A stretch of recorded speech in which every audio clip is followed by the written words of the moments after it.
Filippo maging next big caster. Si Jessica naman wants to make the biggest esports tournament in their campus. But they don't know where to start. They're also from different campuses In different parts of the Philippines. they would have never met. If not, For AcadArena. In AcadArena, we help students meet, collaborate, and learn all the hype and wonder ng gaming at esports. Dito, naging caster si Filippo even just for that afternoon. He met students with the same dream, attended our workshop, and we funded a tournament where they can debut.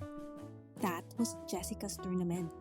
Inorganize niya ito with a student club in her campus na ginabayan namin all the way. And that's how they met. That's what we do here in AcadArena. We turn gamers into leaders, casters, breadwinners. AcadArena. It's not just play.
What I want. This is what I want. What I want. This is what I want. That thing, that bling, that thing that makes me cool like crazy. Makes me cool like crazy. Makes me cool like crazy. Let me break it down. It's a material world. Show me what you got. I hope you came prepared right there. If you give me the thing that I want, wanna get that thing, that bling, that X that makes me cool like crazy. That's that, this, that's lit. No if, no buts, no maybes. It's what I want. This is what I want. This is what I want. What I want. This is what I want. That thing, that bling, that thing that makes me cool like crazy.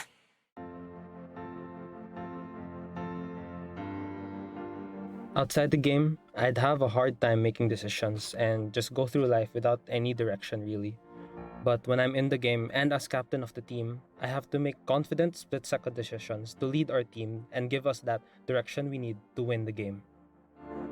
I got my self-confidence when I become a radio jock for the university, and it basically developed my self-confidence to speak out loud to many people out there.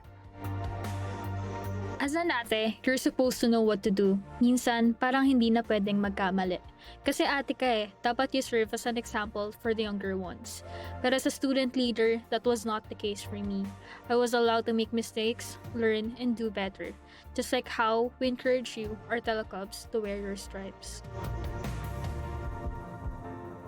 The community that we've built across the world have given us a place to belong. As the world becomes more connected, the opportunities will reach all corners of the world. I'm so excited to bring campus gaming across Southeast Asia. Esports and gaming can be a great equalizer. Here, your physique doesn't matter too much. Your sex and gender shouldn't matter. You have an avatar. You're just you and all the awesomeness that comes with it. It matters less which part of the world you're in. The world is bigger, and there's so much we can do together in gaming and esports. You just need to meet the right people to change the world.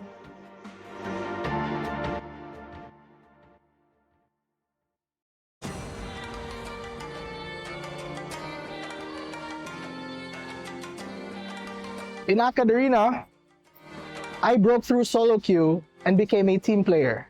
In AcadArena, I broke through my comfort zone and became more social. In AcadArena, I break through my hardship and become more confident. In AcadArena, I was able to break through my shy and timid self and turn into a student leader. Kinda. In AcadArena, before I was lost, but because of the org, I was able to find my passion. Happy birthday, AcadArena.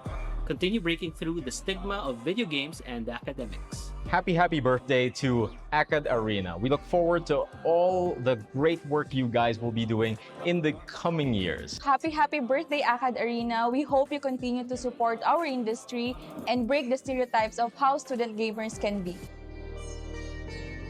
Pinoys continue to dominate in esports globally. This startup aims to keep the streak going and provide education for those eyeing a gaming career. AcadArena secured over 170 million pesos for their projects. We get to know more about their initiatives with a young... It's still crazy to think that it's been 3 years since AcadArena started. Today isn't just a celebration of our anniversary, it's a celebration of everyone who supported us along the way. We've had students who grew up with AcadArena, myself being one of them. We know what it's like to balance work and studies, and we know what it's like to feel like you're not gonna make it. But you will, and it'll all be better. Break through with us.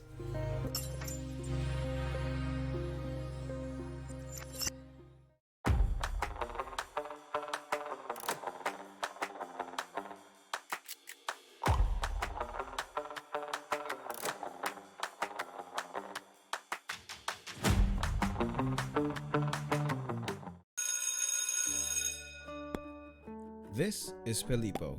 This is Jessica. Parehong freshies, parehong gamers. Gusto ni Filippo maging next big caster. Si Jessica naman wants to make the biggest esports tournament in their campus. But they don't know where to start. They're also from different campuses In different parts of the Philippines. they would have never met. If not, For AcadArena. In AcadArena, we help students meet, collaborate, and learn all the hype and wonder ng gaming at esports. Dito, naging caster si Filippo, even just for that afternoon. He met students with the same dream, attended our workshop, and we funded a tournament where they can debut. That was Jessica's tournament. Inorganize niya ito with a student club in her campus na ginabayan namin all the way. And that's how they met. That's what we do here in AcadArena. We turn gamers into leaders, casters, breadwinners. AcadArena. It's not just play.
Gonna go for the tour de force and TV. He's ready. And that shuts down MV2 there. Another one perhaps. Flash is the takedown. The for is immediately trying to go for another. It's a 4K for him. Gonna try. He's just waiting for the American support. For fight that, and look at this. Magic wants to go for the assault, and this is perfect timing. So this is really our reckoning. This is a day of redemption here. Gadget destroyed, trippy down. There is an operator.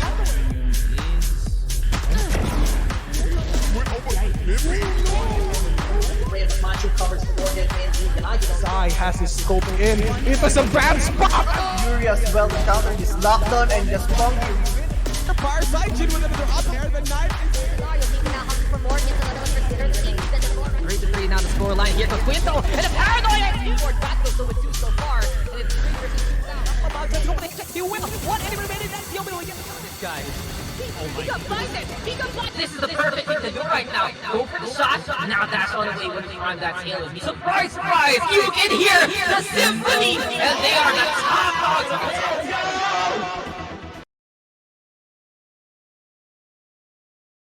Hello and welcome, ladies and gentlemen. My name's Jesse Brucey, and welcome to the Alliance Games featuring Valorant, co-presented by Globe and powered by Logitech, dubbed by the community as the UAAP or NCAA of esports. Alliance student clubs from across the Philippines are hashtag all G to compete in multiple esports titles and represent their campus. I am, again, Juicy Brucey, and here with me today is just me. And wala kayong choice. And I'll be your shoutcaster for today's match. And speaking of match, it is LG Terra versus Apex Tamaraos. LG Terra, again, this is Ateneo de Manila University.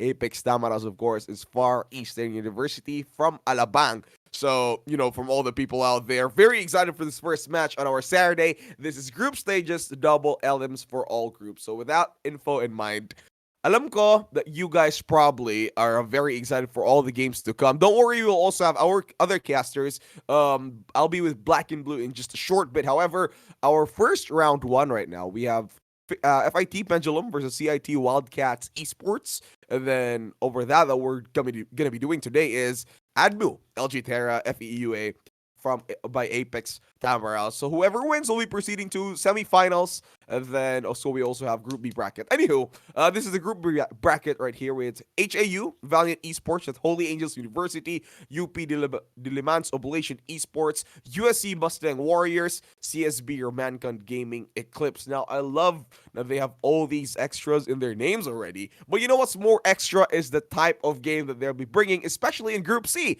We have MUM, MGS Clubs. Oh, no longer Spades. I think it's the same people, but then without the Spades. LPU, LPE Sparrows is also here. We also have UST Tele Tigers and MSU, IIT, MTE Excalibur. Maybe very, very inspired by King Arthur this time. However, we also have the fourth group. It's Group D bracket, DLSU, Virtus Arcus, our 3P champions. Maybe going for another other championship run maybe this time, we'll never know. And they have against USJR Jaguar Esports. No bias, that's where the campus I came from. Thank God we finally have esports in our campus. Hopefully these guys win, but we'll never know. And coming up next, of course, with that is MCL Warlocks versus TUP Gear Hawks. Now, those are our four groups. Again, these are double eliminations, and then the teams who will win will proceed to play off stage. Again, that's the winner for the finals, and the loser for the losers bracket for every group will proceed to the playoffs. However, this is the maps that we're going to be playing here. Haven, Ascent, and Split. This will all be the succession of the maps that we'll be playing. Again, this tournament is co-presented by Globe, powered by Logitech, and of course, big thanks to AcadArena, dubbed the UAAP or the NCAA of esports right here in the Philippines. Now, super excited for our first match for today. It's LG Terra versus Apex Tamaraos. All of them are already on cams.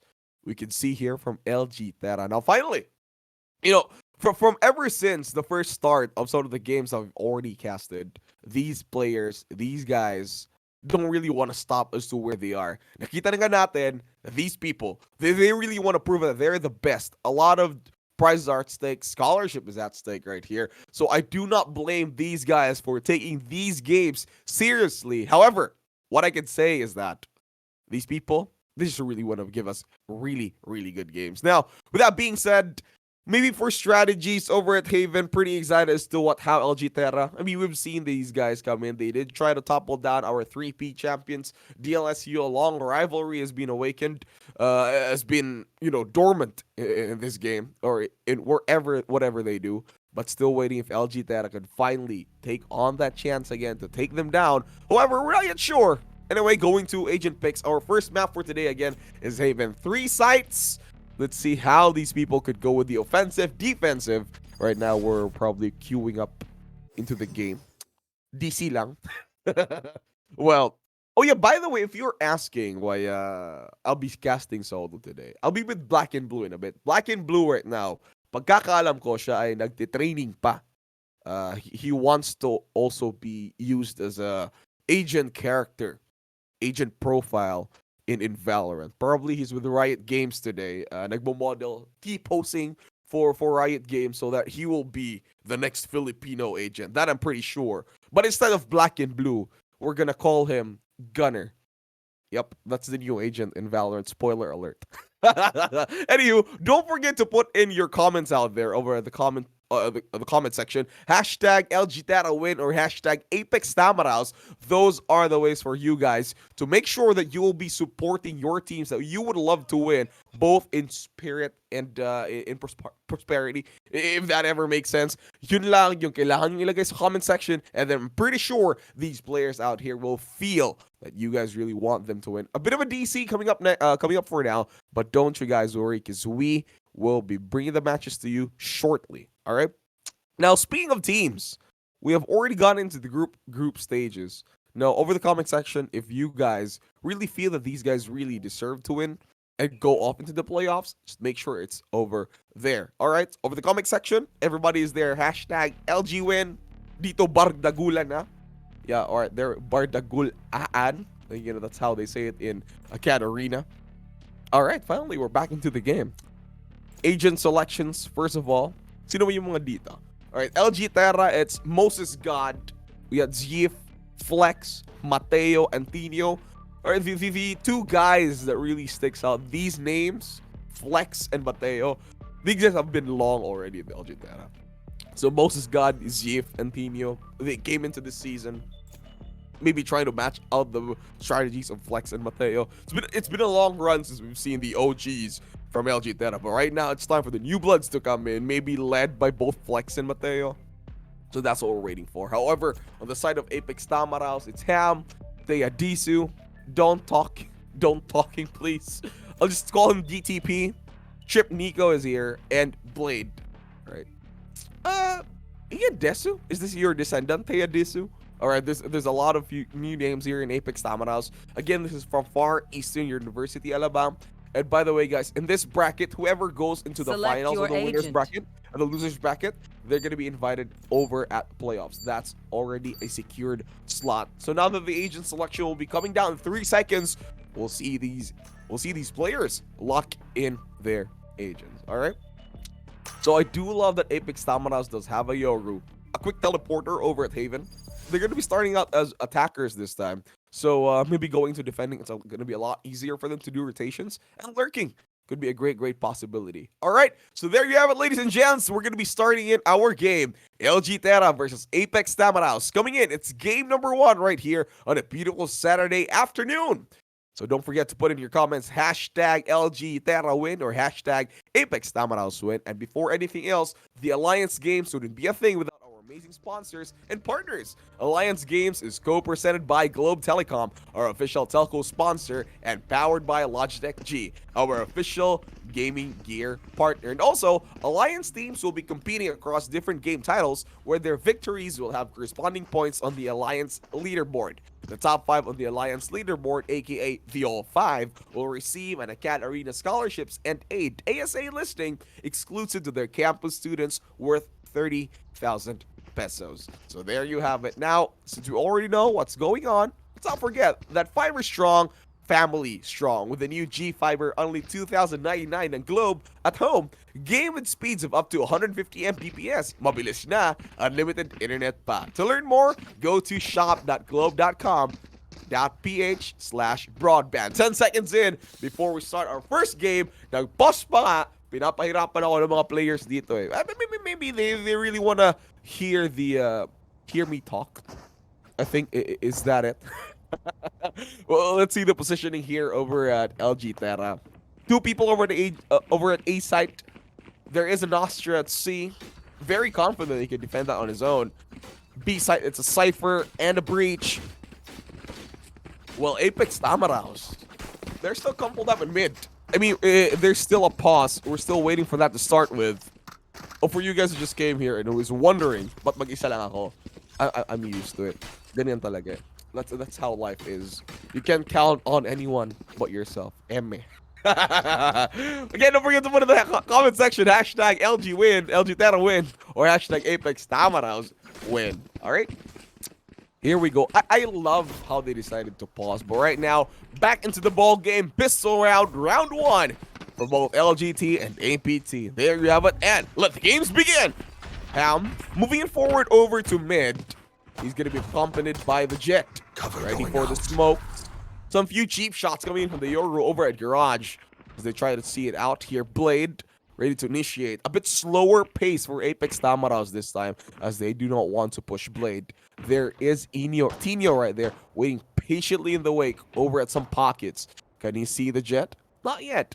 Few side steps over here. I love how Apex Tamaraos decided to clump up over at mid. What is the strategy here? Azam, we'll check out Garage. Pistol shots. Tino checking out B site even more slightly. But over at Apex Tamaraos, they're moving it forward over to A site. Moving forward for long. RD Flex gets ready with a tailwind. He does have the Marshall, could be ready for some one-shots over here. Sees the Yoro teleporter. Can he go for it? Will he destroy it though? He has to, yes he will. Location will be revealed. Great lineups from the Sova as they all move forward. Smokes coming in from the Omen. Blade now moving in forward. There will be some blinds on the backside, but there's no one there at the moment. As he tries to go for the breach. This will be one click down instantly. Helmets away to safety. Blade will be safe. However, that's already 2 down. 2 left on LG Terra as they're all stuck in B side.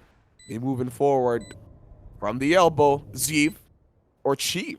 Let's call him Chief this time. Is on the pistol. Checks for the lurk.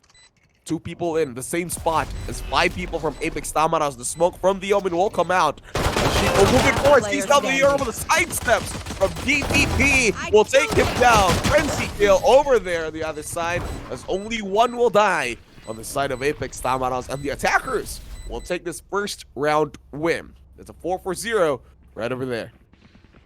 All right, great stuff from APT starting it over at mid. They did fake out their B-side push.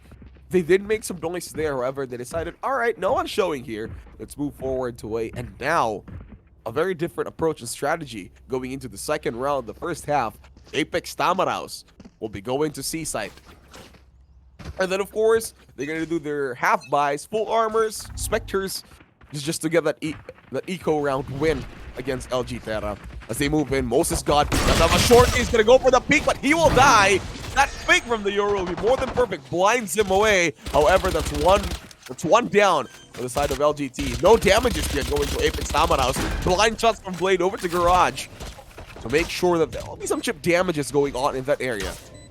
Oh, I just noticed there's no Sage. Who's going to heal them? Themselves? Comforting words from their friends. All right, there we go. Ham will take down Zeev. There's going to be a Rolling Thunder here. I mean, a Tremor. Bolt line. Doesn't work out. Tino with only 22 HP. This is kind of understandable that they will be losing out this round, LG Terra. As nothing. They just have classic guns.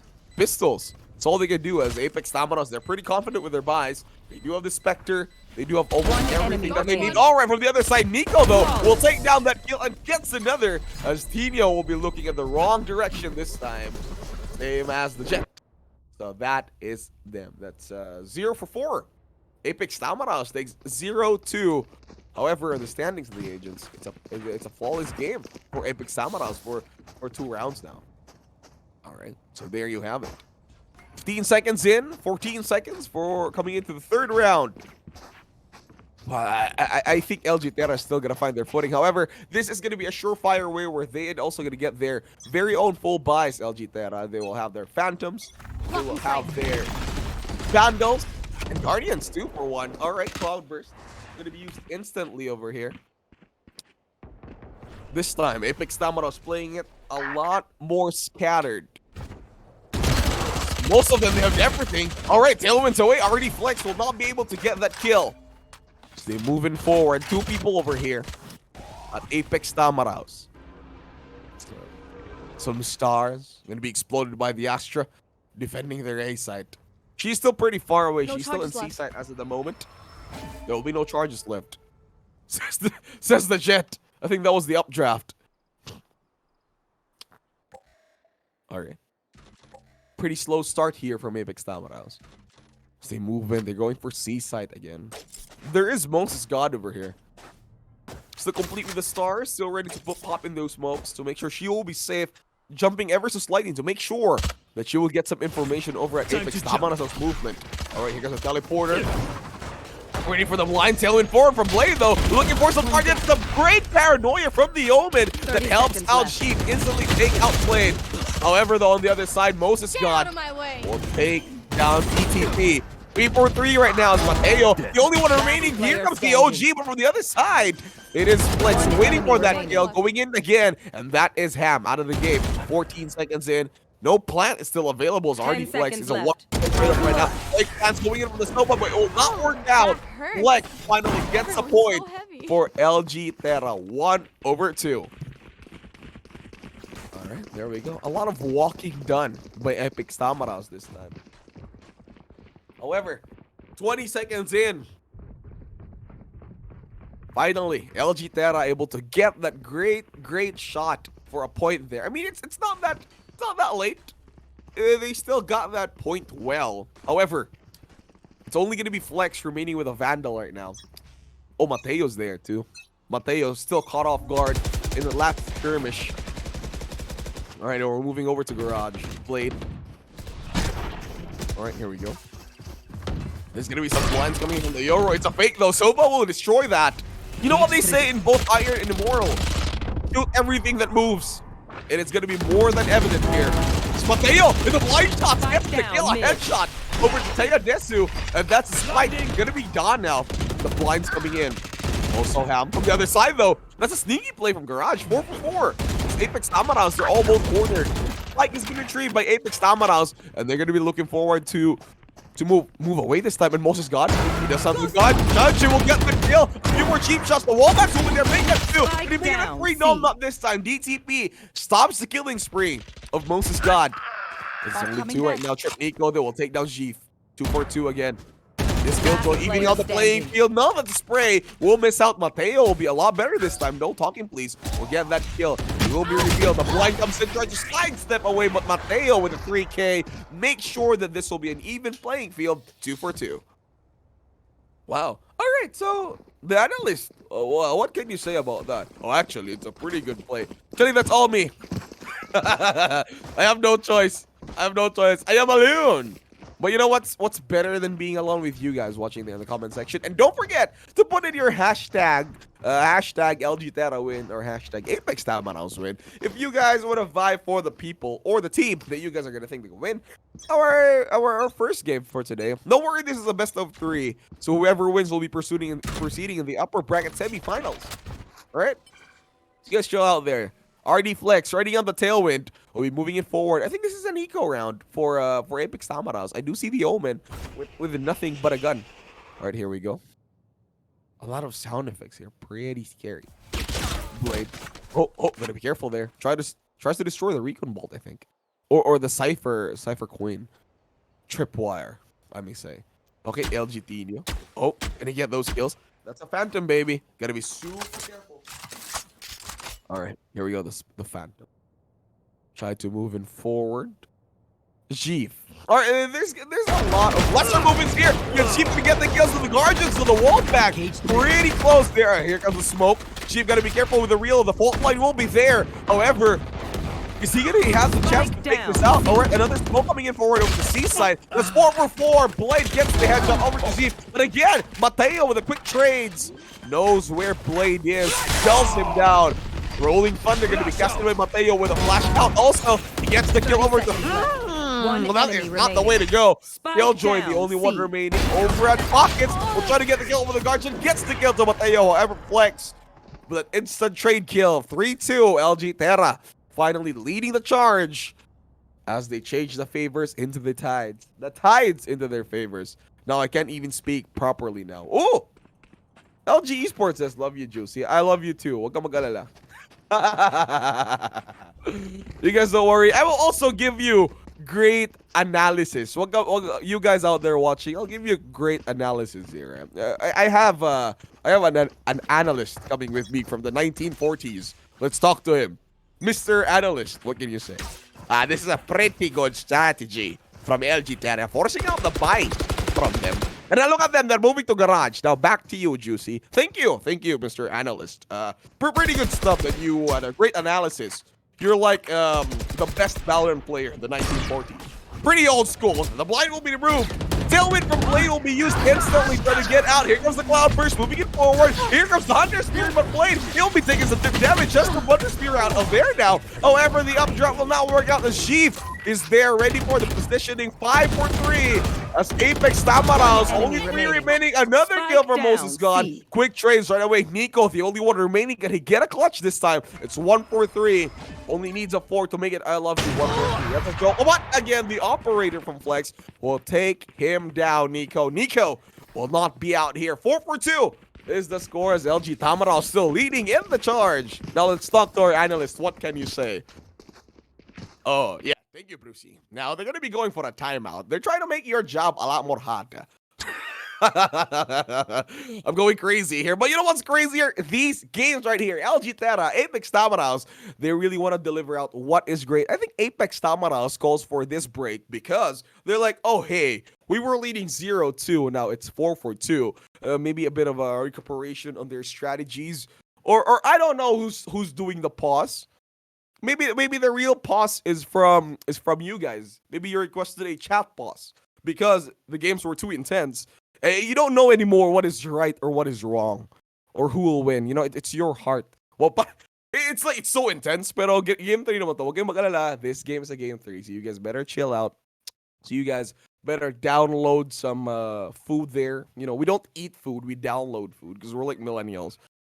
And this is like I don't know what I'm talking about anymore. But you know what I do know is that Globe. If you guys are having really bad lags, switch to Globe. They're gonna make you play Valorant even better. All right, so there you go. Yes, I am in my Moon Knight era. A lot of things happening here in my head.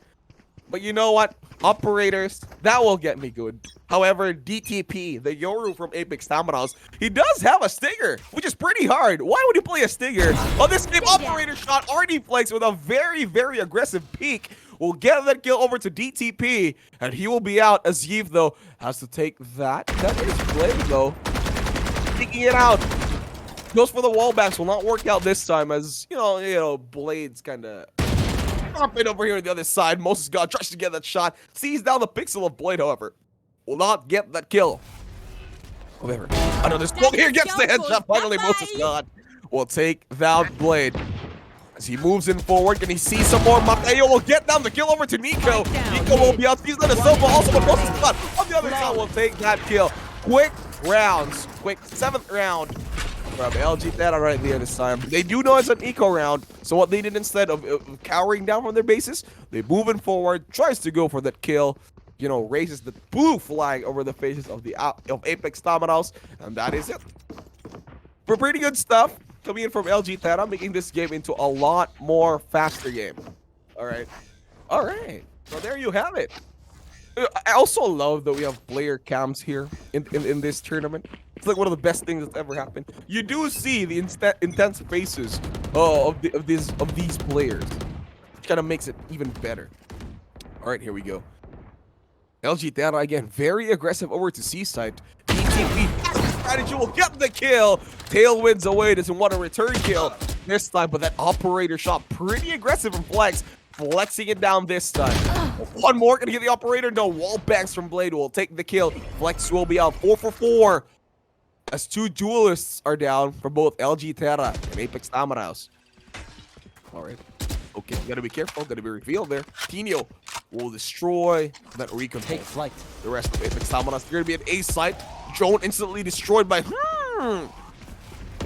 so hard to stay his IGN. Alright, Mateo though, over the blinds will take the Blade. Fault line again, gonna be committed as he goes in forward now. Trade kill instantly from Teyadesu. One enemy remaining. Lucif gets the headshot, and that's over for him.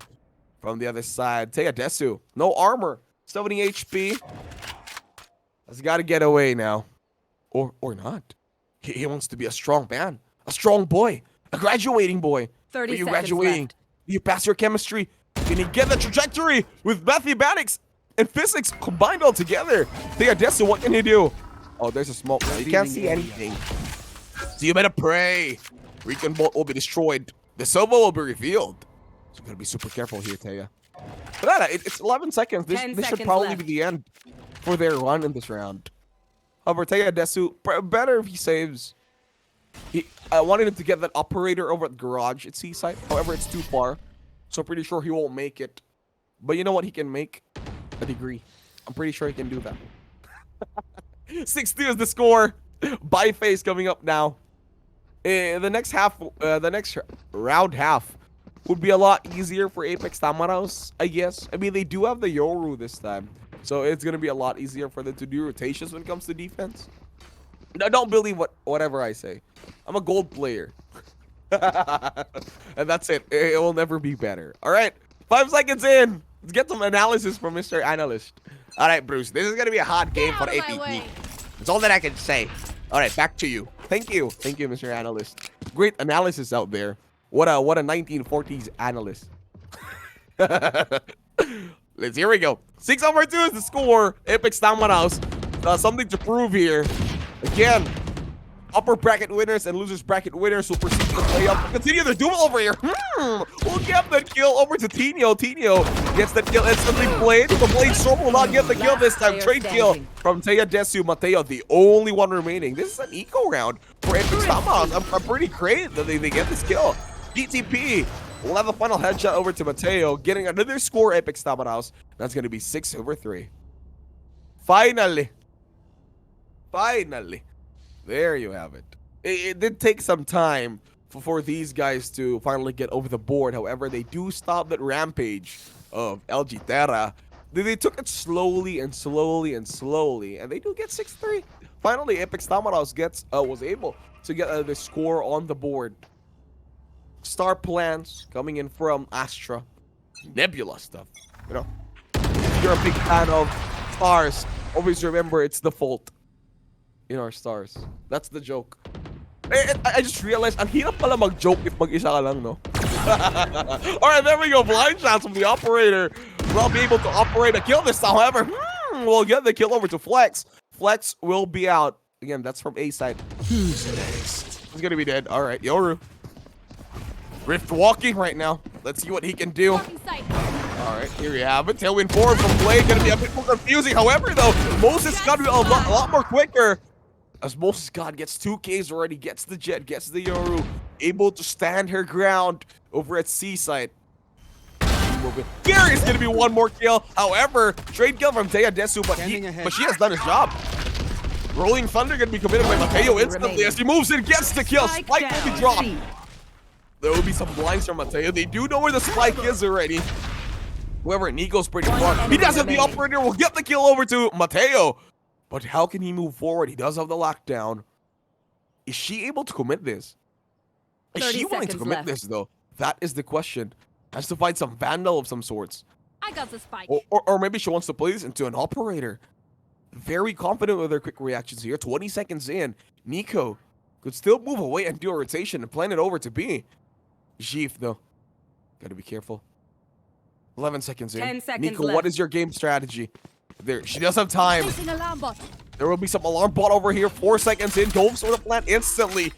This will be a successful one for sure. And there will be some operators. Lockdown will be instantly committed also. So they gotta be super careful, Jeev. Oh no. There's an alarm bot there, sir. Destroys it instantly. No! Oh, he was. He did get me scared there just a bit. Lockdown still there. COVID-19 response. Oh, we get the chip shots coming from Zeev.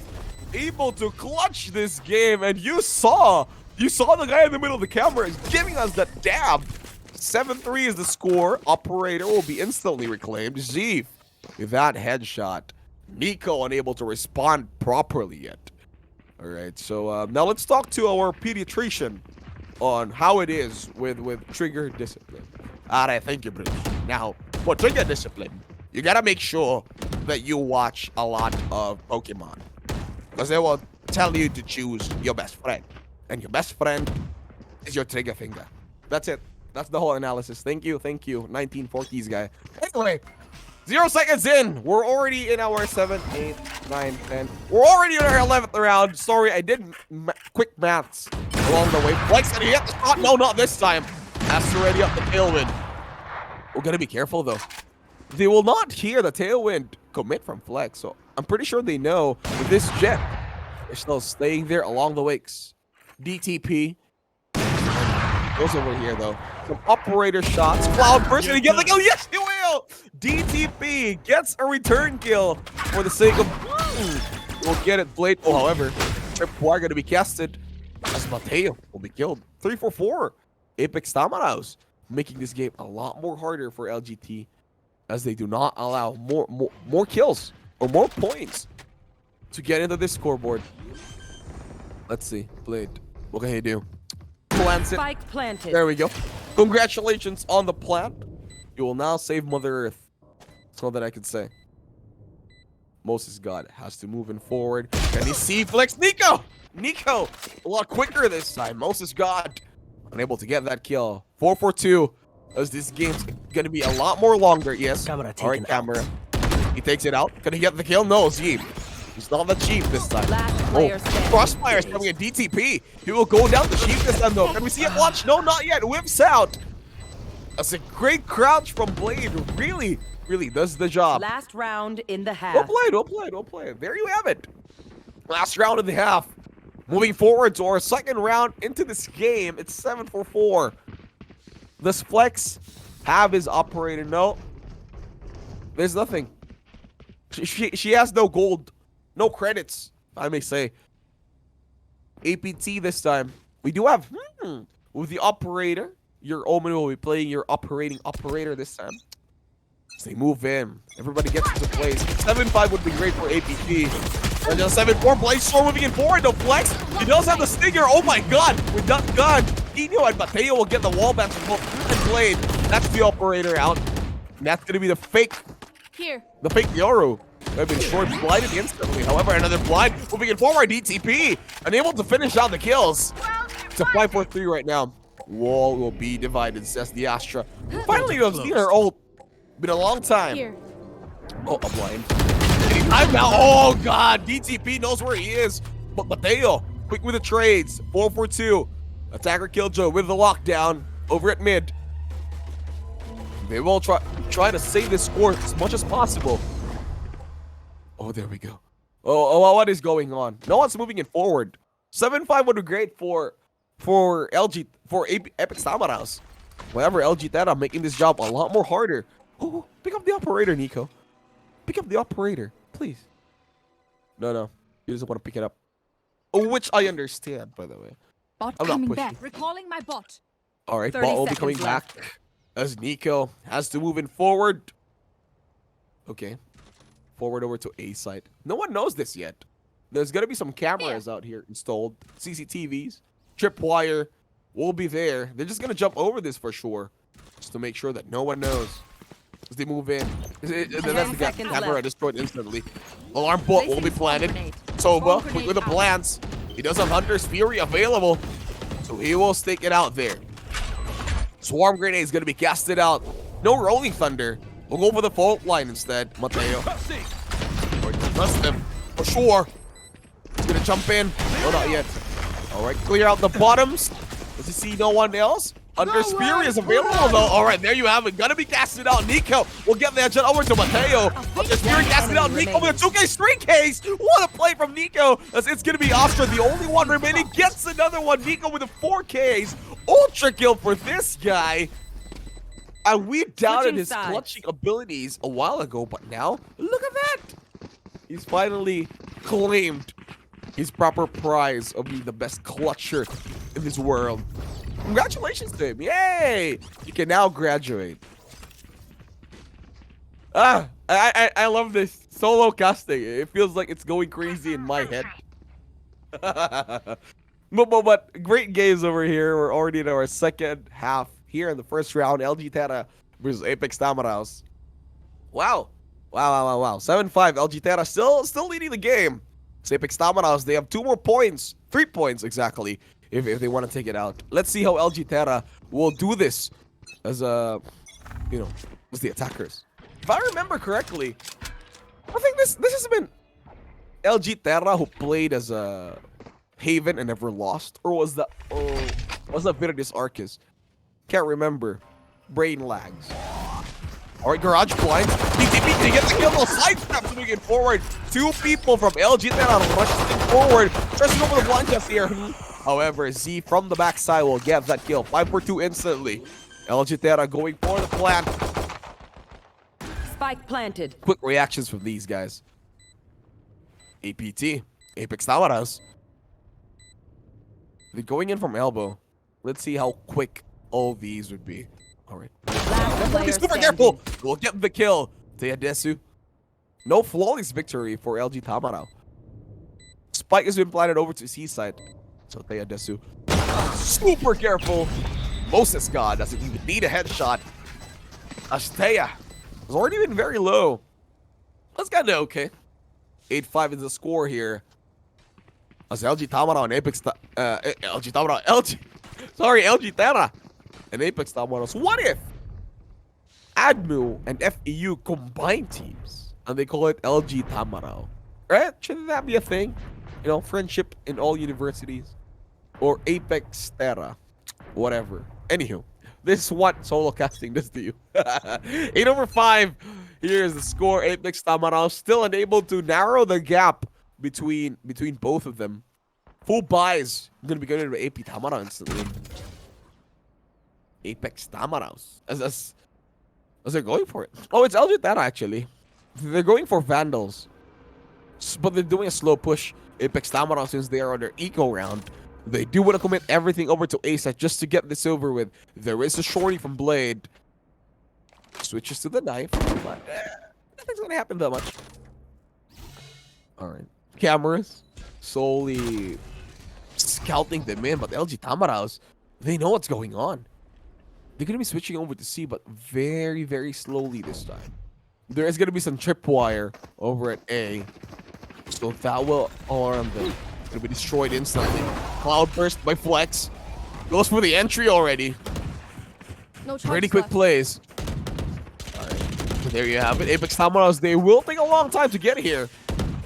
So they gotta be super careful. Moses God gets to the plant instantly. Plans for long. Post plan for Apex Tamaros. Let's see how they will go for. This Blake moving forward any single time now. Shorty with a knife. Alright, let's see here. That's how you say his IGN.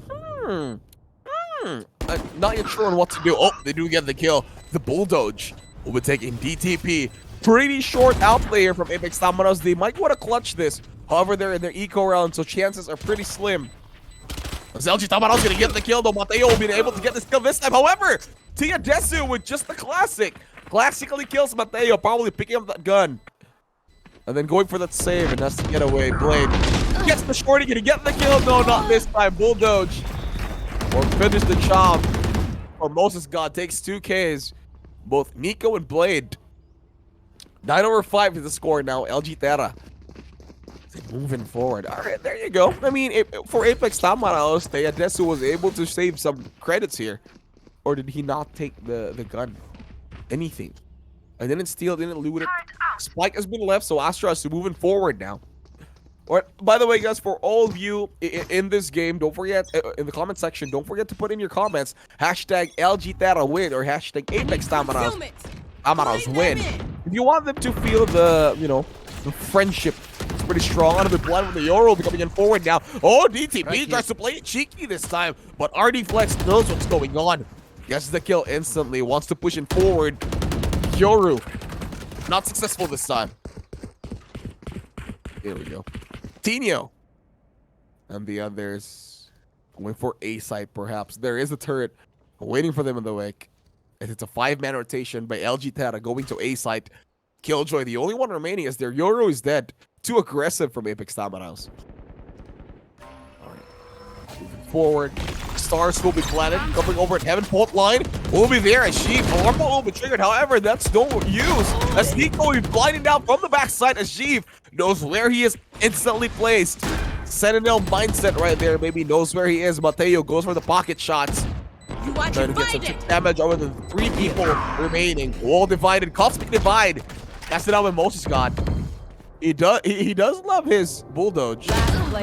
Just tipped it out. Blade gets the kill. Mateo. Nice kill over there. Teyadesu, the only one remaining again. What will he do this time? Maybe go for some exit frags. That's the best thing that he can do. I do doubt that he can clutch this. So he has to stay away, Teyadesu. Might as well save some creds for the next round. 9/5 is the score again. Apex Tamaros still very unable to narrow that lead. LGT. All right, they just regroup. Some games here, some salt spray from Jeef.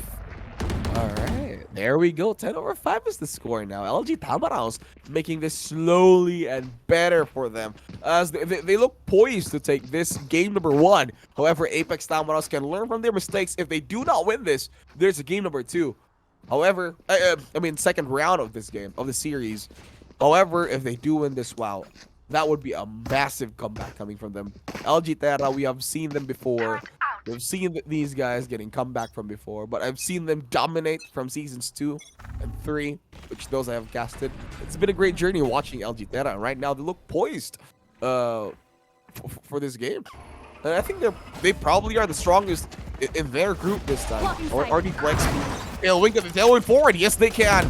However, Jeef will get played instantly. That's from the other side of the map. That's a lurker over there. I love how their Cypher is staring at Spawn. Omen, revive me, says the Jet. But will not work out. Flex, will he get the kill? Yes, he will. Blocking sight. Killing. Oh, there we go. Flex gets another kill today. One enemy remaining. Over Phil, make that 1. As Nico is the only one remaining over at Garage. Did he get the kill? Yes, he will. Flex, 4Ks. No aces yet. As all their teammates just tries to take away all the other kills. 11-5 is the score here. 26 seconds in. Ooh. Pretty sure you heard what I said. Oh, by the way, guys, before I forget, this game, by the way, is would not be possible without our amazing sponsors and partners. Alliance Games, this go presented by Globe Telecom, our official telco sponsor, and this, of course, is powered by Logitech G, our official gaming gear partner. So there you have it. Again, we are at LG Terra versus Apex Tamaraos. First game this beautiful Saturday. Flex will be revealed this time. Turns his back, gets Jose resolved by DTP. Over at A-Long. Should call that Luneta Long. There we go. Luneta Long Park. Yeah, that would be great. Alright, here we go. Yams by G. Tries to be a cam boy over here. Oh, Astra. Very aggressive for Moses God. They're pushing over at Seaside. Will instantly be killed by Nico. Alright, Z. Here.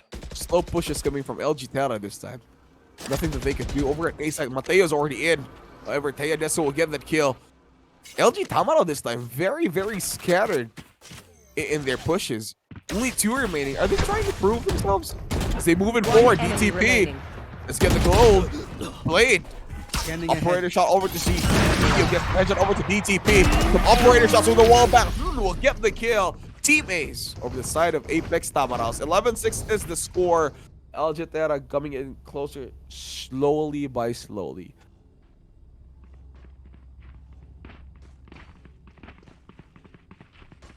There you have it. Oh, by the way, you guys, don't forget your lunch if you haven't eaten, because this is going to be a super long game that we're going to be having.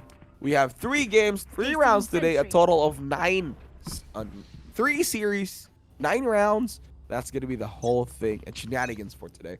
So you guys better stick around. Don't go anywhere. Don't forget to support the teams that you believe are deserving to win. But here you have it, 11-6. Let's see, LG Terra, they were very scared in the previous round. Let's see what kind of strategy they will be trying to do this time. Or the strategy is to go slow. Who likes it fast anyway? Smokes from the Omen. Over to Garage. Shadows will travel. DTP. Oh, he does have the teleporter ready. Making sure that he will be able to get out anytime he wants. All right. Be careful, he gets the headshot. Flex will be out. Moses God instantly gets that kill. Rolling Thunder will be casted. However, DTP will take down Tinio. It's 4-4-3 right now. Gotta be super careful. Oh, gotta be careful. Mateo is over there. No! DTP could get that kill. However, he hesitated for a bit. Tries to go over the blind. Mateo will punish him for that. Operator with a tailwind. Can he see and get some targets here, Blade? It's 3-4-3. So it's an even playground for both Apex Tamaraos and LG Terra. Let's move in. Oh, tailwind will be out for Blade. He does have the operator, so he has got to be super careful with that one. Shock dart. Recon bolts will be seen. I haven't seen any shock darts in this game yet. Blind Mateo, just to go for the shot, but no! Sheep and Mateo both get the kill. Nico, the only one remaining, tries to go for the side step. Will he get the wall backs? Yes, he will. However, the sniper is there, very sneaky, waits on the spike. Nico did not expect that one, as that is going to be a 12/6. Match point for LG Terra. Apex Tamaraos will be it. There you have it, ladies and gents. All right, quick analysis from our 1940s analyst guy. Thank you, Bruce, for the mention. However, I think there's a big chance Apex Tamaraos will be able to get a comeback on the next round. Thank you. What a useless analyst. All right, there you have it. 12/6 is the score. Let's go in forward. Let's see what these guys can do. No, RD Flex will move in forward. Can he get the kill over to Solo? Yes, he will. Gets the first blood of this round. Quickly disadvantageous for Apex Tamaraos. Troller is out. 4-4-5 is the score. Let's see what they can do. Moses God gets the spike planted instantly. Again, this is a match point for LG Terra. It's a 3-4-3. Still even playing field for Apex Tamaraos. Make that very even. As Pino will try to get some kills here. However, unable to clutch the game. 0-3 Apex Tamaraos. The only one remaining. Sinasadya ba nila to? They do really want to make this game harder for me. Oh, by the way, congratulations to whoever wins this round, and for everybody who's watching over at Twitch and Facebook. Thank you so much for supporting our stream. Again, these guys are playing for scholarships. They're playing for a prize pool and a chance to meet Kaide. If I would be a player in Alliance games, there's only one thing in my mind. I gotta get to playoffs. I might meet Kaide. You know, these players are lucky because they're gonna be in playoffs. They're gonna meet Kaide soon. Bladestorm's will be there. However, RD Flex will get that kill. They are in an eco round. I know exactly where. For some of them, there is a bad note to get the kill. No, will get the kill to Moses God. Well, then, tinagdan ng bala ang ating Omen. Courtesy of Sova, 3-4-3 again. Neural uplink has been committed by Sheev. They do know a bit of their positioning. However, Jet, we get the kill. No, he won't. DTP gets the kill over to Flex. 2-4-3 now. Was LG Terra pretty strong in the strategy here. Ooh, what is this? Is this... this is not a Cypher cam, right? This is spectator cam. Oh, there we go. Thank you. Or it's Sheev. Jeep and Sova, let's see what they can do to clutch this out. Oh, they do hear that. It was pretty loud. They're moving forward. The blind's over there. Jeep with a great spray will give the kill to DTP. All right, plant some cams here. Be a cam boy, my friend. All right. No one's planting yet. Oh, they're planting it in the super far away regions. Hunter's Fury, one more point. You will get that ult, yes. But he knew that's still a far away game. All right, drones from Teodesu will be committed. LG Terra trying to slow this game, making it a lot harder for me. Thank you, guys. Thank you. Anyway, here you have it. Lockdown will be committed. Teodesu with the Hunter's Fury. He might try to go for Cubby. Or this pocket. I mean, like, that's the best place where you can Hunter's Fury, right? Oh, he will be revealed. Hunter's Fury is more than available. We get some kills now. Oh, also fake. Hunter's Fury will be casted now.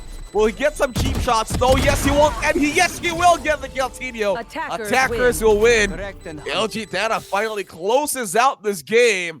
Congratulations to them. All right, there you have it. Finally. Thank you, Ateneo boys, for making me take a short break for this.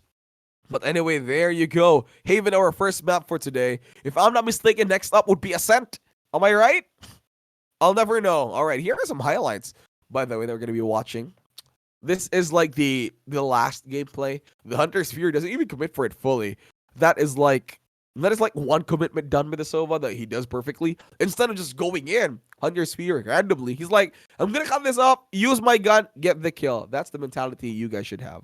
I mean, it's a chance. It's a big chance of meeting Kaide soon. But anyway, guys, Before anything else, the Alliance Games finals will be held live at Conquest 2022, happening on July 23 to 24. At Conquest, you'll get a chance to watch the hashtag AllG finalists battle it out on stage, meet your favorite gaming and esports personalities, Kaide, I don't know how to say it, and enjoy a lot of different programs and activities for all kinds of gamers. Stay tuned for more Conquest updates on the official Facebook page, facebook.com/Conquest PHL. That's Philippines in shortcut. Anyway, let's take a very, very short break. Let me just rest a bit. I'll be back for you guys. Don't go away. We'll be back after this. Break through with us.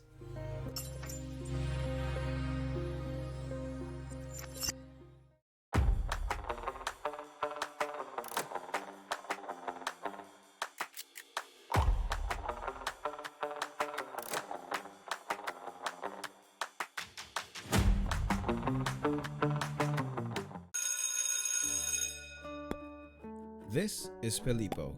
This is Jessica. Parehong freshies, parehong gamers. Gusto ni Filippo maging next big caster. Si Jessica naman wants to make the biggest esports tournament in their campus. But they don't know where to start.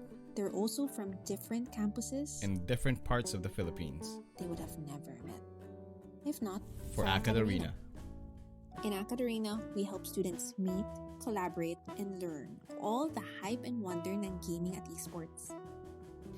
Dito, naging caster si Filippo, even just for that afternoon. He met students with the same dream, attended our workshop, and we funded a tournament where they can debut. That was Jessica's tournament. Inorganize niya ito with a student club in her campus na ginabayan namin all the way. And that's how they met. That's what we do here in AcadArena. We turn gamers into leaders, casters, breadwinners. AcadArena. It's not just play.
What I want. This is what I want. What I want. This is what I want. That thing, that thing, that thing that makes me cool like crazy. Makes me cool like crazy. Makes me cool like crazy. Let me break it down. It's a material world. Show me what you got. I hope you came prepared right there. If you give me the thing that I want, wanna get that thing, that X that makes me cool like crazy. That vibe inside, that's lit. No if, no buts, no maybes. It's what I want. This is what I want. This is what I want. What I want. This is what I want. That thing, that thing, that thing that makes me cool like crazy.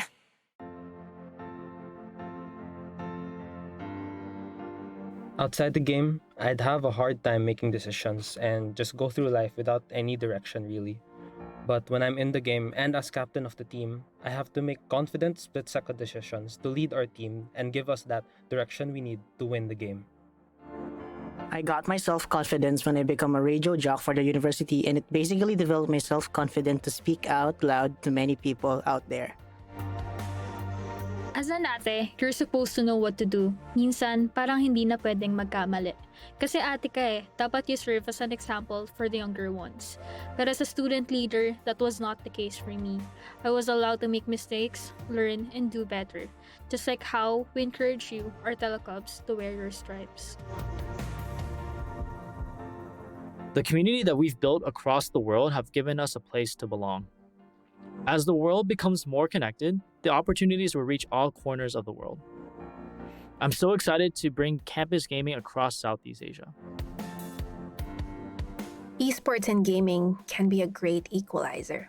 Here, your physique doesn't matter too much. Your sex and gender shouldn't matter.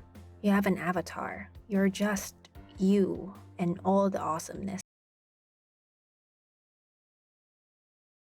Hello everyone and welcome to the Alliance Games featuring Valorant, co-presented by Globe and powered by Logitech G, dubbed by the community as the UAAP or NCAA of esports. Alliance student clubs from across the Philippines are #AllG to compete in multiple esports titles and represent their campus. I am Juicy Brucey and here with me today is Mr. 1940s analyst guy. This was the analyst that was talking to you a while ago. Speak.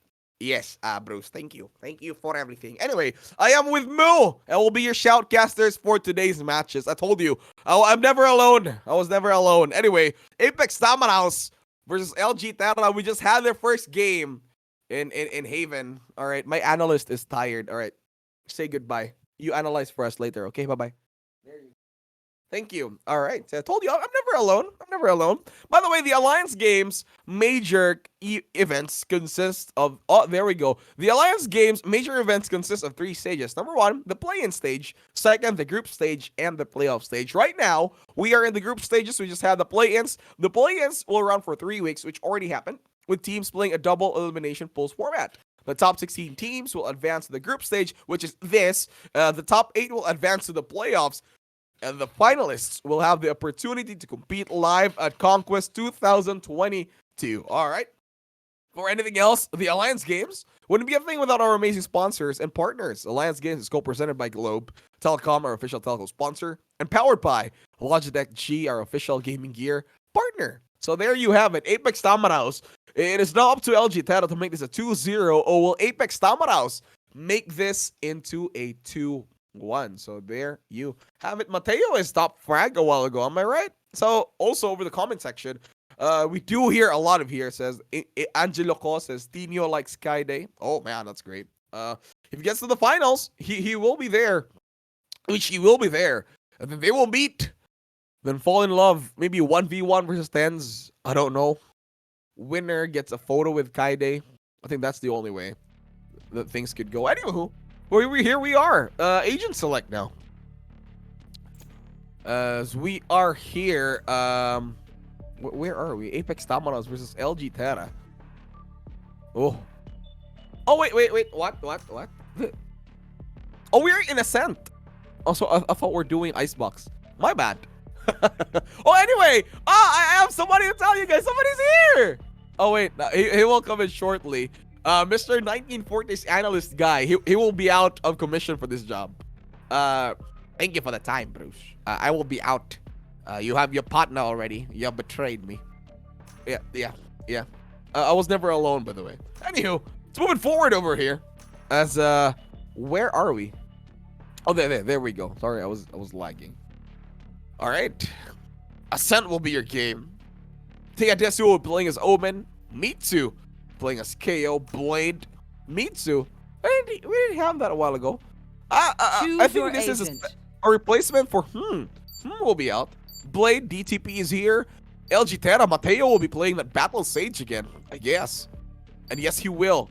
Moses God will also be playing his Astra Flex. Still the Jet. Tino and Jeef. Tino will be playing the same Sova. Zeef, however, will be playing as Killjoy this time. No longer the Cypher. Still the Sentinel of the Week. Mateo with the Battle Sage. Really excited for that one. So we move in. Player cams are already here. I think my friend's here. Hello. Hello, Mr. Black and Blue. Hello. Oh, hello. There you are. There we go. Finally. I'm no longer alone. I told you guys I was never alone to begin with. Hello, Black and Blue. How are you? Doing good. Literally just hopped off from another game into this directly. Not much a pause, but it seems like we have a pretty good series that we got here, Bruce. LG Terra versus Apex Tamaraos. Okay. Yes, we do. Yeah, just to quick run you through. I'm pretty sure you were with Riot Games just a while ago. I did hear that you are going to be the next Filipino agent over at Valorant. I mean, we already have one, and I don't want to take the spotlight out of Neon. She's very, very cool in her own ways, Very but cool. seeming like, okay, map number 2. What was map number 1, Bruce? Fill me in. Oh, map number 1 was about Haven. But no, stop changing the subject here, Black and Blue. I did hear that you were T-posting for Riot Games just a while ago, because you will be the next agent. I mean, I wouldn't mind, but it's going to be, I'm shy. Yeah, well, there you go. Spike down B. Okay, well, opening round here, seemingly looking like for LGT. They get that man advantage, opening picks goes their way, and they find another on the Taya Desu, giving them that 4v2. Last two alive, initiators here. Meitu, shut on down, flex, oh man, running through mid. Just getting an easy pick. It's all onto Don't Talking Please. Reminds me of my class president. Why? What? Because of the DTP. You cannot talk. Oh, there we go. Headshot. Flex will be out. 1-4-3 here, Black and Blue. I got disconnected. Something wrong with internet today. That's why I love Blue. Spike planted. Yes, many things happen. Well, luckily, I am on the globe, so I don't have much problems. Yep, same. 1v3. Oh, okay, 1v3 moving it forward. Oh, there we go. Dangerous. Sheriff spot had for it to be 1v3 in. here, Black and Blue. All right, take this away. Yep. Hey, get well, down. Bomb grenade out. that was it. That was the attempt. Nice job, though, by Mateo to shut things down. Frenzy. I was talking about this literally, like, I don't know, a few minutes ago on VCT, and I'm going to continue to reiterate it again. I think right now in the meta, the Frenzy is probably the best all-around pistol you can buy on most maps. When you start off in the pistol round, that extra 50 credits it gives you over the Ghost is so important to have, you know, just that much bit to force up a bit more utility on some of these agents, and especially just how potent it can be up close. Yeah, exactly. It does like feel a discount Spectre, just shorter on the bullets. However, it does deal nearly the same damage. 2 headshots and it's already over. Oh, here we go. The knife will be killed out here. Moses God will be flying over to the heavens, soaring, getting ready for those smokes and setups. This Flex there. We'll try to go for the headshot over at this Omen, but it will not work out. Okay, well, Shorty can come in big here for Taya Desu. Waiting for them. Coming close and really catch him off guard. Get one and your job is done. That's all he really has to look forward to. This mid push, though, coming from FEU, could be big. No one really going for the flanks, and they do have a player here in the Killjoy from LGT to hold him off in case it does come to it. Cover going out. Alright, Taya Desu smokes off A main position, completely even buying much more time. Paranoia could be thrown here, but he's not exactly in a position to be doing on that. Falls back into the smoke, still somehow survives for a bit. Blade is going to kill here for the side of APT. And LG, man, they're just completely shutting him on down. Desu still finding that kill as a KO, and Nico coming in from behind. Has a headhunter to utilize. If he can get one kill here, then things could be a lot better. But hey, safe, shuts things down once again. Second time around, he ends the round here. That gives him a 2-0 start. Quick and clean. And just bonus, if they can convert this LGT, they can continue their streak. Oh yeah, this is like a great turnaround of what happened in game number 1 here, Black and Blue. A while ago, APT was the one leading 0-2 in favor of APT. This time, LG Terra, playing as attackers this time, they do not want to make that happen again. They had to grind out 3 rounds to make sure they turn the favors around them. Let's see if Apex Tamaros this time can replicate the same thing that LG Terra did. Definitely could be the case here, Bruce. Walking up close, though. Be wary of this aggressive push towards that B main position. Could be caught out, though, if they're not careful. LGT waiting. Oh, apologies. Bit of things happening on screen. Oh, no, that's probably Cypher. Yeah, he's hacking our main servers right now. He said, why am I not in the game? He's probably completing the back end in the green room. Waiting for it. Headshots will be there. RD Flex will able to be a lot more quicker than Nico this time. Stay at this, so we'll get another headshot over to Mateo. RD Flex ready. With this pushing forward, closes the market. There will be some camps here for the Sniper. He's trying to move in more forward. Smokes will be out. 4 for 4. So a pretty even playing field for both Apex Tamaros and LG Terra. That's DTP. Moving forward, Tino will be planning. It's an eco round versus a full buy round, right? Black and Blue. Not sure. technically a bonus here from LGT. They got some Spectres to work with, but yeah, basically you still don't have as much firepower as you might on the rifles. RD Flex, good job on the Bladestorm to get the kill on Tadesu. Waiting inside the site though, that's going to be trapped. They do have that Astra playing inside the CT. Safe is able to get that kill. Major Super Data straight on to Moses God, cutting off that flank. They do have a lot of firepower here to try and get over the site, but it's going to be brought down to a 1v2. Everything in the hands of Blade. He's going to have to go and cut this through, but they get the round. The bonus successfully converted into post-plant by LGT. Oh, there we go. LGT still leading into this game, Black and Blue.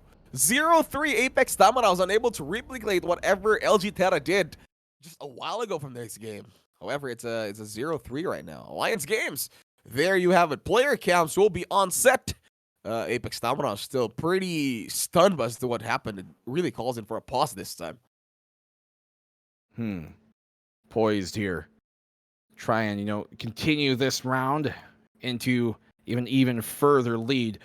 We did see them take map number 1 here, LG Terra.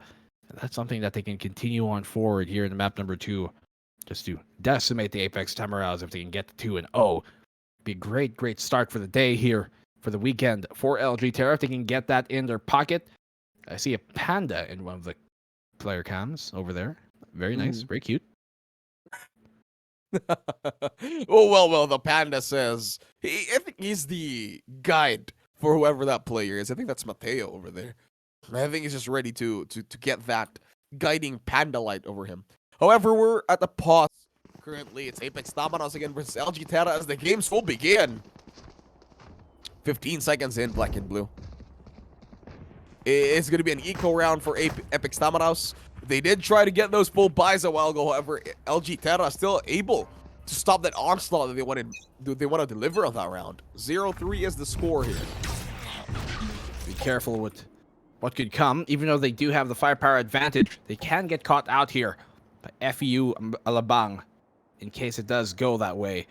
This push from there towards A main, respected by LGT for the meantime. LG Terra being well aware that a simple slip-up, simple complacency could be their demise, could lead to their demise. And the round opening pick here going towards RD Flex.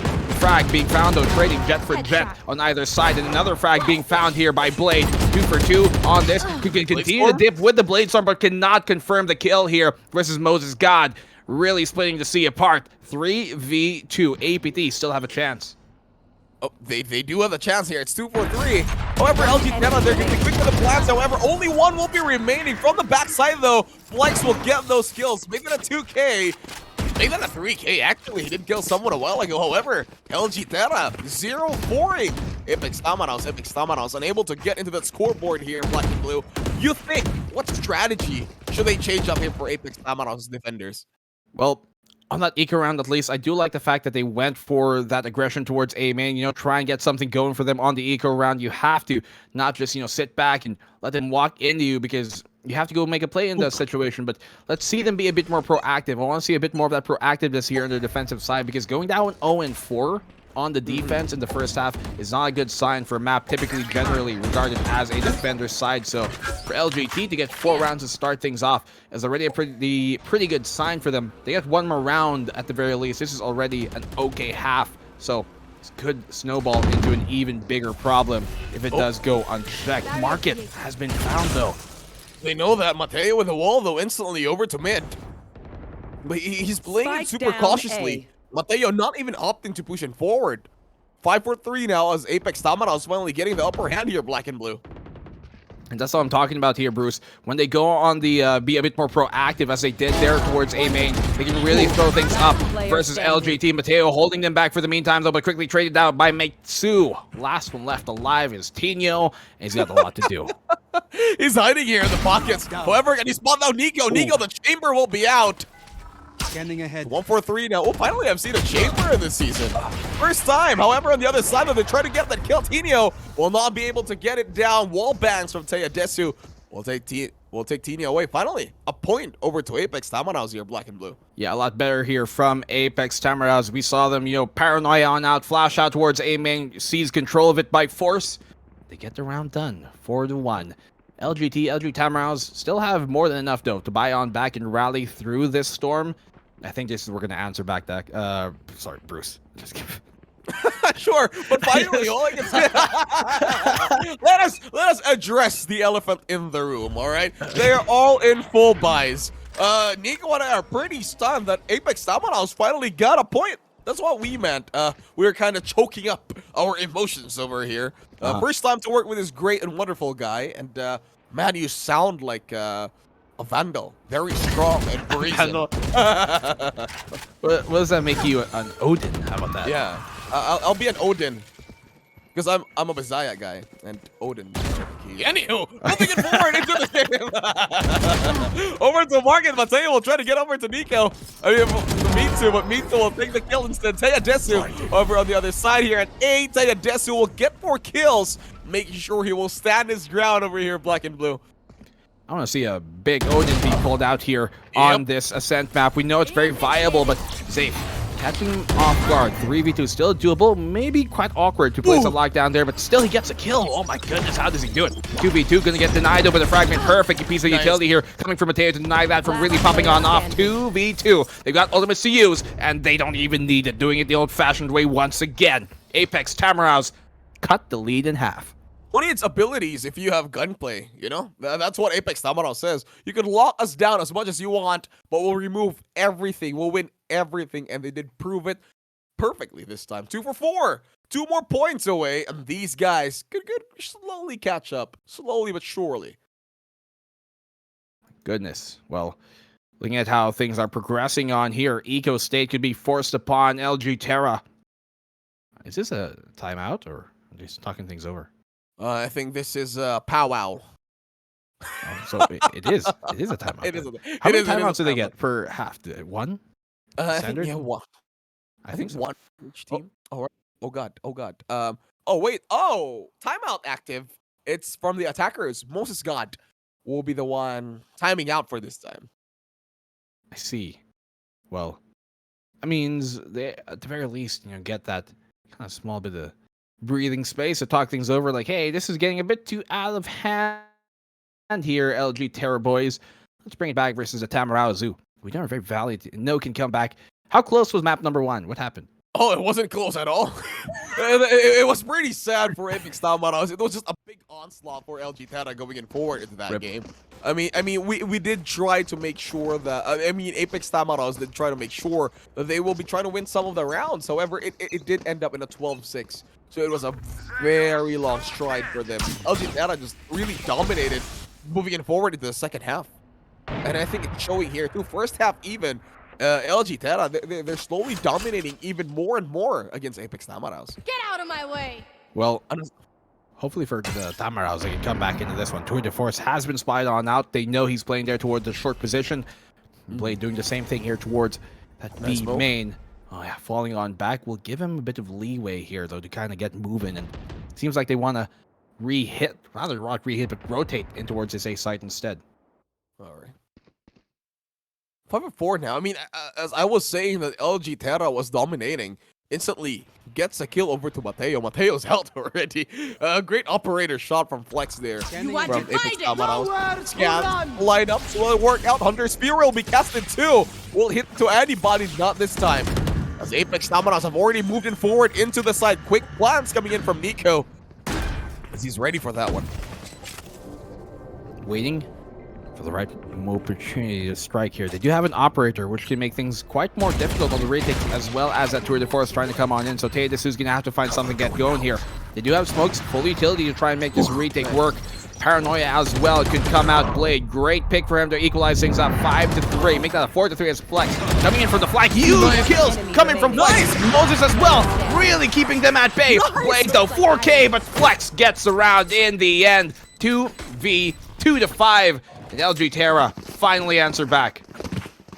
Well, there you have it. This gem though, I mean, our gem from LG Terra, Flex, he was like, all right, I'll be the better jet, dulls the Blade over at Blade's operators, even gets the Blade Storm kill over to him. I mean, he did try, however, Flex was way quicker over that. He got 3Ks into the defense, and that pocket strategy that he has, just hiding in the wake, really worked out for him well. Yeah, really biding his time, finding the right opportunity to strike the right moments, and that he does. Blade his name, I'd suggest. It's on out. Yes. Here comes a recon, but still Flex able to fend them off. Getting Mate Su could almost go down here, but still staying alive. That drone's gonna find out Nico does not have a rendezvous. Actually, no, he does. He gets a kill and snaps back to safety. Yeah, he snapped his safety away from existence. However, Tedesco here going to be pulled out in the meantime, though. He will die instantly. Wall bangs from Tino. Very successful here at A side. 4 for 3. A shock darts will be casted instantly. It will hit onto the Sage. Coming to the Blade Storm. Blade Storm Gore of Jet. 1 for 4. You think a clutch will be possible here, Black and Blue? Possible, yes. Probable, highly unlikely. I do think he's getting spammed for this. And yeah, Flex in the proper position, really flexing his gains, isn't he? 6-2, and this is looking a bit more like what you described on map number 1, Bruce. Yeah, exactly. The onslaught of LG Terra is just unstoppable as of the moment here, Black and Blue. I mean, there is a lot of chance for Apex Samaros to win this. However, they might need to do that on like the second half of the game. However, when it comes to their lineup here, they're defenders right now for Apex Samaros. Do you think this lineup is working out well, or will this work out better to be on the attacking side? I don't think their composition is really the problem, honestly, on either side. Maybe a bit more archaic here on the side of LG, but it really isn't proposing too big of a problem for them. So for LG Terra, it's a way that they're playing with a composition that has been working on out. We do see a KO and Chamber really fall into fashion lately, but still, RD Flex, what a great shot for him to find Blade, and that's what I'm talking about. Doesn't necessarily mean what hand they're dealt, it's how they're playing it. Yeah, alright, so there you go. It's not the composition problem, it's how they're playing it. And just by everything, LG Terra is just playing their lineups pretty great. I mean, their composition pretty great. And so there you have it. As you're seeing that, Apex Samaras, though, is trying to get the advantage here. But instantly even out by Zeke. It's going to be a 3-4-3. Meet 2 moving forward into market. However, lockdown will be casted by LG Terra this time. Giving them that little bit of brevity. Expensive round already, though, for LG Terra. Even if they win this, they've used that lockdown, which means they won't have it for an actual gun round. And that just speaks to the pressure that you see the Tamarons are applying on here. Nico still gets a flick. Tino on the trade immediately. 1v2. Last one left alive here is going to be Tino for the side of LG Terra. This actually could be a round where they're going to be able to win this. Fragment, though, very, very tight angle, but with the wall bang, Tino makes it happen. 7-2. What a clutch coming in from LG Terra. Right there you have it. 2-7. 5 rounds away for LG Terra. What a clutch there from the Sova. Gets the perfect angle. Even with the bomb from the KO, it still works out well. Gets out 2 Ks. Defends his site properly and perfectly. Man, as I said, though, kind of an expensive round here, Bruce, that they had to utilize their lockdown in. And that's not going to be such a great case for these next rounds, but it doesn't seem like they need it anyways. No ultimates, who cares? Recon Bolt. On this duo, he gets a nice play from the KO, though. However, no kills will be granted. Has to updraft here, Flex. He will not be taking any chip damage at all. Will be moving back and forth left and right just to stay away from B2's bullets. And it won't work out. They will have to retreat, though. Good call on the retreat, as the spike will be traversing over at B side here, Black and Blue. Crawling slowly up in mid. Operator, I think, is what Blade's got to work with. Yeah, it does. It is, rather. Lets him really be able to take those long-range angles and secure down mid, but they leave that trap to hold on to it as Flex gets opening pick here in the Teidesu, not expecting him to pie that corner so widely. And Nico trying to hold the angle out here. He spots it shoulder on out, and that's all Zafe needs to secure the kill. 3v5. Mateo, look at how spread out they're still playing, and I don't know about that one, Chief. For him to spread himself out there and give himself away, that's equalize things up and gives a fighting chance here towards the Tamaraos. Okay, so moving forward now, LG Terra. All of them are mostly on site now, both the Astra and the Killjoy. So they will have to play this in the post-plant retake for Apex Tamaraos. They're all moving into lobby. There's got to be super careful right now. Smokes will be coming up from the Astra. Nano Swarms too, instantly committed by the Killjoy. RD Flex here. Enemy gonna get spied out by those market stairs. Nobody really actually playing in market. He's gonna be supported by so safe, holding on and using that information to bait them into the angle, and around quick and cleanly won here by LG Terra. No problem at all. 2-4-8 is the score. looks like Apex Tamara is getting a really hard time getting the score into the board. Oh, by the way, what strategy is it here for Apex Tamaras that they gotta do? Do they have a fighting chance when they're gonna be attackers coming in forward, or I don't even know anymore. What strategy should Apex Tamaras do this time, Black and Blue? You know, when you look at the compositions, it would kind of suggest the other, kind of the inverse, right? Like, you would expect, well, LG Tamaras, oh my goodness, LG Terra rather, as Nico gets that kill, should be doing better on the defensive side based on their composition. They have that kill, they have the Astra to really help lock things down. And the opposing side, you should expect here, you know, the Apex Tamaras to do better on the attack, but goodness, the shot not connecting for Nico. Because of what the comp they got that Omen, they got the very aggressive KO and chamber composition with the Jet, so you'd expect when the inverse flips on over, they're going to do better on their attacking side, but Blade, what a shot from him to keep things equalized. I like how Mateo plays the stage as a battle stage. It's his signature trademark, getting some really unconventional agents to play as duelists. It really works out for him, though. Gets the heal. All right, Blade here. Eco round for Apex Tamaras again. Cosmic Defy going to be casted out by LG Terra as they move it forward. The gravity well moving in perfectly for Flex as he gets the headshot. However, though, it's 3 for 2. As Blade has to move it forward. Does he get the angle? No, he won't, but Mitsu will close the game. 3 for 8. Finally, Apex Tamaras gets a score on the board. Last round before the switch. Still a gap here, Black and Blue, but there is a chance. It's esports. It happened. Well, to your point as well a while ago, you know, when you get that Sage to kind of be a bit more battle Sage and you get him activated a lot more often, then it does also mean that your res will be more often available because of the ultimate orbs you're able to farm. But he hasn't really been having himself a super high fragging game, only 3 on the board. But Flex is really taking up a lot of that duty. It's Flex. He's flexing his muscles right now. That's the only joke that I can think of. Don't blame me for that. I bet he's got some big guns behind those. So, yeah, big Odin with him too. That I'm pretty sure of. I would bet it is a muscle. It is a muscle. There you have it. Oh, operator for operator. Blade and Flex. Who'll be the better jet here? Can he be more quicker? Like, can he get the kill? But no, Flex, even with a very, very disastrous angle that he has, still takes the kill over to Apex Tamaras. Closes the door to Morgan already. Not yet. Goes for the headshot instead. Tries to go, but DTP will stop him on his onslaught. You should run. Yeah, simple geometry. The closer you are to the angle, the faster you are going to be sought and seen by someone holding a wider, longer, deeper angle. So, right there, Potato Suit trying to get the kill. Yes, he does, even with all the pressure being applied onto him. 1 versus 2. Last one left alive is going to be the Chamber coming from the Apex Tamaras, and he's going to have to huff and puff his way into a clutch. One enemy remaining. Oh, 24 zapped him, but I'm pretty sure he will be casting it. And yes, he will.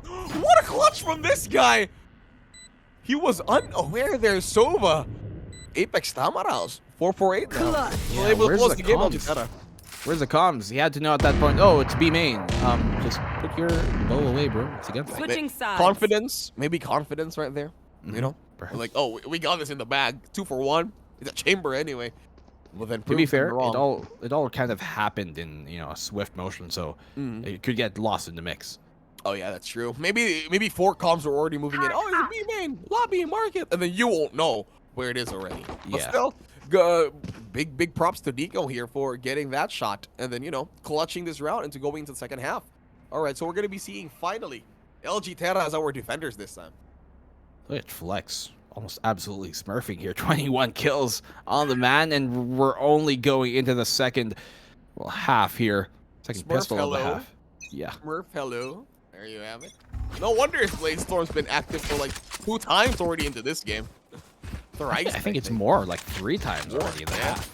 So he's been having himself a hell of a game. Blade though. Yeah. I love how he's not using it sometimes. He just lets it be. He prefers the gunplay. Yeah, who needs it? Who needs it when you got an automatic rifle in your hand, right? But oh my goodness, Blade so fast, so furious into the site. Moses getting caught off guard here, and the retake is going to have to come on in. They can't filter themselves. Oh, what is going on? Spike planted. Zeep is still on the smoke though. Chalk darts will be there. Market force will be destroyed. The spike has already been planted by Apex Tamaras. LG Terra has to find some way to move in forward.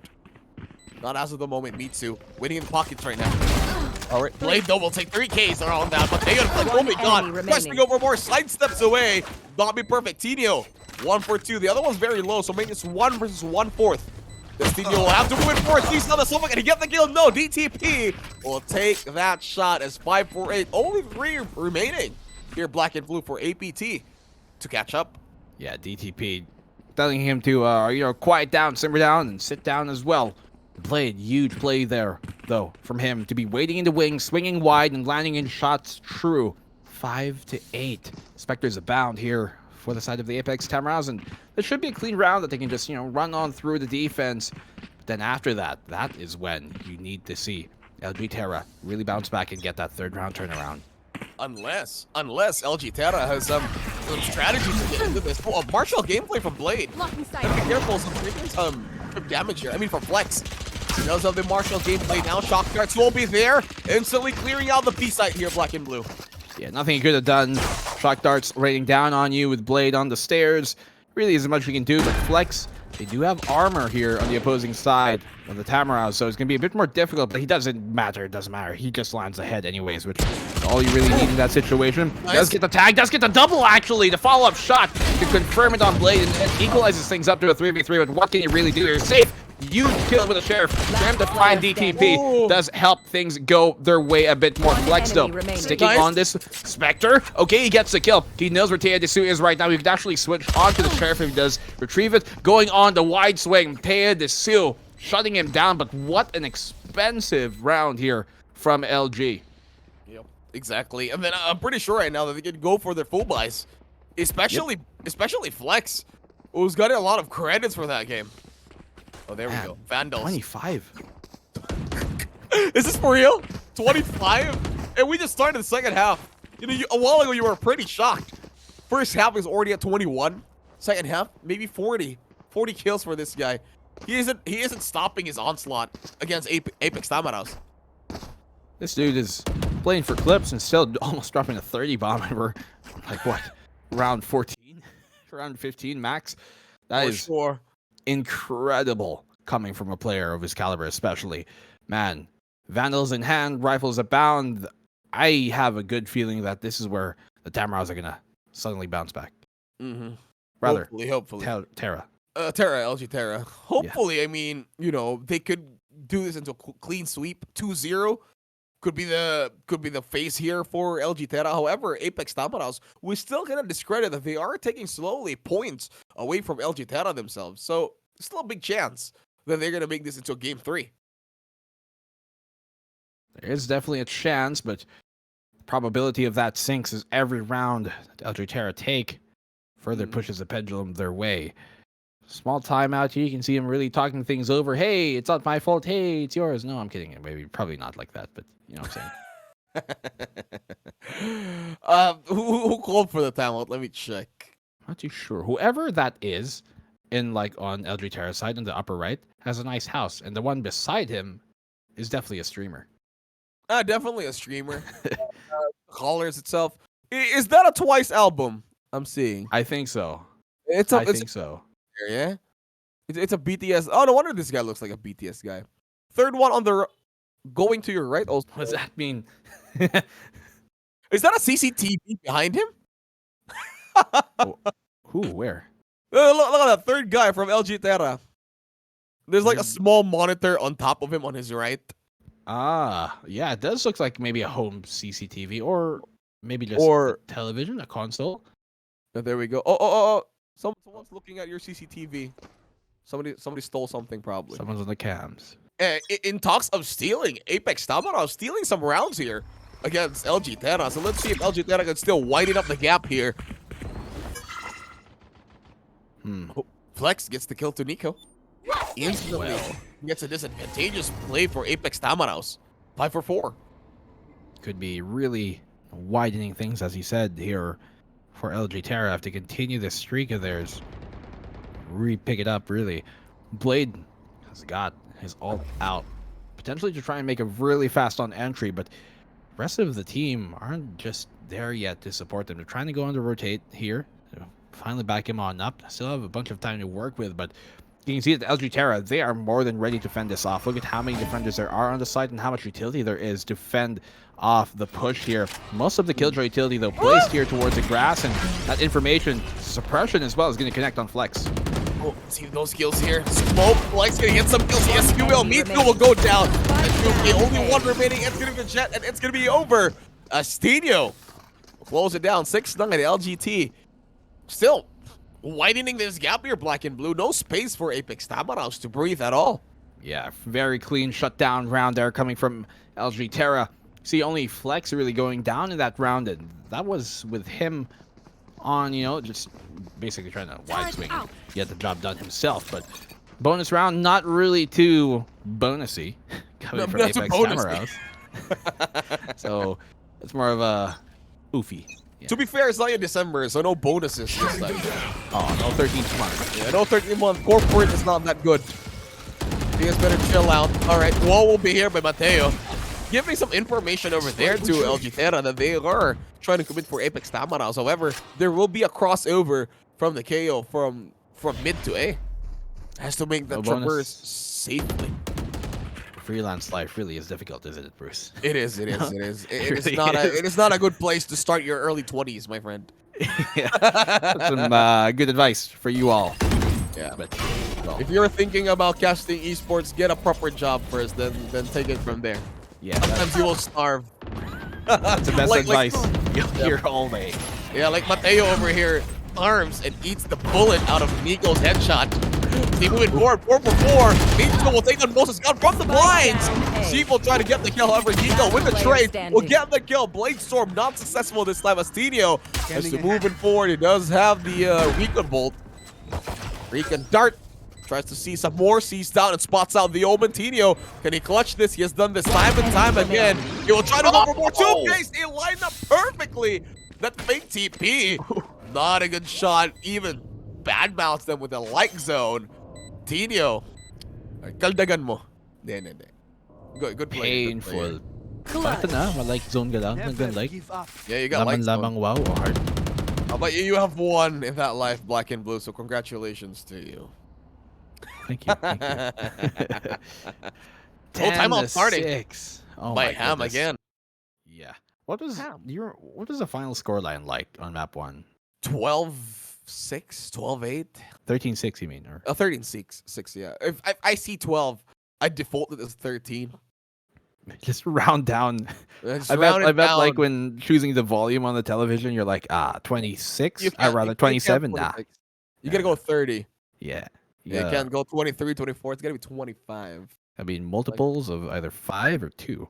Nobody starts a meeting at 5:32. Yeah, who does that? It's gotta be 5:30. Man. So there you go. Those are like some adulting advice, from us guys here. Now that we're very responsible adults, at least on my sake. Yeah. For me, never. I keep buying useless stuff. I just invested in a burger joint that's already gone. That's not. Oh, that's bad news. I was gonna say that's not a bad idea, but with that follow-up. Without follow-up, nope. Got tricked. Sorry to hear that. Apparently, that burger joint wasn't even real at all.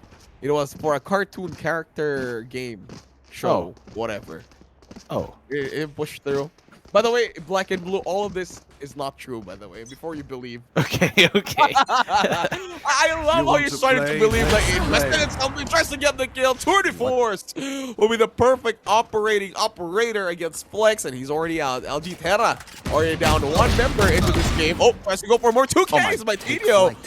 Doesn't even the playing field. Tries to just close it.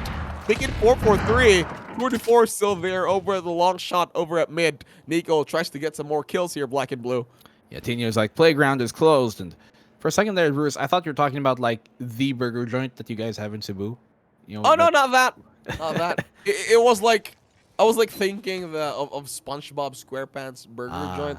I was trying to build into this joke, but there was so much action happening like here. You gotta blame the players for taking this too seriously. Yeah, the Krusty Krab. Krusty Krab to Chum Bucket real quick. Yeah, exactly. Chum Bucket's kind of cool. I like Chum. I'm a fish. I like Chum. I'm a shark. You gotta play like a shark. The best way to play like a shark is get kills. Find that blood in the wire really and sniff things out, at least for side of Apex Tamaraos. They really have to get themselves going. Yeah, they're really bleeding rounds here. Oh, nice lineups there from the Sova. Storm grenades, nano swarms over there by Chief. Chief, the Chief will be here. Tino get over at Market. Let's even get some kills here. Chief will get kill over to DTP. Turning Force will be there. 2 for 2. Will not beat up.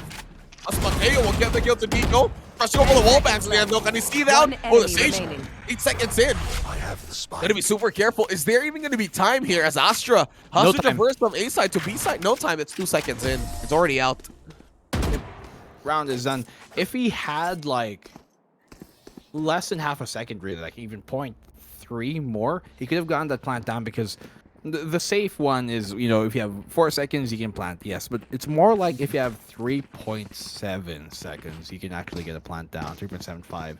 So a bit more there. By the time he was going for the plant, I think my eye caught like it was like what 3.3 or something. So just a bit more could have made things work on out, but 6-11, a single one away from match point here, Bruce, and they've got some high impact ultimates to really throw in here, but the wrench could also be thrown in the spokes because of this null command that I was expecting. Nice. By the way, he's taking a lot of good damage here. Hunter's Fury will take the flex a bit. However, Mitsu's already be out. Here. Tino's really bullying this guy. He tries to revive him though, but Moses God will take down Blade from the entry. Spike You get the res back up there on the KO. So he's back up on the fight. Can Nico actually fend him off? They do not have the weapons advantage. The lockdown could be used here, and that is what they do, but they have the Hunter Spirit to try and counter that here. Coming, it does connect as well. Teidesu able to get the kill.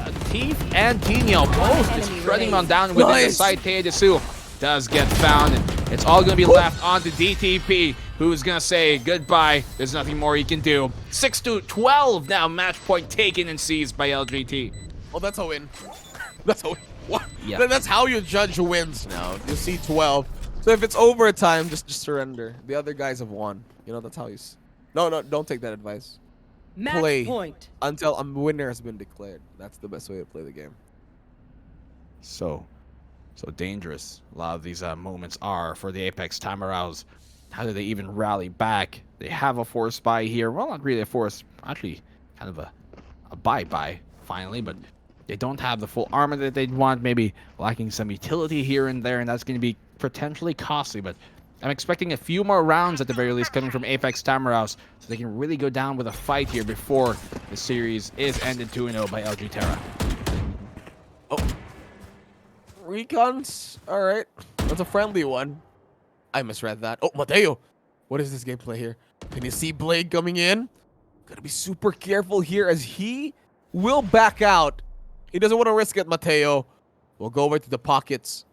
He does not cross yet. So Blade, be ready for this. Can he get the shot? Yes, he will, Mateo. He will take out Blade away from this game. Walls instantly will be destroyed. But the side of Apex Tamaraos this time. Ooh, waiting nice. Here. Oh, great shot by Nico. See if he gets found and equalizes things up, gives him a sliver of hope.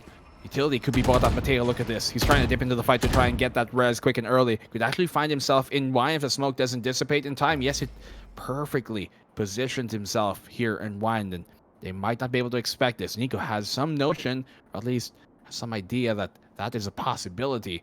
So keeping his eyes on up, but there is lots of utility placed here towards that grass position. Fortunately, though, for Apex Tamaraos, on the killjoy early on. Oh, nice. I thought Mateo was playing impatiently, but he will get that kill. Get the rest already. A restrike, however, though, is on the other side. It's going to be super disadvantageous for them as Mateo was caught off guard from the people coming in from 3. No charges left. Was he able to get the revive? No. He was about to, but then suddenly short was taken. But Tino and Flex, 2 great players we've seen come in big this map. Looking for them to take an even clutch this on out. Flex, nice. Great angle for him to find. Made to a bit too open with nobody watching that A-main position. They have to know the generator where it's going to be. And Flex into 1v1. Will he drop the 30 bomb with this clutch, with this kill? Almost very close to it. Time is ticking. Will not get the kill just yet. And DTP will hold on long here for APT. Oh, damn. I thought that was like the great classic turnaround. However, it didn't work out this time for Flex. He does get that 30, bro, already. So it's still okay. Maybe he wants to prolong it. He really wants to get that 40 kills. Who knows, Black and Blue? Really want to pad the stats in this game, right? But especially also get the win would be absolutely even more to top off that hat. Look at him, 31 frags in the game. He's looking to really make his mark be felt here, but it's going to take a few rounds. They're going to be on eco here, and they can convert this. We've seen them be thrifty in the past, but this one might be a bit too out of reach, especially that flex has been taken down early. So say the flex dies. Oh man, wow, what a nice shot at him, the shorty. Moses God will take the Mitsu. LG Terra not playing this safely anymore. They do know that this is a tightrope for them since they're on their eco round. So they're like, okay, if this is going to happen, we'll just play aggressively. And we'll just take it from there. Oh. Okay. Last player standing. Zeef does get a kill of its own. Nico. Shots on Tinio, and that just leaves Zeef. Last one left alive, 20 HP. This round is done. Let's move on next. 8 to 12. Let's call it. Oh, okay, maybe not. He does get a kill on Nico. As long as he can make this round expensive in the long run, I mean, it doesn't really matter. If you lose a round, they are pretty much done. So economy won't really be that big of a playing point unless it does come to further extensions of it. But 8 to 12, the LGT closes out here. No cyberpunk buff for Zeef that time. I like his sheriff, cyberpunky. However, full buys surely for not even full buys for LGT. Nico. Oh, they do. They do have all the credits that they need. So I'm pretty sure. Do you think this will be the game that will LGT could close out? You want to play? Let's do the round where they do exactly that here, Bruce. Okay. Information gathered by Apex Tamaraos. Really trying to spread themselves out. Finding that information, but they walled off A main, and that just secures the control here for the Terra side. There's even a smoke to cover it up too. I mean, it's only the chamber there gets the information. The spike is already in B entrance, so it's still a decision for Apex Tamaraos as to where they are going to commit. However, I don't see any weak links in LG Terra's defense play right now. Very few moments where they really do seem mortal, although we have seen some good rounds coming from APT, but a lot of that is really just punishing what minuscule mistakes might be thrown by LGT into the table, into the pot. They're going for this B-side attack. No real control towards mid here for the LG Terra side, which means their B split should be successful in taking it, but the question is, can they hold on to it in the post plant? Tino waiting side to side, but great pick here, Bruce, from Moses God. 30 seconds left. The Sheep does hear that. Oh, gets the kill. The Sheep goes for the wall backs. One more remaining, and that's it. Flawless victory for LGT. Does not even stop there. Closes the round. Flawlessly does it too. A very decisive win here coming from LG Terra. Just securing the game here. Almost like what, twice now? 13-8. Really putting their foot down and securing this 2-0 undefeated here today. Undefeated 2-0 clean sweep by the guys in blue, LG Terra. All right, so black and blue. Greatest highlights of the game, you think? Flex, just the entire game, literally the entire map. Just flex. Yeah, that was him just absolutely popping off. How many frags did he get there? I didn't catch in the end, like what, 33 or something like that. Just absolutely such a powerful force that went unchecked the entire map. And how do you even check a player of his caliber? Last time we checked, he was like 31. I mean, Flex could be, he has done this every season already for the Alliance games. Flex has always been the go-to guy. Sometimes he does have his dark days where he just goes third fragger, second fragger, but there really are times when he just pops off and then he just soars into the heavens. And this is the kind of strategy from this guy that he does. I mean, I do love it. However, still good chance for Apex Tamaraos. They still do have their chance in the lower brackets for them to even be here and get a revenge match against LG Terra. But with that being said, this wraps up our first game for today. And by God, great stuff, great stuff. What a way to start our Saturday here, Black and Blue. Yeah, and it's just a great showing here from the side of LG Terra. And that was a quick series. We're going to move on to the next one in just a bit, but I think the real takeaway from here is that LG Terra are really looking to be one of those teams to beat moving down further so far and above, at least in this bout, especially the competition, what we saw coming from Apex Tamros. But I'm hoping for Apex Tamros to use this opportunity to bounce back and come in big next time. All right, but before anything else, by the way, Black and Blue, here is a quick reminder for everybody watching out there over at Twitch and Facebook. The Alliance Games Finals will be held live at Conquest 2022, happening on July 23 to 24. At Conquest, you will get a chance to watch the All-G finalists battle it out on stage, meet your favorite gaming and esports personalities, for example, Kaide, and enjoy a lot of different programs and activities for all kinds of gamers. So see you out there, and make sure to stay tuned for more Conquest updates at the official Facebook page, facebook.com/Conquest Philippines. And also, AcadArena recently launched its newest cycle of scholarships that are open to all student gamers. If you have siblings, cousins, or friends who are in senior high school and college, they can apply for our scholarship grants. Simply visit AcadArena.com/scholarships and get a chance to be a #AcadArena scholar. Have you been a scholar before, Black and Blue? Never. Same. But don't do as I say, not as I do. Yeah. So guys, what I will say though is, hope to see you guys on Conquest. I mean, it's been such a long while since we've had, such an event like that. So I hope to see you guys there. But for the moment, Bruce, I think this is going to be the one and done for us here today. Thank you, by the way, for taking map number 1. I apologize. I wasn't able to make it in time. No, you were there the whole time. You were there the whole time. What do you mean? Oh, yeah. Yeah, you were just there in the the whole background, time. in the You were wings. never out. You know what? Anyway, let's take a very, very short break. Black and Blue will be back with Mochi for game number 2.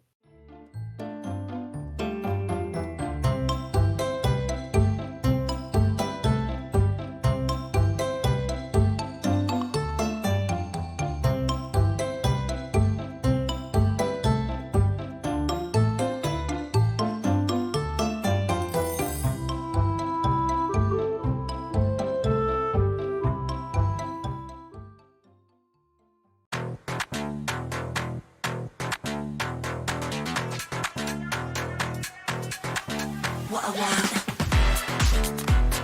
This is what I want. What I want. This is what I want. That thing, that thing, that thing that makes me cool like crazy. Makes me cool like crazy. Makes me cool like crazy. Let me break it down. It's a material world. Show me what you got. I hope you came prepared right there. If you give me the thing that I want, wanna get that thing that makes me cool like crazy. That vibe inside, that's lit. No if, no buts, no maybes. It's what I want.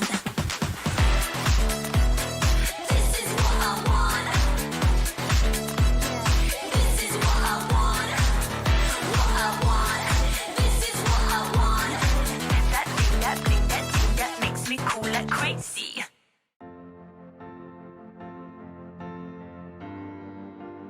Outside the game, I'd have a hard time making decisions and just go through life without any direction really.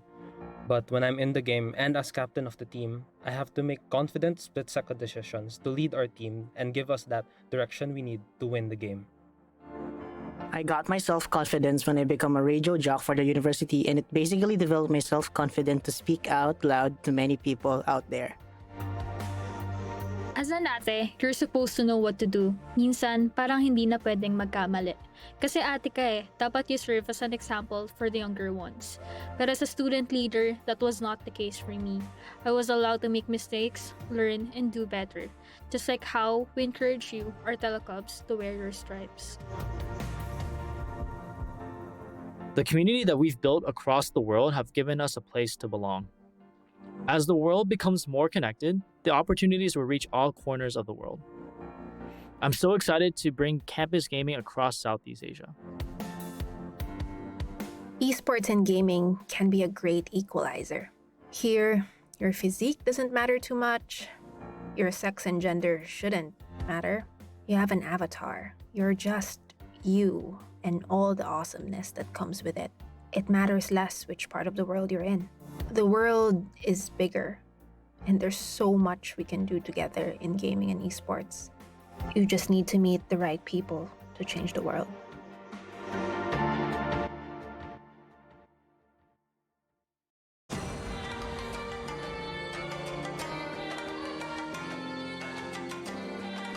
In AcadArena, I broke through solo queue and became a team player. In AcadArena, I broke through my comfort zone and became more social. In AcadArena, I break through my hardship and become more confident. In AcadArena, I was able to break through my shy and timid self and turn into a student leader, kinda. In AcadArena, before I was lost, but because of the org, I was able to find my passion. Happy birthday, AcadArena. Continue breaking through the stigma of video games and academics. Happy birthday to AcadArena. We look forward to all the great work you guys will be doing in the coming years. Happy birthday, AcadArena. We hope you continue to support our industry and break the stereotypes of how student gamers can be.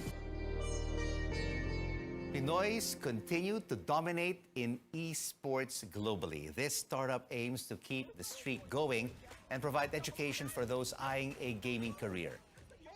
AcadArena secured over 170 million pesos for their projects. We get to know more about their initiatives with a young... It's still crazy to think that it's been 3 years since AcadArena started. Today isn't just a celebration of our anniversary, it's a celebration of everyone who supported us along the way. We've had students who grew up with AcadArena, myself being one of them.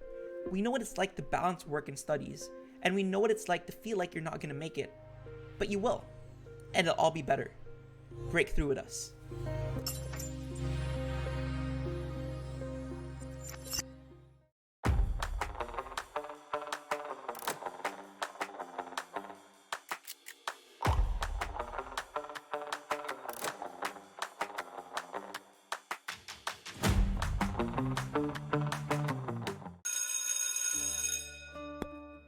This is Filippo. This is Jessica. Parehong freshies, parehong gamers. Gusto ni Filippo maging next big caster. Si Jessica naman wants to make the biggest esports tournament in their campus. But they don't know where to start. They're also from different campuses in different parts of the Philippines. They would have never met. If not, for AcadArena. In AcadArena, we help students meet, collaborate, and learn all the hype and wonder ng gaming at esports. Dito, naging caster si Filippo, even just for that afternoon. He met students with the same dream, attended our workshop, and we funded a tournament where they can debut. That was Jessica's tournament. Inorganize niya ito with a student club in her campus na ginabayan namin all the way. And that's how they met. That's what we do here in AcadArena. We turn gamers into leaders, casters, breadwinners. AcadArena. It's not just play.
What I want.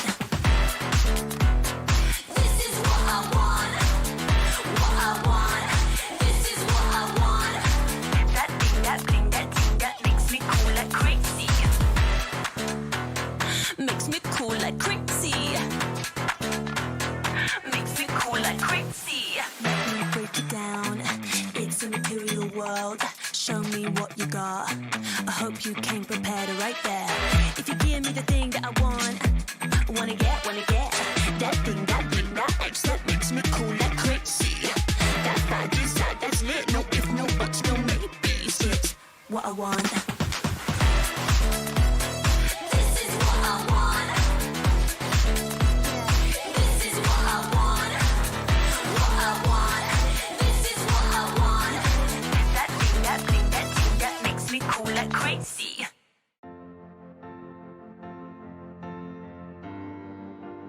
Outside the game, I'd have a hard time making decisions and just go through life without any direction really. But when I'm in the game and as captain of the team, I have to make confident split-second decisions to lead our team and give us that direction we need to win the game. I got my self-confidence when I become a radio jock for the university, and it basically developed my self-confidence to speak out loud to many people out there. As an ate, you're supposed to know what to do. Minsan, parang hindi na pwedeng magkamali. Kasi ate ka dapat you serve as an example for the younger ones. But as a student leader, that was not the case for me. I was allowed to make mistakes, learn, and do better. Just like how we encourage you, our telecubs, to wear your stripes. The community that we've built across the world have given us a place to belong. As the world becomes more connected, the opportunities will reach all corners of the world. I'm so excited to bring campus gaming across Southeast Asia. Esports and gaming can be a great equalizer. Here, your physique doesn't matter too much. Your sex and gender shouldn't matter. You have an avatar. You're just you and all the awesomeness that comes with it. It matters less which part of the world you're in. The world is bigger, and there's so much we can do together in gaming and esports. You just need to meet the right people to change the world.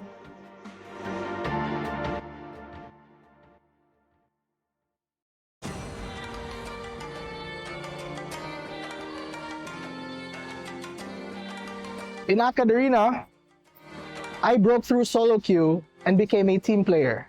In AcadArena, I broke through my comfort zone and became more social. In AcadArena, I break through my hardship and become more confident. In AcadArena, I was able to break through my shy and timid self and turn into a student leader, kinda. In AcadArena, before I was lost, but because of the org, I was able to find my passion. Happy birthday, AcadArena.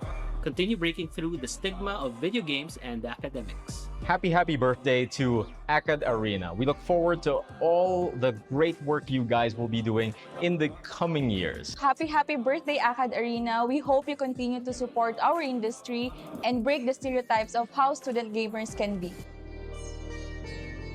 Pinoys continue to dominate in esports globally. This startup aims to keep the streak going and provide education for those eyeing a gaming career. AcadArena secured over 170 million pesos for their projects. We get to know more about their initiatives with a young... It's still crazy to think that it's been 3 years since AcadArena started. Today isn't just a celebration of our anniversary, it's a celebration of everyone who supported us along the way. We've had students who grew up with AcadArena, myself being one of them. We know what it's like to balance work and studies, and we know what it's like to feel like you're not gonna make it. But you will, and it'll all be better. Break through with us.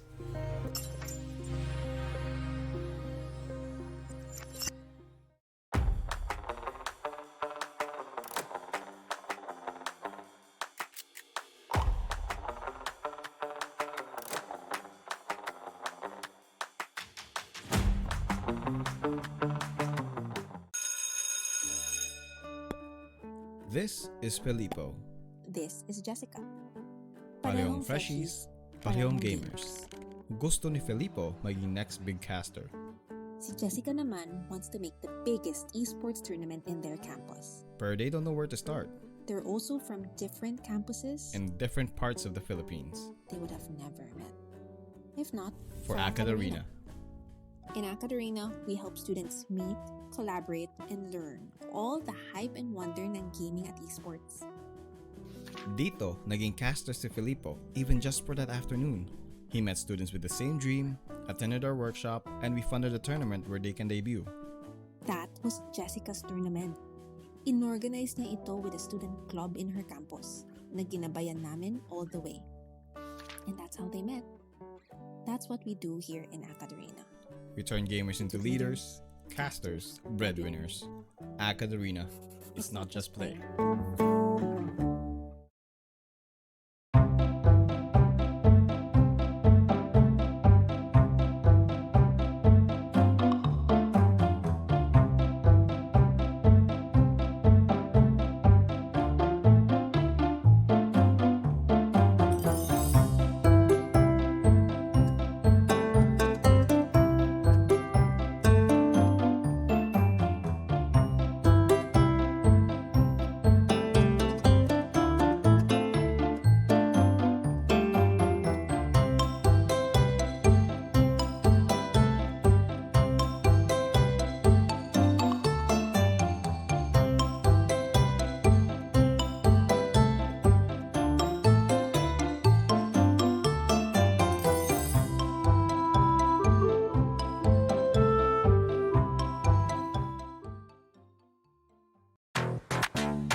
what I want. This is what I want. What I want. This is what I want. That thing, that bling, that thing that makes me cool like crazy. Makes me cool like crazy. Makes me cool like crazy. Let me break it down. It's a material world. Show me what you got. I hope you came prepared right there.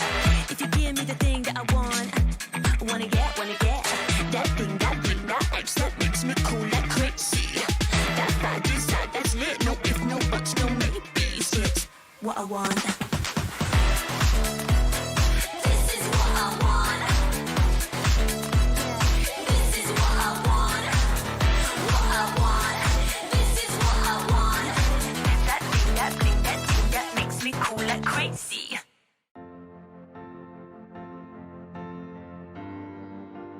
Outside the game, I'd have a hard time making decisions and just go through life without any direction really. But when I'm in the game and as captain of the team, I have to make confident split-second decisions to lead our team and give us that direction we need to win the game. I got my self-confidence when I become a radio jock for the university, and it basically developed my self-confidence to speak out loud to many people out there. As an ate, you're supposed to know what to do. Minsan, parang hindi na pwedeng magkamali. Kasi ate ka eh, dapat you serve as an example for the younger ones. But as a student leader, that was not the case for me. I was allowed to make mistakes, learn, and do better. Just like how we encourage you, our telecubs, to wear your stripes. The community that we've built across the world have given us a place to belong. As the world becomes more connected, the opportunities will reach all corners of the world.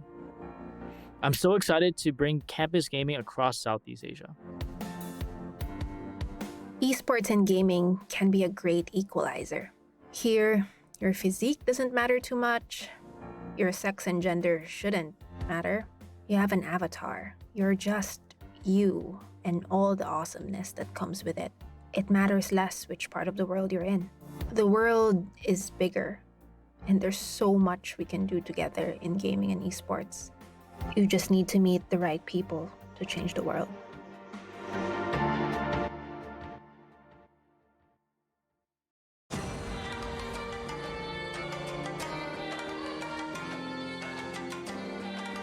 In AcadArena, I broke through solo queue and became a team player.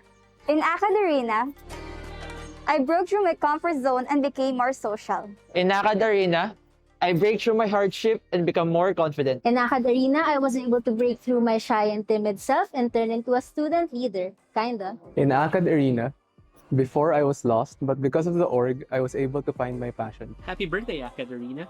Continue breaking through the stigma of video games and academics. Happy birthday to AcadArena. We look forward to all the great work you guys will be doing in the coming years. Happy birthday, AcadArena. We hope you continue to support our industry and break the stereotypes of how student gamers can be. Pinoys continue to dominate in esports globally. This startup aims to keep the streak going and provide education for those eyeing a gaming career. AcadArena secured over 170 million pesos for their projects. We get to know more about their initiatives with a young... It's still crazy to think that it's been 3 years since AcadArena started. Today isn't just a celebration of our anniversary, it's a celebration of everyone who supported us along the way.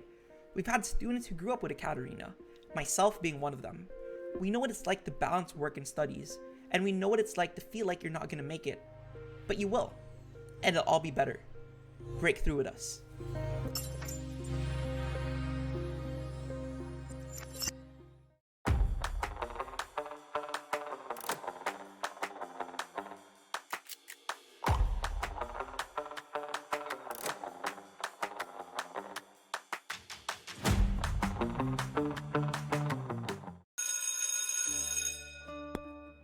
This is Felipo. This is Jessica. Parehong freshies, parehong gamers. Gusto ni Felipo maging next big caster. Si Jessica naman wants to make the biggest esports tournament in their campus. But they don't know where to start. They're also from different campuses In different parts of the Philippines. they would have never met. If not, for AcadArena.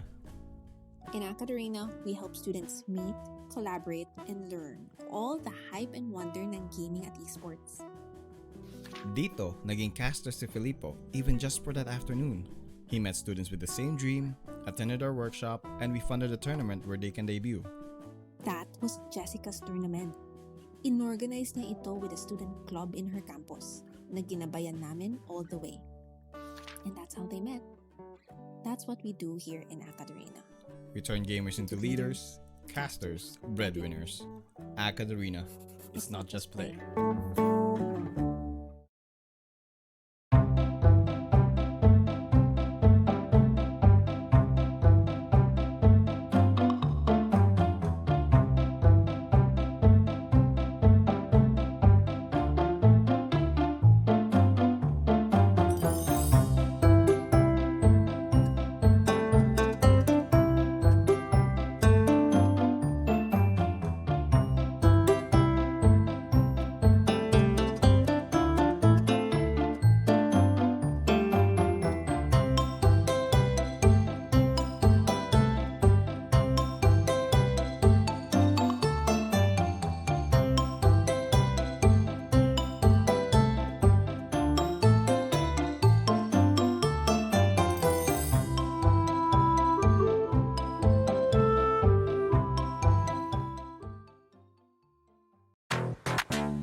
What I want. This is what I want. What I want. This is what I want. That thing, that thing, that thing that makes me cool like crazy. Makes me cool like crazy. Makes me cool like crazy. Let me break it down. It's a material world. Show me what you got. I hope you came prepared right there. If you give me the thing that I want, wanna get that thing, that X that makes me cool like crazy. That is that, that's lit. No if, no buts, no maybes. It's what I want. This is what I want. This is what I want. What I want. This is what I want. That thing, that thing, that thing that makes me cool like crazy.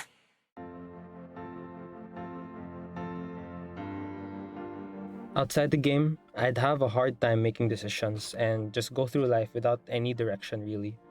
But when I'm in the game and as captain of the team, I have to make confident split-second decisions to lead our team and give us that direction we need to win the game.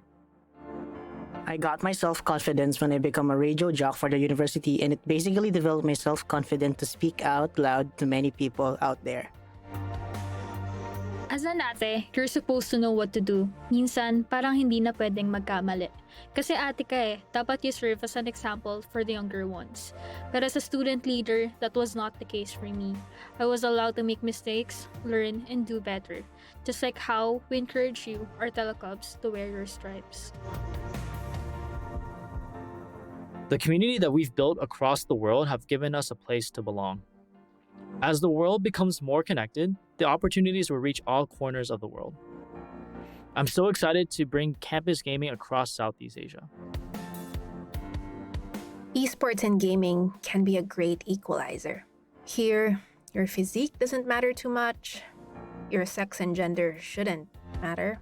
You have an avatar. You're just you and all the awesomeness that comes with it. It matters less which part of the world you're in. The world is bigger, and there's so much we can do together in gaming and esports. You just need to meet the right people to change the world.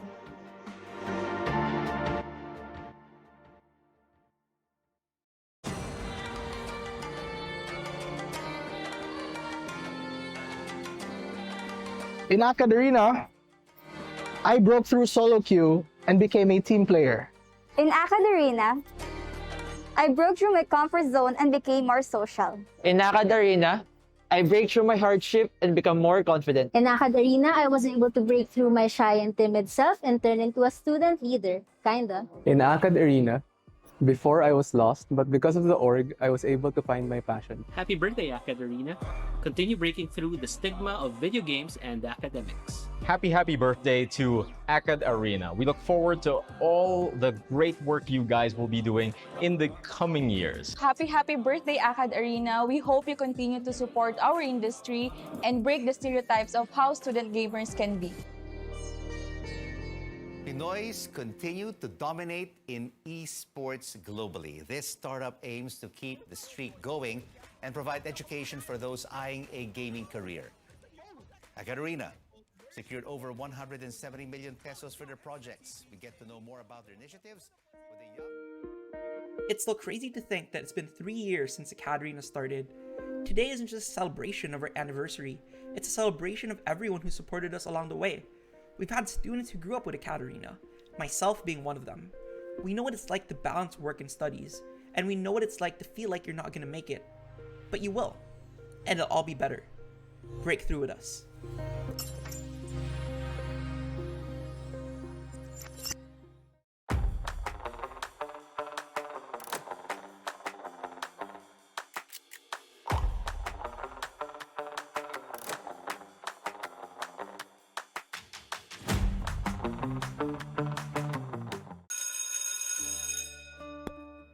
This is Filippo. This is Jessica.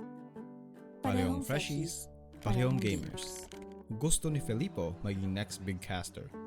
Si Jessica naman wants to make the biggest esports tournament in their campus. But they don't know where to start. They're also from different campuses In different parts of the Philippines. they would have never met. If not, For AcadArena. In AcadArena, we help students meet, collaborate, and learn all the hype and wonder ng gaming at esports. Dito, naging caster si Filippo, even just for that afternoon. He met students with the same dream, attended our workshop, and we funded a tournament where they can debut. That was Jessica's tournament. Inorganize niya ito with a student club in her campus na ginabayan namin all the way. And that's how they met. And welcome back, ladies and gentlemen, and everything between, to the Alliance Games Split 1, wherein from the first series we have witnessed the prowess of LG Terra and, of course, the side of Apex Tamaros. And this time around, it's going to be Archie Eclipse versus the Mustang Warriors. And hello ulit. Ito na naman, nandito naman ako. And so it's going to be my first time casting with the one and only Black and Blue. What a great opportunity to have today. Yeah, I'm glad that we finally get to be able to cast here together, Machi, and of course we are here at the Alliance Games, and this event obviously consists of multiple stages right now: play-in stage, group stage, and the playoff stage eventually in the end. So the play-ins will run for 3 weeks. We've talked about that already in the past, but we're all leading up to the grand finals, which will be concluded in Conquest 2022. Very, very exciting for us to have on here, and of course the Alliance Games wouldn't be a thing without our amazing sponsors and partners. The Alliance Games is co-presented by Globe Telecom, our official telco sponsor, and of course powered by Logitech G, our official gaming gear partner. And that's exactly what these teams need here to be able to perform their best in this tournament, in this series. And we're looking at how the brackets have gone here today. We saw, a while ago with LG Terra winning that series, and now we're moving on to the second series of the day, Group B. And this is how the bracket is shaping up to be. Whoever wins this next series between Mustang Warriors and the Romanson Gaming Eclipse are going to go up against either Valiant or Ablation.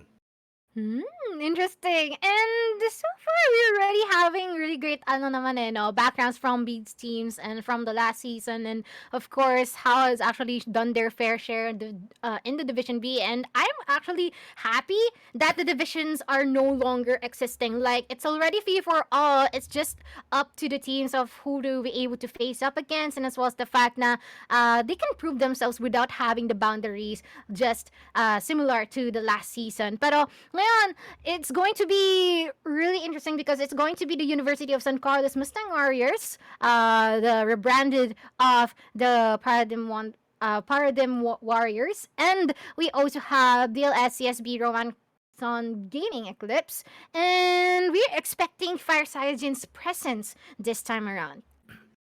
Yeah, he is one of the most experienced players we're going to see here in the Alliance Games nga dito, diba?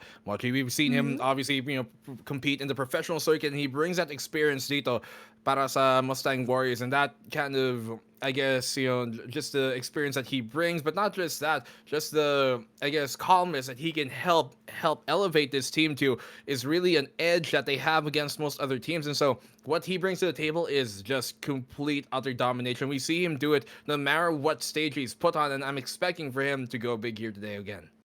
Yes, definitely. I'm quite excited of how it's going to unravel here. But so far, it seems like I had received an intel earlier on that Kyrgyz would not, unfortunately, be having his presence here for the side of Roman Sun Gaming Eclipse. And instead, we have to work here with what they have. But so far, we actually have one of their members who are actually really good in terms of in terms of the duos as well. I think I remember his name is going to be Sinks. So I guess it is a good matchup overall. Though well, they really had to take care of Farsighting. Talaga. Yun ang talaga kailangan nilang isipin dito. But yeah, so far we're just waiting for players to go into the lobby and we may be pursuing onto our second series for today. But what are your thoughts from the earlier series here, Sir Black and Blue? It was You really called me sir. It was. I feel like I grew a few gray hairs there for a moment, but no. Seriously, to address your question, it really was LG Terra, storming away with that win. We saw a great performance from a player like Flex. We also saw Blade on the opposing side there for the Apex Tamaraos have himself an okay game, but there were other players that also came in for LGT like Tizio on that Sova who really came in big. And the fact that LG Terra have such a potent duelist in their pocket as well as such a great backline to support that really did help them. So that's a bit of a recap of what we saw. They ended that one 2-0, second map being split, and I think both maps were like 13-8. I wasn't there for the first map. Shout out to Bruce for covering me for that. I was busy doing something else for a moment, but this time around, I'm going to be here for the full series with you, Machi. And I mean, I want to talk to you about what you expect from this because I know you know more about these teams over me, and so I want to know history between these two teams, or at least what you expect prediction-wise. How do you think the series is going to go? Well, actually, from the side of Romance on Gaming Eclipse, there are a couple of lines that has been said to me because I once asked for their inputs and their messages for the counterparts or their opposing teams, and they specifically told me that they're often being underestimated. And what they said is that underestimation that they receive actually plays well into their favor because that just means that they can pull off a lot of strategies or they can pull off a lot more than what's being expected to come out of them. And for the other hand, we have the side here is the University of San Carlos Mustang Warriors. I think overall it's just as key player is the Fire Cyanogen just because of the professional background that he has from Zeal Esports. And of course, once Fire Cyanogen is there, the best thing that they can do is that everyone just or everything, everyone and everywhere just falls into place when Farsighting is at that team. And I'm really glad that he is present because it just means and it just shows that he really wanted to secure that spot for his team. And I hope the side of Romance and Gaming Eclipse will be able to set the par up to them, considering that last time from Season 2, they faced up against to the LSU Viridis Arcus. And not to lie, they put up a really good fight. It's really close match, and I'm really hoping that right now there is a lot of amplification that they can put out here for the current match. Almost like they're bigger brothers, right, from CSB to the main DLSU campus, but that doesn't mean that they don't have what's in them, to make this a very good fight and even win this series. And as you said, they're used to being looked down upon as the underdogs, but when you're the underdog, that just means they're not going to expect your bark nor your bite, and you're going to be punching up every single time. And when you're punching up, you're going to hit them on the chin, and that's when you can really take these giants down. The bigger they are, the harder they fall. Don't forget.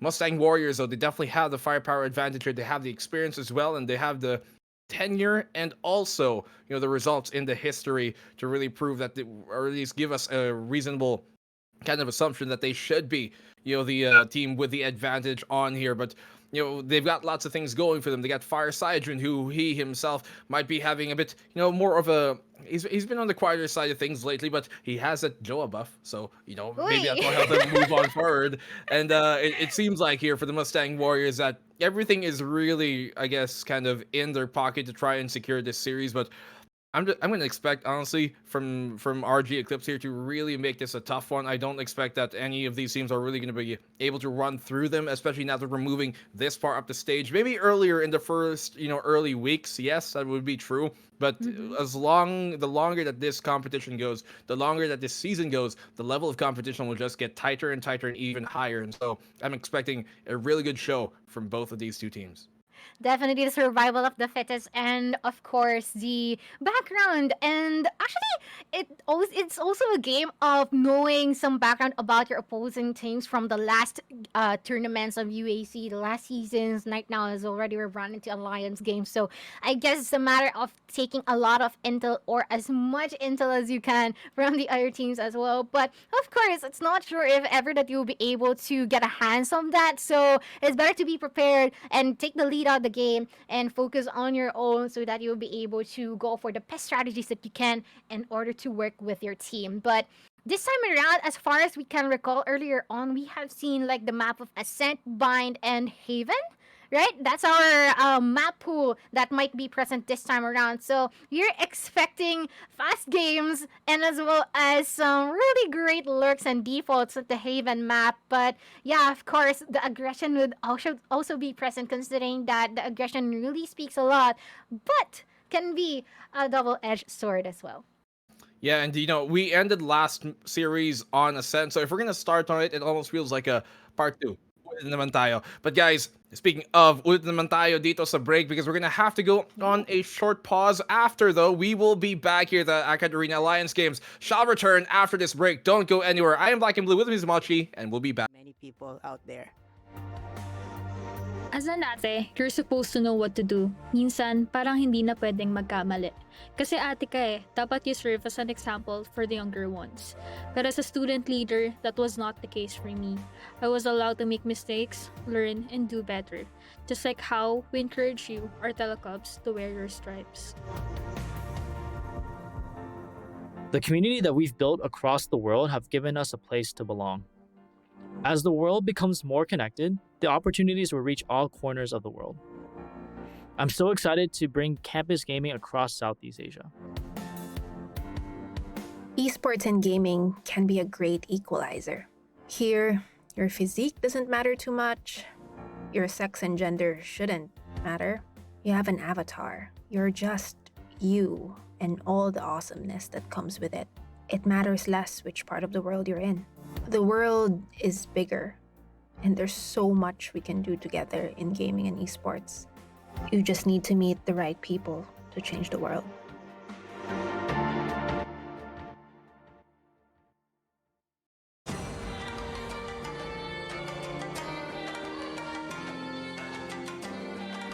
In AcadArena, I broke through solo queue and became a team player.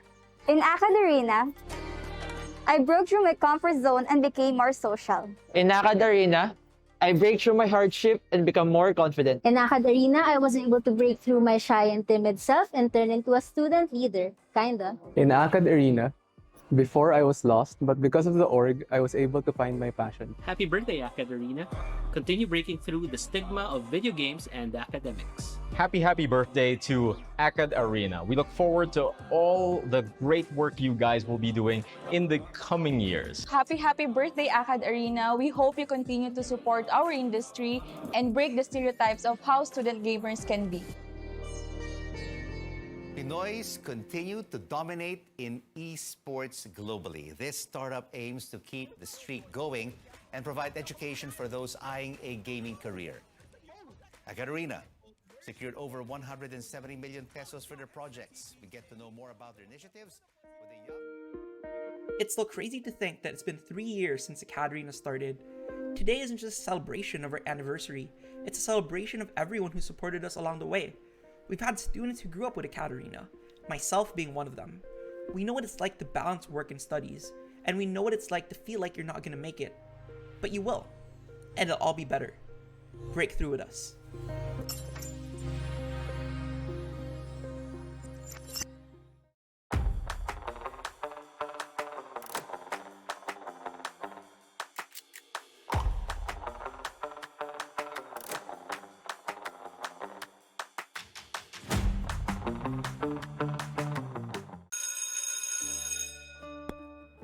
This is Filippo.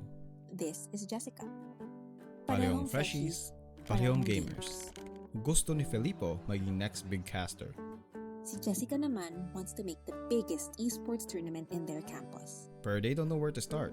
They're also from different campuses In different parts of the Philippines. they would have never met. If not, For AcadArena. In AcadArena, we help students meet, collaborate, and learn all the hype and wonder ng gaming at esports. Dito, naging caster si Filippo, even just for that afternoon. He met students with the same dream, attended our workshop, and we funded a tournament where they can debut. That was Jessica's tournament. Inorganize niya ito with a student club in her campus na ginabayan namin all the way. And that's how they met. That's what we do here in AcadArena. We turn gamers into leaders, casters, breadwinners. AcadArena. It's not just play.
What I want. This is what I want. What I want. This is what I want. That thing that makes me cool like crazy. Makes me cool like crazy. Makes me cool like crazy. Let me break it down. It's a material world. Show me what you got. I hope you came prepared right there. If you give me the thing that I want, wanna get that thing that makes me cool like crazy. That's not desire, that's lit. No if, no buts, no maybes. It's what I want. This is what I want. This is what I want. What I want. This is what I want. That thing that makes me cool like crazy.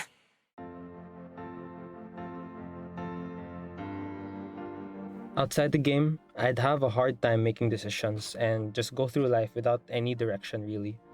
But when I'm in the game and as captain of the team, I have to make confident split-second decisions to lead our team and give us that direction we need to win the game. I got my self-confidence when I become a radio jock for the university, and it basically developed my self-confidence to speak out loud to many people out there. As an ate, you're supposed to know what to do. Minsan, parang hindi na pwedeng magkamali. Kasi ate ka eh, dapat you serve as an example for the younger ones. But as a student leader, that was not the case for me. I was allowed to make mistakes, learn, and do better. Just like how we encourage you, our telecubs, to wear your stripes. The community that we've built across the world have given us a place to belong. As the world becomes more connected, the opportunities will reach all corners of the world. I'm so excited to bring campus gaming across Southeast Asia. Esports and gaming can be a great equalizer. Here, your physique doesn't matter too much. Your sex and gender shouldn't matter. You have an avatar. You're just you and all the awesomeness that comes with it. It matters less which part of the world you're in. The world is bigger, and there's so much we can do together in gaming and esports. You just need to meet the right people to change the world.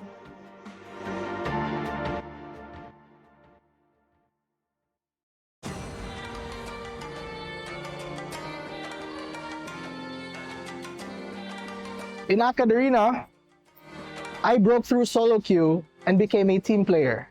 In AcadArena, I broke through my comfort zone and became more social. In AcadArena, I break through my hardship and become more confident. In AcadArena, I was able to break through my shy and timid self and turn into a student leader, kinda. In AcadArena, before I was lost, but because of the org, I was able to find my passion. Happy birthday, AcadArena. Continue breaking through the stigma of video games and academics. Happy birthday to AcadArena. We look forward to all the great work you guys will be doing in the coming years. Happy birthday, AcadArena. We hope you continue to support our industry and break the stereotypes of how student gamers can be. Pinoys continue to dominate in esports globally. This startup aims to keep the streak going and provide education for those eyeing a gaming career. AcadArena secured over 170 million pesos for their projects. We get to know more about their initiatives with a young... It's still crazy to think that it's been 3 years since AcadArena started. Today isn't just a celebration of our anniversary, it's a celebration of everyone who supported us along the way. We've had students who grew up with AcadArena, myself being one of them. We know what it's like to balance work and studies, and we know what it's like to feel like you're not gonna make it. But you will, and it'll all be better. Break through with us.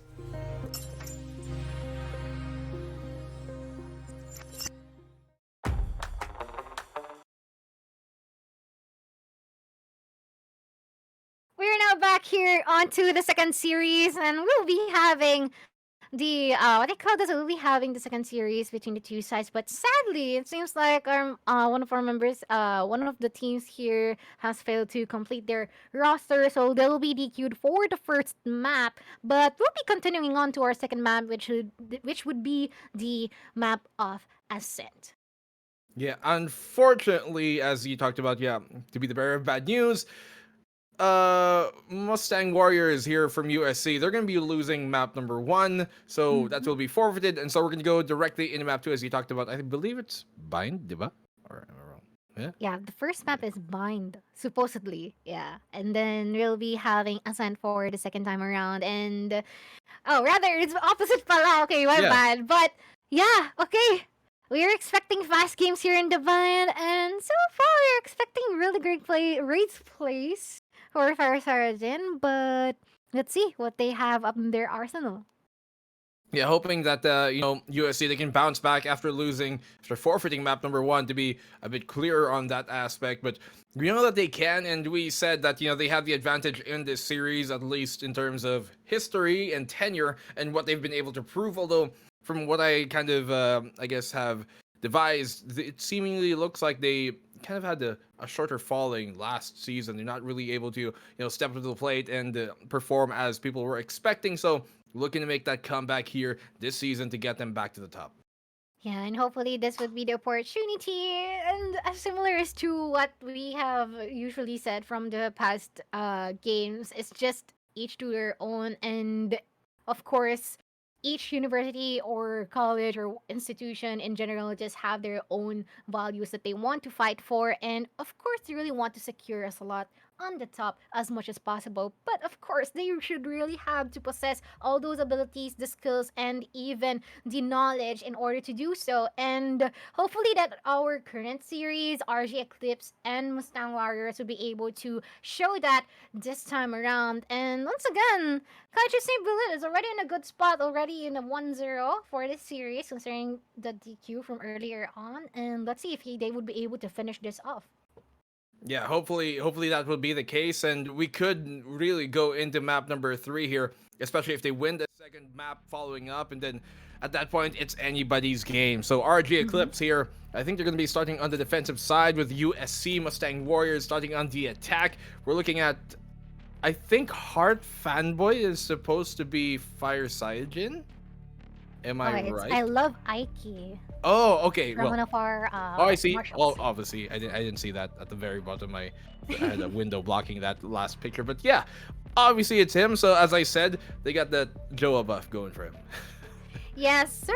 Let's see if that what do you call this, that jaw buff will be prevalent for this match, and hopefully that would lift them up so that they will be able to pull off the third match for this series. But so far, we'll be having really great picks here from the side of CSB. We have of course, the staple and the one and only Raze, and even the Brimstone, which is not gonna lie, being abused. I mean, there's such a high pick rate for a Brimstone, especially when there are other teams or other agents that they will be able to support that in terms of the entry fragging here with a Raze, and that would be the Breach on Select the side, your and we'll be agent. having a double initiator setup. And what do we have here for the other side?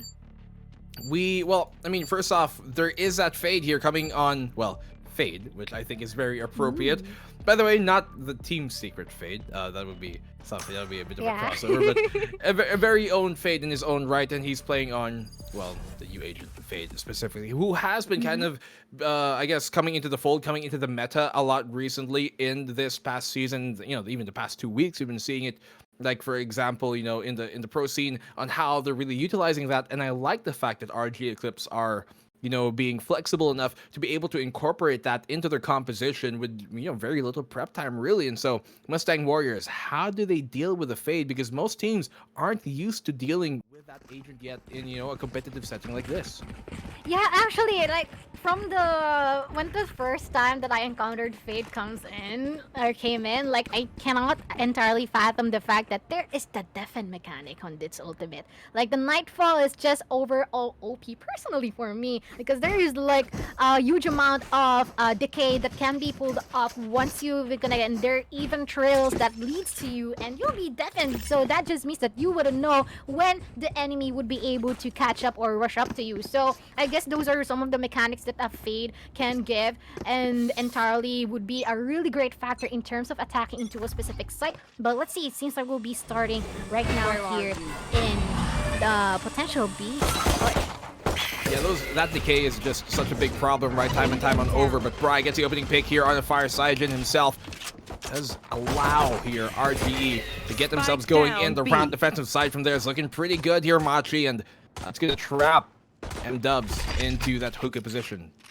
Yeah, but so far there seems like a really good coordination here for the side of what they call CSB, because there might be some encounter here. They're just waiting for a fanboy to actually peek out, but instead he pulled out a drone. Will be spotting up one, but I don't think that he knows that the breach is in here too. But that's going to be Fade being fallen down in the hands of Kaiju Junction, and plus the fact of putting out the bulls here, the skill of breach, so that they will be able to hinder them from entering the site, denying them. And so far, there's going to be pretty difficult for them to go for an entry, considering that they're already low in manpower. But look at this, it's going to be Kaiju Junction being able to go for the entry, but Rick K will be able to fast enough to go for one, but that's going to be the trade. And of course, skill utilization is already at present here, going for the pain shells, denying for anyone to go for the push at the elbow area, and it's going to be a 2v3 wherein they will be both at the site, but that's going to be a connected shot. But so far, that's going to be a lot of utilities being taken here from by Kaiju Junction. In return, it's going to be 1 point for the side of CSB. Yeah, a great opening defensive round here coming from Roman Shon. Able to get that round on the defensive side is pretty good. And it's up to, the Mustang Warriors to get themselves going in here. Eco State forced upon USC. But they can make this expensive. They can make this expensive going on forward here, Machi. They can potentially turn things around for that third round turnaround. That's what we're looking to see from MW. They do lose Fire Sergeant early on in that fight, and for him to be the first pick to be going down is a really big gun that they've removed from the arsenal that this MW roster is built around too.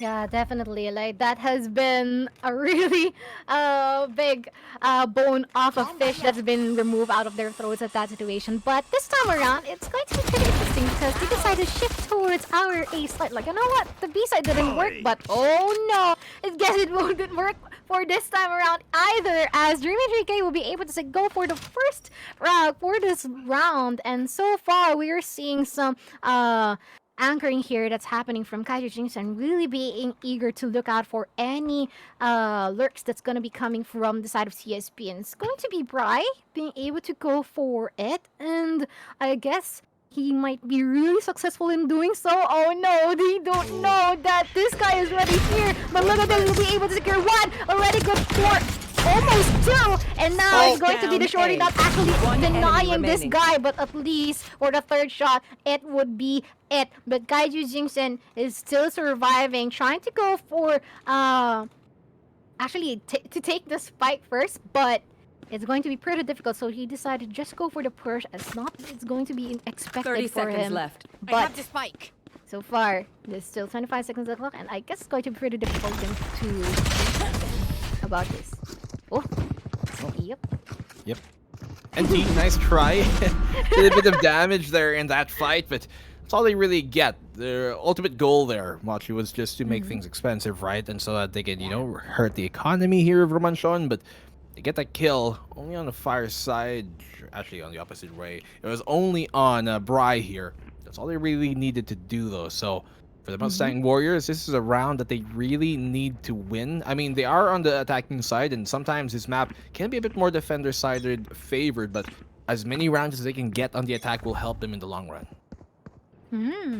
And so far, I really liking how CSB is addressing everything because they're just waiting for the enemies to come up to them. They're not doing any aggressive plays. But look at this, going to be I love IK or Fire Sergeant being able to go and secure one. It's going to be their top fragger at the meantime, which is K. But so far, that's already the utilities being thrown up here by the side of USC. And so far, they'll be rushing in. The blind will be connecting onto Fate, and he'll be eliminated just in a bit, which is Fugly.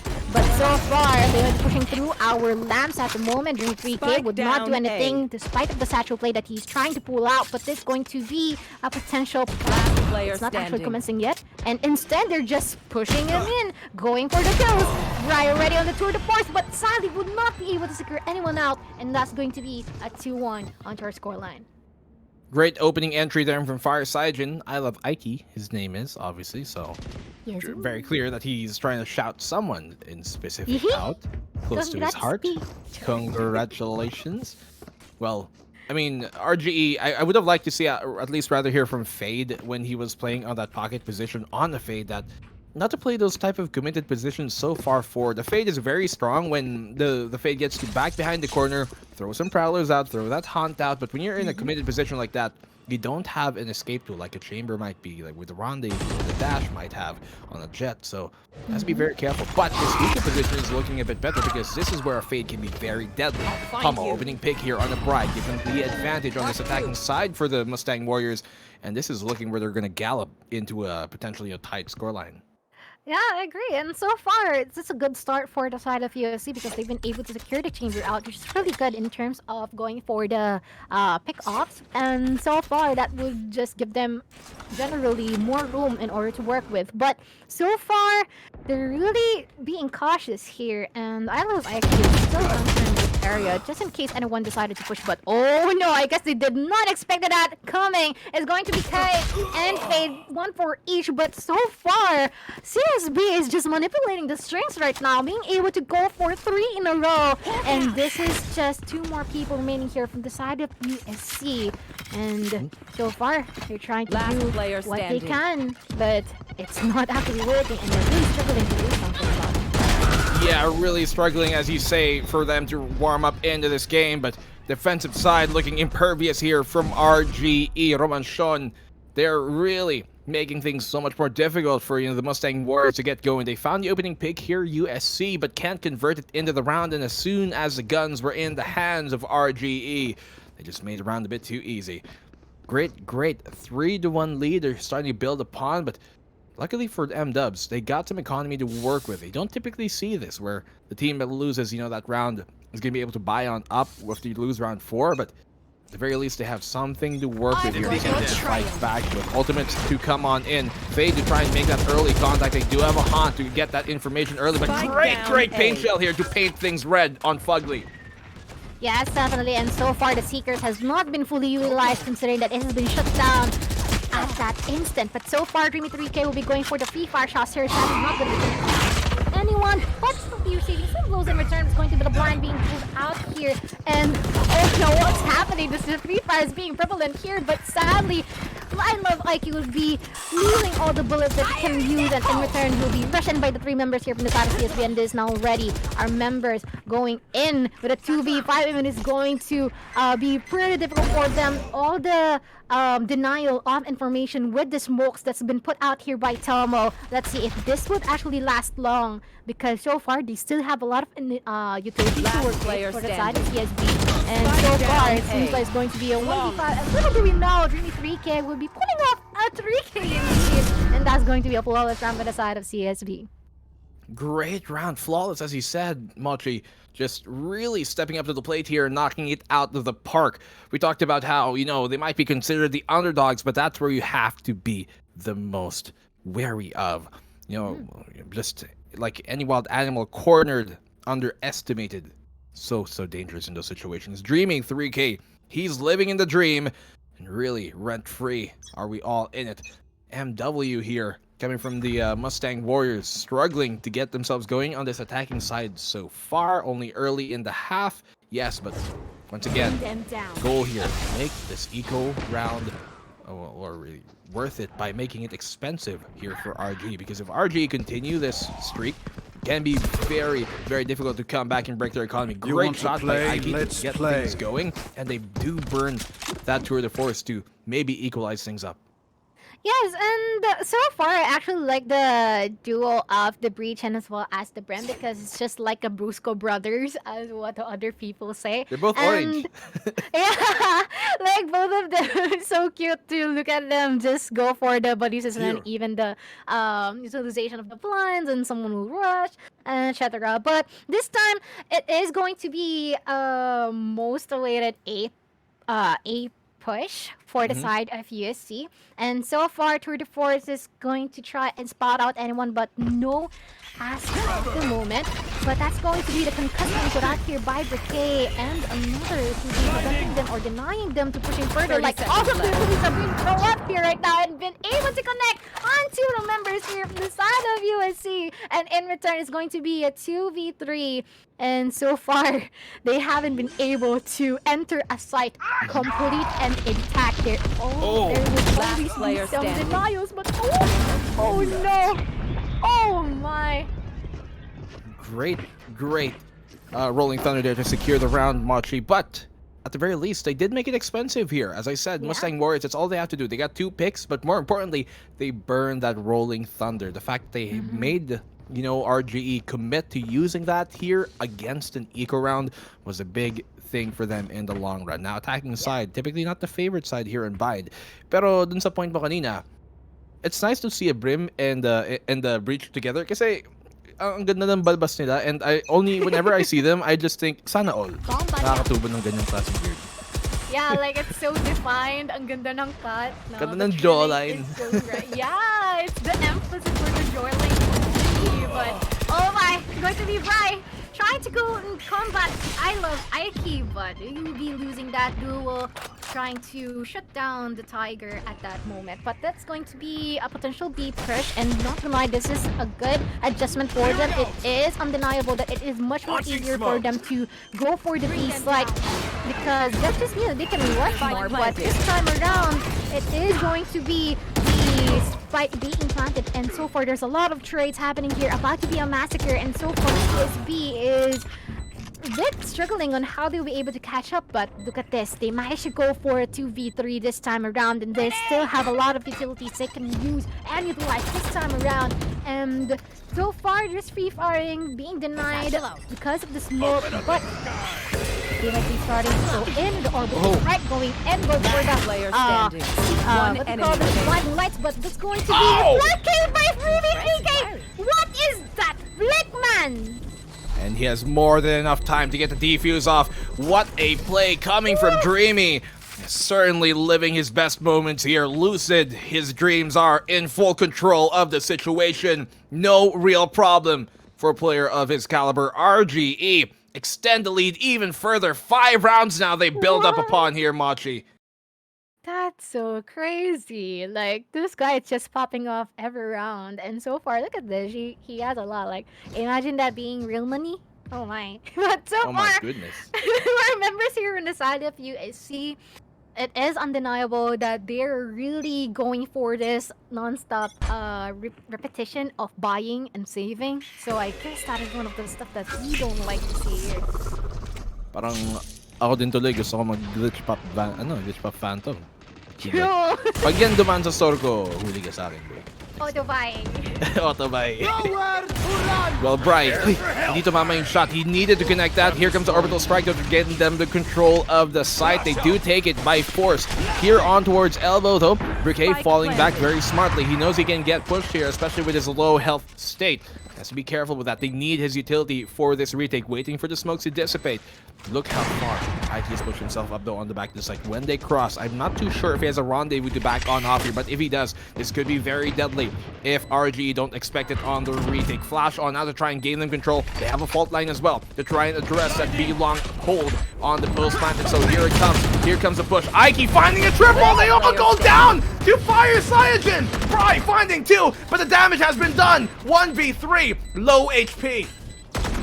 HP, there's no more time, but Bright's still trying to fight up against them, and in return, Bright even pull up a 4K, but not entirely enough to win the round, and that is such a big play for I Love Ike. Just really secure everyone just trying to go for, I don't know, it reminds me of a Rage. Like he's just so fast at securing those heads and has been able to pull off and secure the round for themselves. But this time around, this just means that he'll be able to utilize the tour de force this time, but it's much more wiser if ever that they'll be using it the next round or later on rather than this round, since so far our members here from the side of CSG can still afford a lot and can survive to the next round, but let's see if they will be consistent in doing so.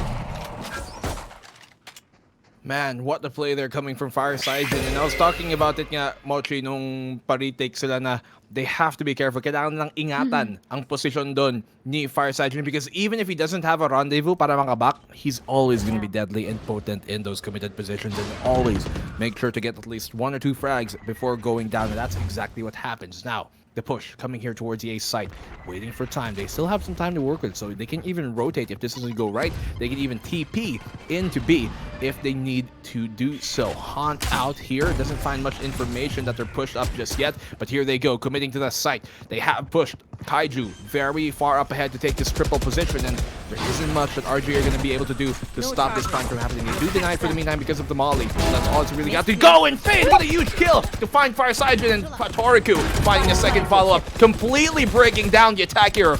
The Mustang Warriors. One enemy remaining. That is such a disciplined play here from the side of CSP, and so far, just after them being able to plant the spike down, it is already the end of the round, and Fate has been able to secure 3 in a row. And so far, I really love the fact of how disciplined they are. Like, yes, just let them do their thing. Just let them plant this spike, and we will be going in like the Anagawa wave, just really removing everyone in sight, and in return is going to be the 7-2 onto our score line, and once again a save round for the side of USC. And this is actually not gonna lie, this is really a struggle for them. Like, they can pop off for a round, but sadly, just the moment they got the glimpse of hope that they would need, they've been immediately shut down by the members here from CSB.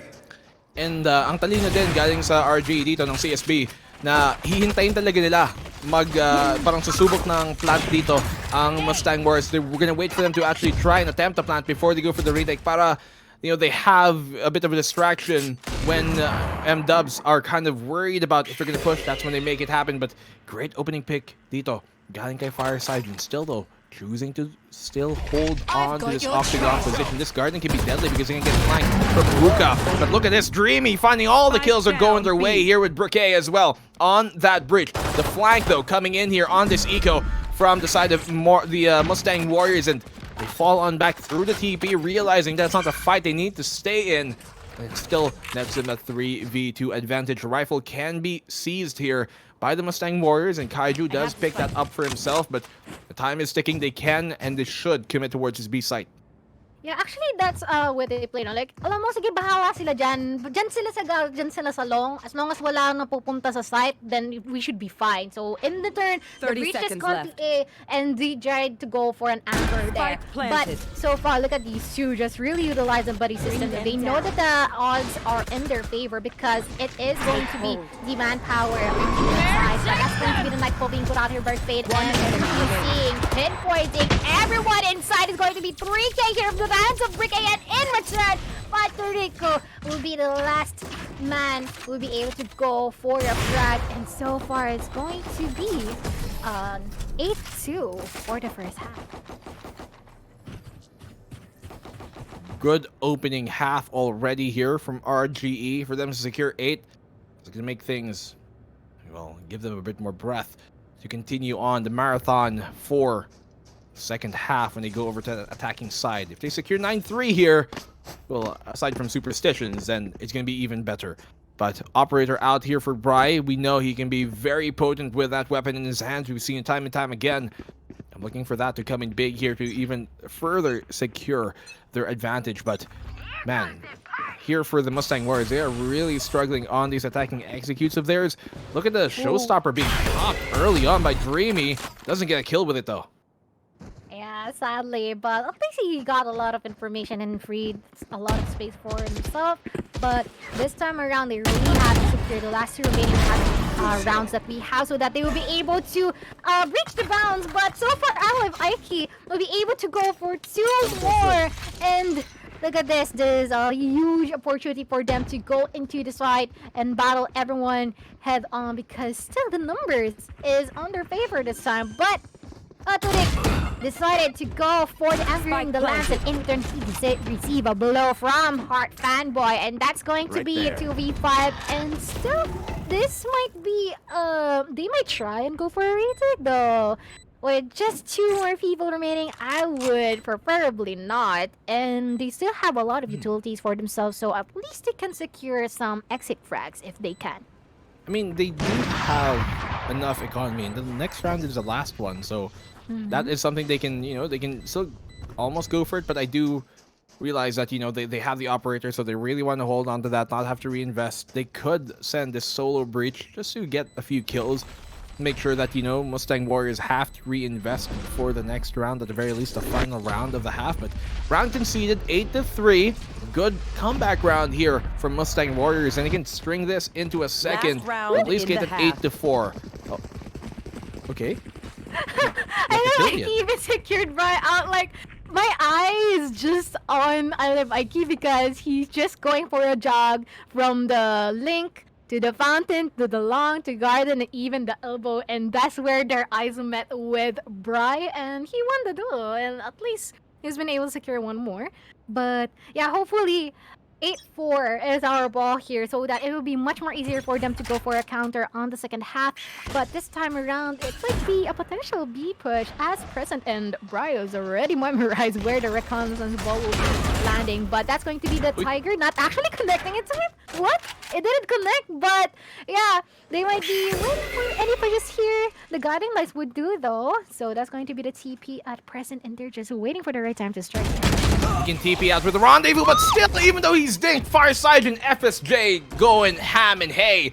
Bry goes down. 4v5. They have Rolling Thunder for the retake here on Brike on that bridge towards Elbow. He has to stay alive. That is absolutely crucial. He does burn that Rolling Thunder, but only to deny the plant, not to initiate. I'm not too sure how much I would suggest that. And they burn as well the Orbital Strike in there, which I think that was a huge crucial error. They get the trade here, Jinxon. Kaiju, great opening, rather refrag that he found of his own martyrdom, but still, I think that was a big misplay from RG. They used the Rolling Thunder, which forces him off the site, then they Orbital Strike after.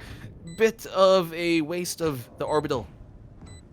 Yeah, actually, like, they haven't been able to use it or actually shut anyone down. I mean, there's a delay, but it's not entirely worth it because they have been able to still plant this spike. But this time around, still a 3v3 or Dreamy GK will be good for 1, but this time is going to be 2 people at the elbow area. I love Aiki will be taking 3, but Patrick will be going for the shutdown. But in return, USC would still be hailed victorious at that round. Switching at least just 4 more rounds to go, they will be able to set the par up for the side of CSP.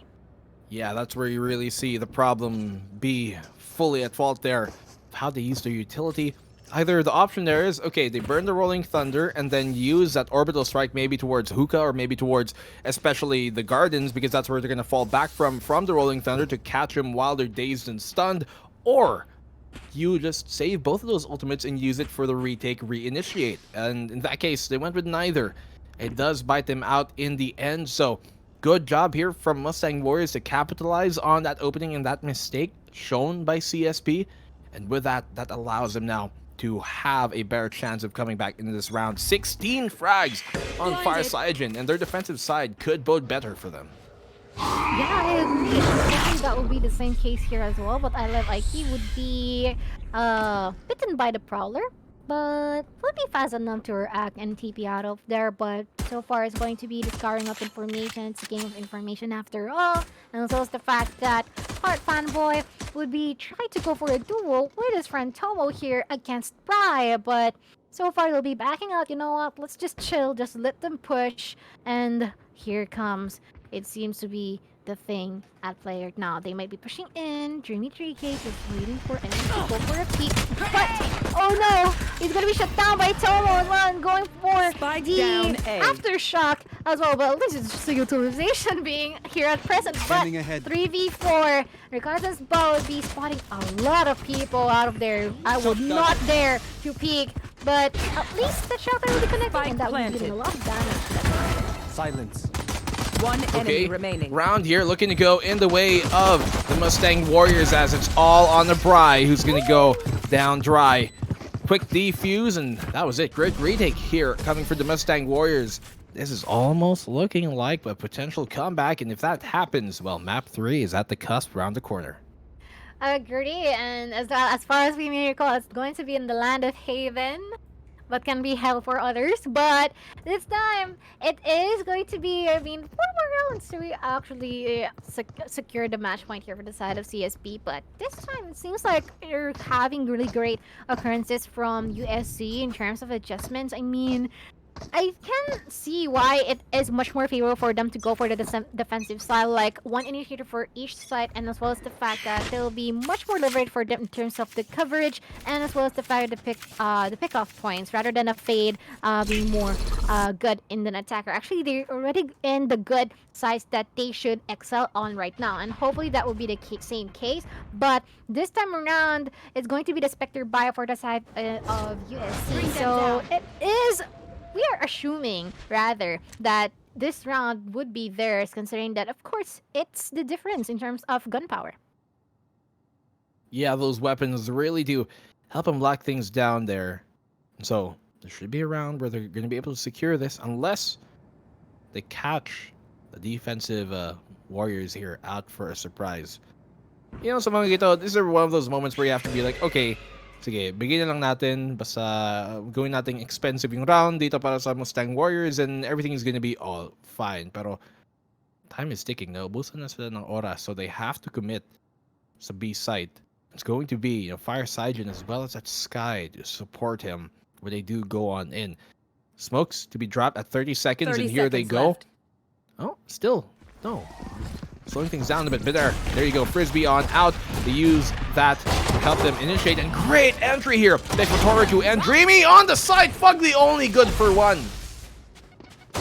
And so far, it's already a good exchange between the two sides. The spike has finally been commenced, and this might potentially be a good rush with the guns that they currently have, and they've been able to secure for themselves. But look at this, that's going to be Kaiser Jinchen being able to secure Puerto Rico, and that's going to be a 3v3 wherein we see Dreamy 3K fall down the hands of Kaiser Jinchen once again, and Fade with a pistol on her hand, or his hand. Let's see if he'll be able to get anyone. Sadly not, and that's going to be an 8-6, and seems like a heartbreak has been dealt here by Heart Fanboy. Sayang yung round, but it could have been turned back there by RG. Good job though by Mustang Warriors to be able to secure that after losing the 2 opening picks. They lost Fugly, they lost I love Ike, and in that case looking pretty dangerous, but they swing it back their way and they secure it. Almost expensive for that part, but luckily they don't give up any more picks after on forward. RGE though, Gun round for them. Bonus to be converted here by the Mustang Warriors. And if that works out, if that's the case, then we could very be looking at the map number 3. Aiki, though. Soul Vandal in the hands here of the Mustang Warriors. And he converts it into a kill, but it goes out immediately. Not able to snap his fingers and get out of the fight. Yeah, it's a really good trade. But, hard fanboy in a good position here. Really cheeky as ever will be able to secure Bri out. And he'll be backing out, Yep, I'm out. I secured what I want, and I'll be getting the heck out of there. But Fataliga still has the spike, and they're now down to a 3v4, so this might be pretty crucial for them. But let's not get rid of the fact that they don't have, other members don't have guns here. So, yep, that's going to be a good opportunity for them to push forward the B side. 50 seconds remaining. Prowler gonna clear out that elbow, knowing it's, really unsheltered for the meantime. Nobody waiting in there. Entry here by Dreamy to the back of the site. He gets the angle from the Kaiju, but still Kaiju doing so much good work for Toraku. 1v2. He's got that Vandal in his hands, but Tomo, I think he has a proper time. There's no reason to expect this. From the flank, does get simmered down. And what a great bonus round here coming in from Mustang Warriors. You saw that they used the weapons that they had in the best way possible. No matter what hand it was dealt, he played it perfectly. You saw, aggressive plays there to really close the gap. Like you saw the Sova, who knew that if I challenge this at long range, wala akong mapapala. But he brought the fight close, using cheeky angles and even better wits to win out the bonus. Oh my, and seems like the comeback is already at play. 8-7 on our scoreline, and this would be an opportunity for the side of USC to even pull off an 8-8. Kasi tingnan mo naman. I mean, they're trying to force it out. No, may Spectre, si Bulldog, may Vandals. But, still, medyo mahirap pa rin to.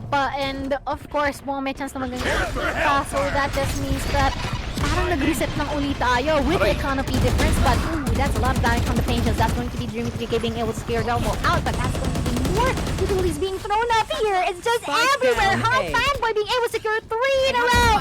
But this guy just tuned by the bats. Yup, the spike is not being planted as of yet. But Alan actually already be fast enough to react. But before we even know it, as fast as it should be, 8-8 is already manifesting. They're manifesting the comeback, and they're manifesting a game 3 for the side of USC. Yeah, even with that 4-round advantage going to the second half, not enough of a buffer here for RGE. Have yet to win a single round on attack, Mochi. It really does seem like for this series, specifically for this map and this game, this matchup, the defensive side reigns supreme. And that's not a good sign dito para sa RGE, para sa team ng CSB. Everything looking in the favor of the Mustang Warriors as of the meantime. Flash on out to get early information that confirms their suspicions na presence nga dito would be, although the alarm bots can give Dreamy just that small bit of safety for the meantime.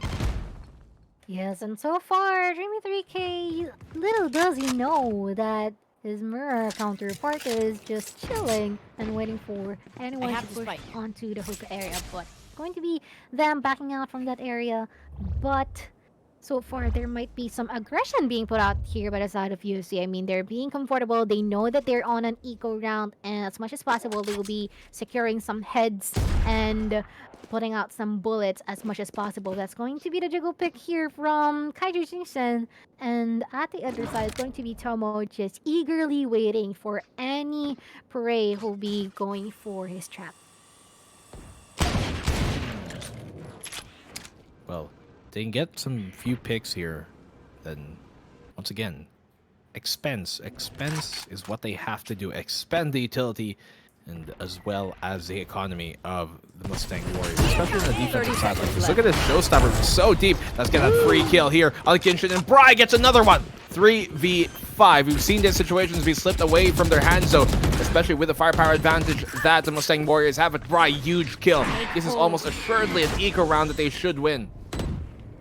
Oh my, but little do you know, everything's been reversed. Before we even know it's already a 2v5, but so far it's going to be Aiki being able to secure Potter with the but the Bible with the lightning, but that flick would be so well deserved, and we'll be securing 3 from that encounter. Heart Fanboy. Wow, seems like other people are fangirling or fanboying for you right now just because of that play. It's already at 8-9 so far. USC is really proving themselves that, yep, we may have one match on your, but we are comfortable enough and we are eager enough and confident that we can go for a game 3. Wow. My goodness. What a retake there coming from the Mustang Warriors. 2v5, no problemo at all. They get the opening pick there with the op in Farside's hands, and then what a great dodge from Heart Fanboy. The flash just completely negated because of his fast reaction. You want to play? Let's play. How to even deal with that type of situation. So great job once again here coming in from the Mustang Warriors in the retake. That is certainly going to be, you know, deflating a bit of the momentum in the air under the wings of RGE. Yes, and so far, they might just be holding, actually, waiting for anyone to go for a push because they can actually think that, you know what, seems like USC will be much more confident, so let's just wait them to push. But sadly, that will not be the case. USC is well behaved, and they are certain that, you know what, let's just play safe, let them go, we got this, and it's still the same thing that's happening right now. But so far, I Love Ike is really just holding this angle here, just a pixel, just waiting for any part of the body to be shown here from their opponents. But he has to look out for the blind. Got up TP out as fast as be the Nightfall really activating here, but he has not been able to secure that shot to anyone. But the Pain Shots will be able to connect onto Foggy, and in return, that's going to be the plan being present here. I Love Ike will be catching Fade off guard, and so far that's going to be the operator still onto his hands. But so far it's going to be really difficult and not actually the best weapon of choice in going for a retake. RGE struggling, but Fry gives him a lifeline here. Great opening pick. Dreamy getting another one. They're shutting down the push, and that showstopper won't even get itself set off. 9-9. RGE finally, after losing 5 rounds in a row, have come back in the game to tie things up once more. Oh my. Okay, and that's the time that we decide to go for a timeout. That's a lot to take in, to be honest. Like there has been a good start here from the side of CSB, not gonna lie. But the moment that the side switch, it seems like, I mean, not everyone, but the majority of the teams I see, they're really strong in terms of the defensive. So as much as possible, all you have to do is to secure all the attacking points that you can as much as possible. But so far, what do you think about this, Bakang Blue? Well, I think this is a good timeout here. Time first muna, syempre parang teka lang baka makabawi pa sila ng momentum dito. So for Mustang Warriors to call this, it's a pretty good timing for them, but they've been doing a good job of shutting down most of the pushes from RG Eclipse. There was that one round that they kind of faltered, but the clutches have been happening and going in the favor of Mustang Warriors anyway. So while it might not be the most consistent way to win a map, to win a series, and to win, a tournament, but it can be a very, very entertaining way to win some of these very crucial rounds. And in this case, weapons pretty equal for both, but the economy, if they lose this next round, the Mustang Warriors, they're going to be forced on an equal. Meanwhile, RG, they have another buy at the very least after this round, so they can continue to fight this war even furthermore up to the Mustang Warriors to make a play here. But Heart Fanboy trying to go for that play once again. Doesn't really work out this time, but he did good damage towards Bry. Yes, and I also want to point out the fact that other than the timeout being really greatly planned ahead, I mean, they pulled it out the right time as possible. And of course, it's the knowledge that the pressure is there. Like the moment that they will win this round, it will be an equal round for them. And so far, they have been really doing it well. I mean, the pressure is there, but they've been able to handle it well. And in return, our members here from the side of CSB are already down to 3 more members, and they'll be struggling and trying to go and find a space here for a site and plant a spike. But so far, it's going to be something. There's going to be some utilities being thrown up here, and so far, it is someone actually just holding at the B site, waiting for any potential rotations. And of course, 30 seconds undeniably, left. they have to commit right now. Molly gonna keep him at bay for the meantime. fault line has to be placed perfectly. Has a good lineup actually to connect on the triple and backside player. Trailblazer doesn't hit, but Kaiju still using that space and distraction to get the kill. Briquet able to get one of his own, but they're trapped here within the showers, and that's where they're going to be flushed here within those paths. Rolling Thunder, I'm not too sure if this is a good idea right now, as Aiki and Kaiju have the crossfire held across. Just not able for them to get through that no man's land position. And M-Dubs continue to get the lead, to even retain their lead once more here at 10-9. Oh no, I'm thinking if pulling off the Rolling Thunder is the right thing to do. I guess it would be much better for them to just go for a save and hope for the next round to be able to play in favor for them. And that just means that that's much more a lot of chances of going for the advantage. But since they already used it, so that would be the thing that we no longer have to look out for. But this time around, we'll be having some good buddy systems at present here from the side of CSP, and hopefully that would actually work into their favor because two people from the hookah area are also doing the same thing. That's going to be the satchel being put out here, inflicting some shield damage onto them. But this time around, Dream 3K will be falling on 33 HP. But I love Aiki by the fly will be able to connect those shots on the Dreamy 3K, and the rest of the people here will try to execute. You may try to catch them off guard, but they will be stand on their guard after that situation, and that's going to be a potential push here from the side of CSP. Okay, well, 5v2. CSP could tie things up, but this can't go unchecked. Tomo, if he gets a kill here or two, especially that could be huge. He does find the breach, which is a big pick for them to get.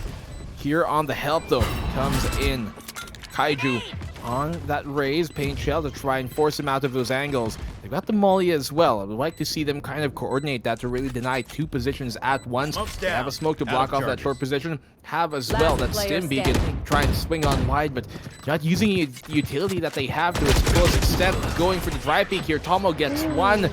Great ending here for RG to tie things up, back up once again, 10-10. But as I said, could have been played a bit better there in that 4v2 by MW. Yes, and at least, right? Like they've been able to go for the crucial people here, specifically Jimmy 3K, and he's already down short onto I mean, just 2 more kills he'll be able to go for the showstopper, but he'll be receiving some drops here from his allies, and in return we'll be having an operator online here for the side of I Love Aiki, and let's see if they will be able to use their fullest potential or not, but that's going to be the concuss being put out here with BK, and they really want to go for the rush here. I Love Aiki though will be able to go and secure for one. Tomo as well, got for 2, but there's going to be the rush, not actually giving them giving them the advantage that they wanted, and they have been, I don't know, para siya, it reminds me of Tube na nag-leak at tinapalan ka agad ng lunas. Ganon, kabilis. Ara sinalagpakan lang. Oo. Yeah.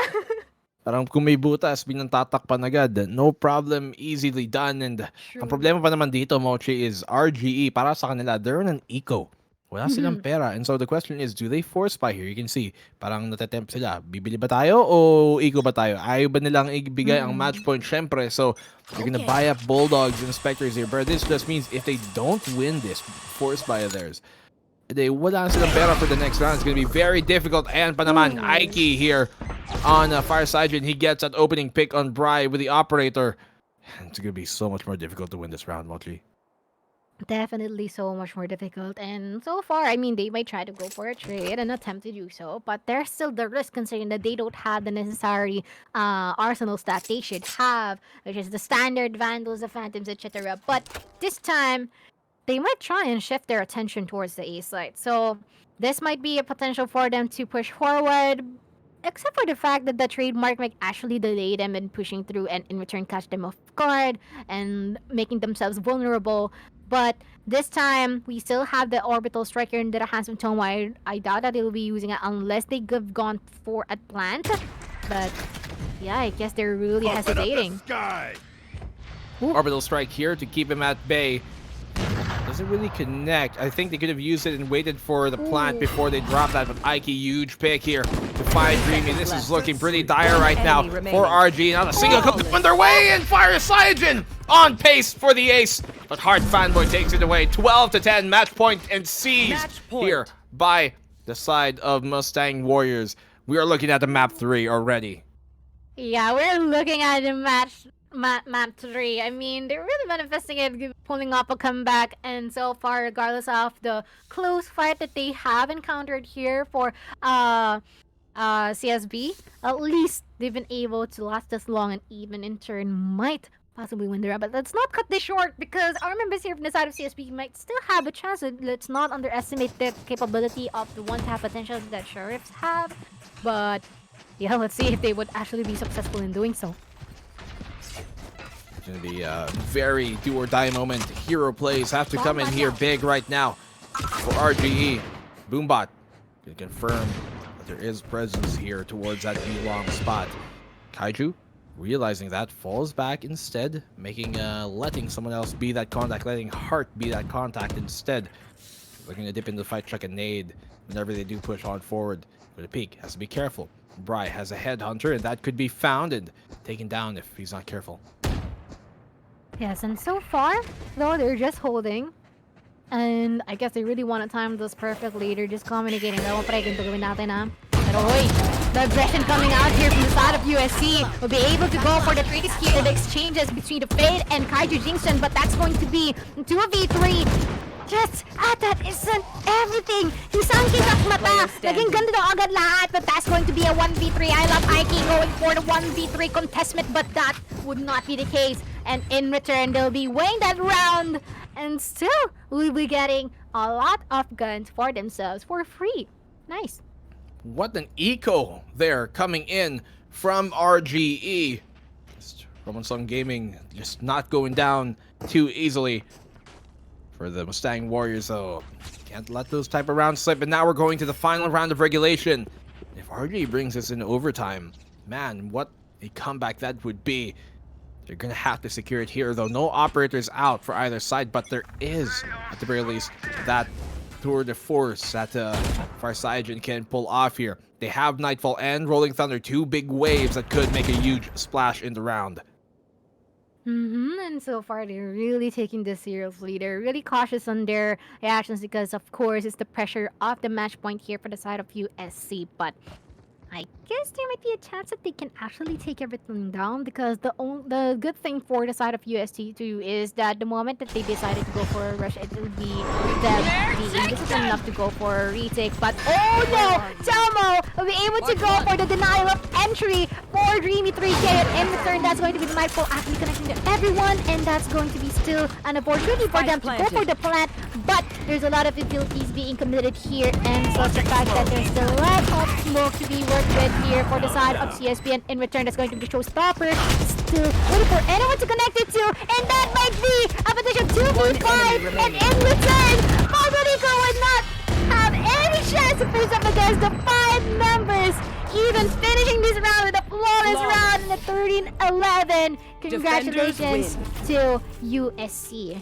Wow, flawless retake there coming in from the Mustang Warriors. But I was kind of wondering, where is the Rolling Thunder? They have a Rolling Thunder on the side of CSP, but it didn't come out at all. Not in the initiate, not in the post-plant hold. And that crucial mistake, once again, with the ultimates, did cause them the loss in the end. So we're going to map number 3. And I think it's only fitting that we went to the final round of regulation to secure it there.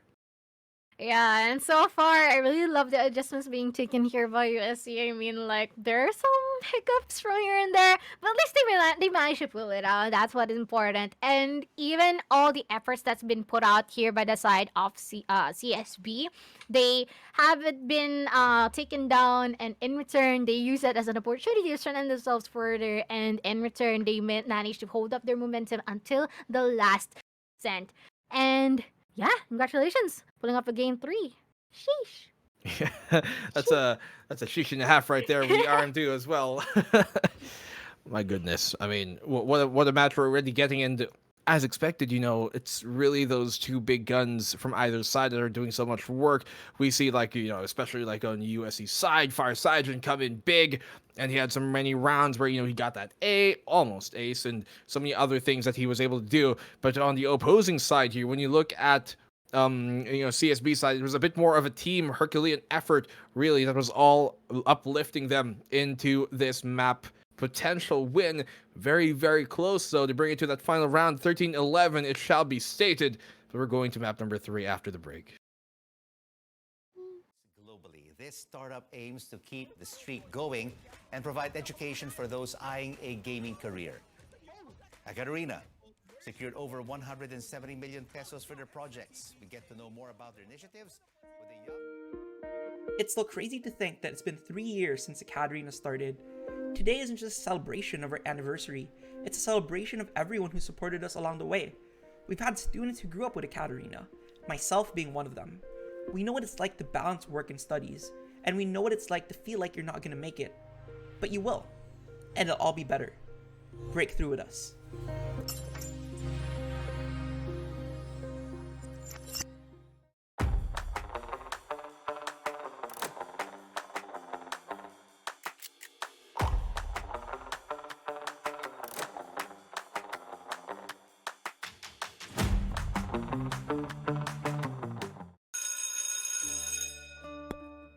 This is Filippo. This is Jessica. Parehong freshies, parehong gamers. Gusto ni Filippo maging next big caster.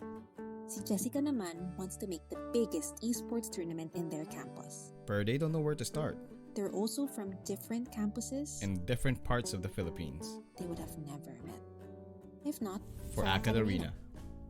In AcadArena, we help students meet, collaborate, and learn all the hype and wonder ng gaming at esports.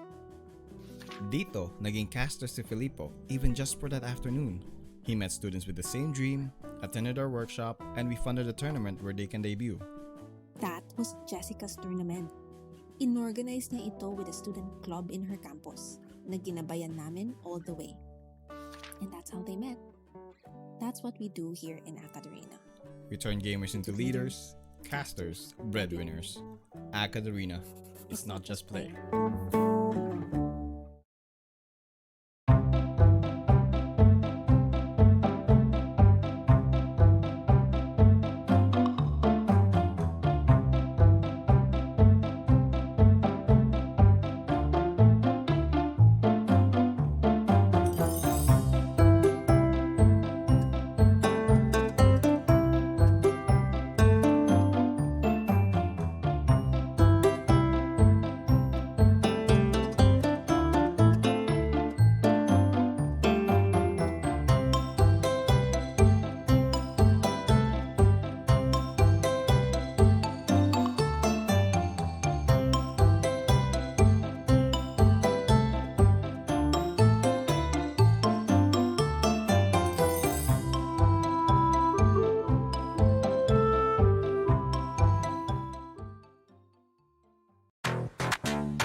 What I want.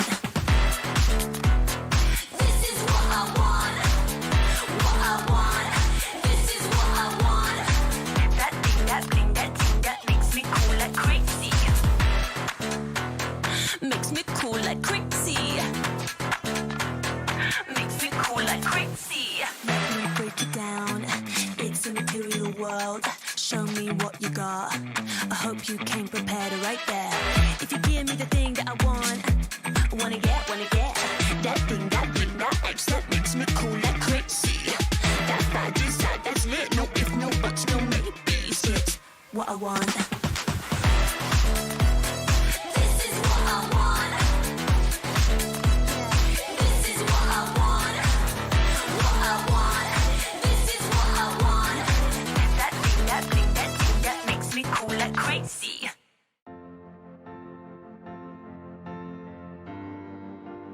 Outside the game, I'd have a hard time making decisions and just go through life without any direction really. But when I'm in the game and as captain of the team, I have to make confident split-second decisions to lead our team and give us that direction we need to win the game. I got my self-confidence when I became a radio jock for the university, and it basically developed my self-confidence to speak out loud to many people out there. As an ate, you're supposed to know what to do. Minsan, parang hindi na pwedeng magkamali. Kasi ate ka dapat you serve as an example for the younger ones. But as a student leader, that was not the case for me. I was allowed to make mistakes, learn, and do better. Just like how we encourage you, our telecubs, to wear your stripes. The community that we've built across the world have given us a place to belong. As the world becomes more connected, the opportunities will reach all corners of the world. I'm so excited to bring campus gaming across Southeast Asia. Esports and gaming can be a great equalizer. Here, your physique doesn't matter too much. Your sex and gender shouldn't matter. You have an avatar. You're just you and all the awesomeness that comes with it. It matters less which part of the world you're in. The world is bigger, and there's so much we can do together in gaming and esports. You just need to meet the right people to change the world.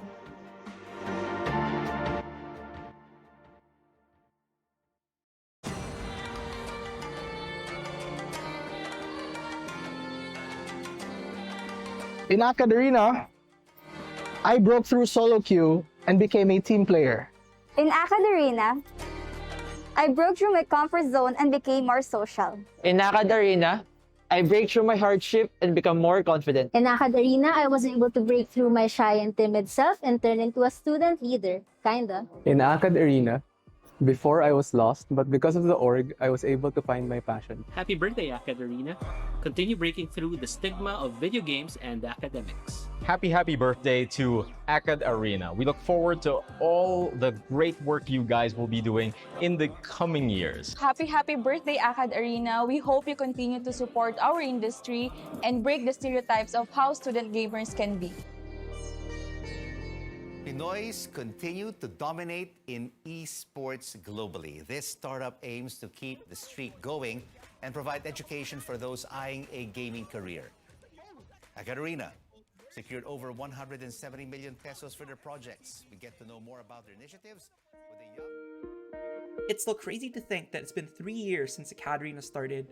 Today isn't just a celebration of our anniversary, it's a celebration of everyone who supported us along the way. We've had students who grew up with AcadArena, myself being one of them. We know what it's like to balance work and studies, and we know what it's like to feel like you're not going to make it. But you will, and it'll all be better. Break through with us.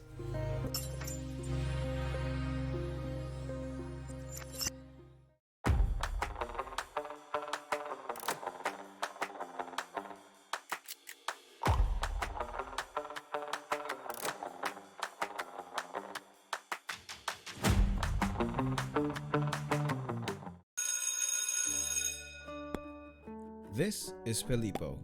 This is Jessica. Parehong freshies, parehong gamers. Gusto ni Filippo maging next big caster. Si Jessica naman wants to make the biggest esports tournament in their campus. But they don't know where to start. They're also from different campuses In different parts of the Philippines. they would have never met. If not, For AcadArena. In AcadArena, we help students meet, collaborate, and learn all the hype and wonder ng gaming at esports. Dito, naging caster si Filippo even just for that afternoon. He met students with the same dream, attended our workshop, and we funded a tournament where they can debut. That was Jessica's tournament. Inorganize niya ito with a student club in her campus na ginabayan namin all the way. And that's how they met. That's what we do here in AcadArena. We turn gamers into leaders, casters, breadwinners. AcadArena. It's not just play.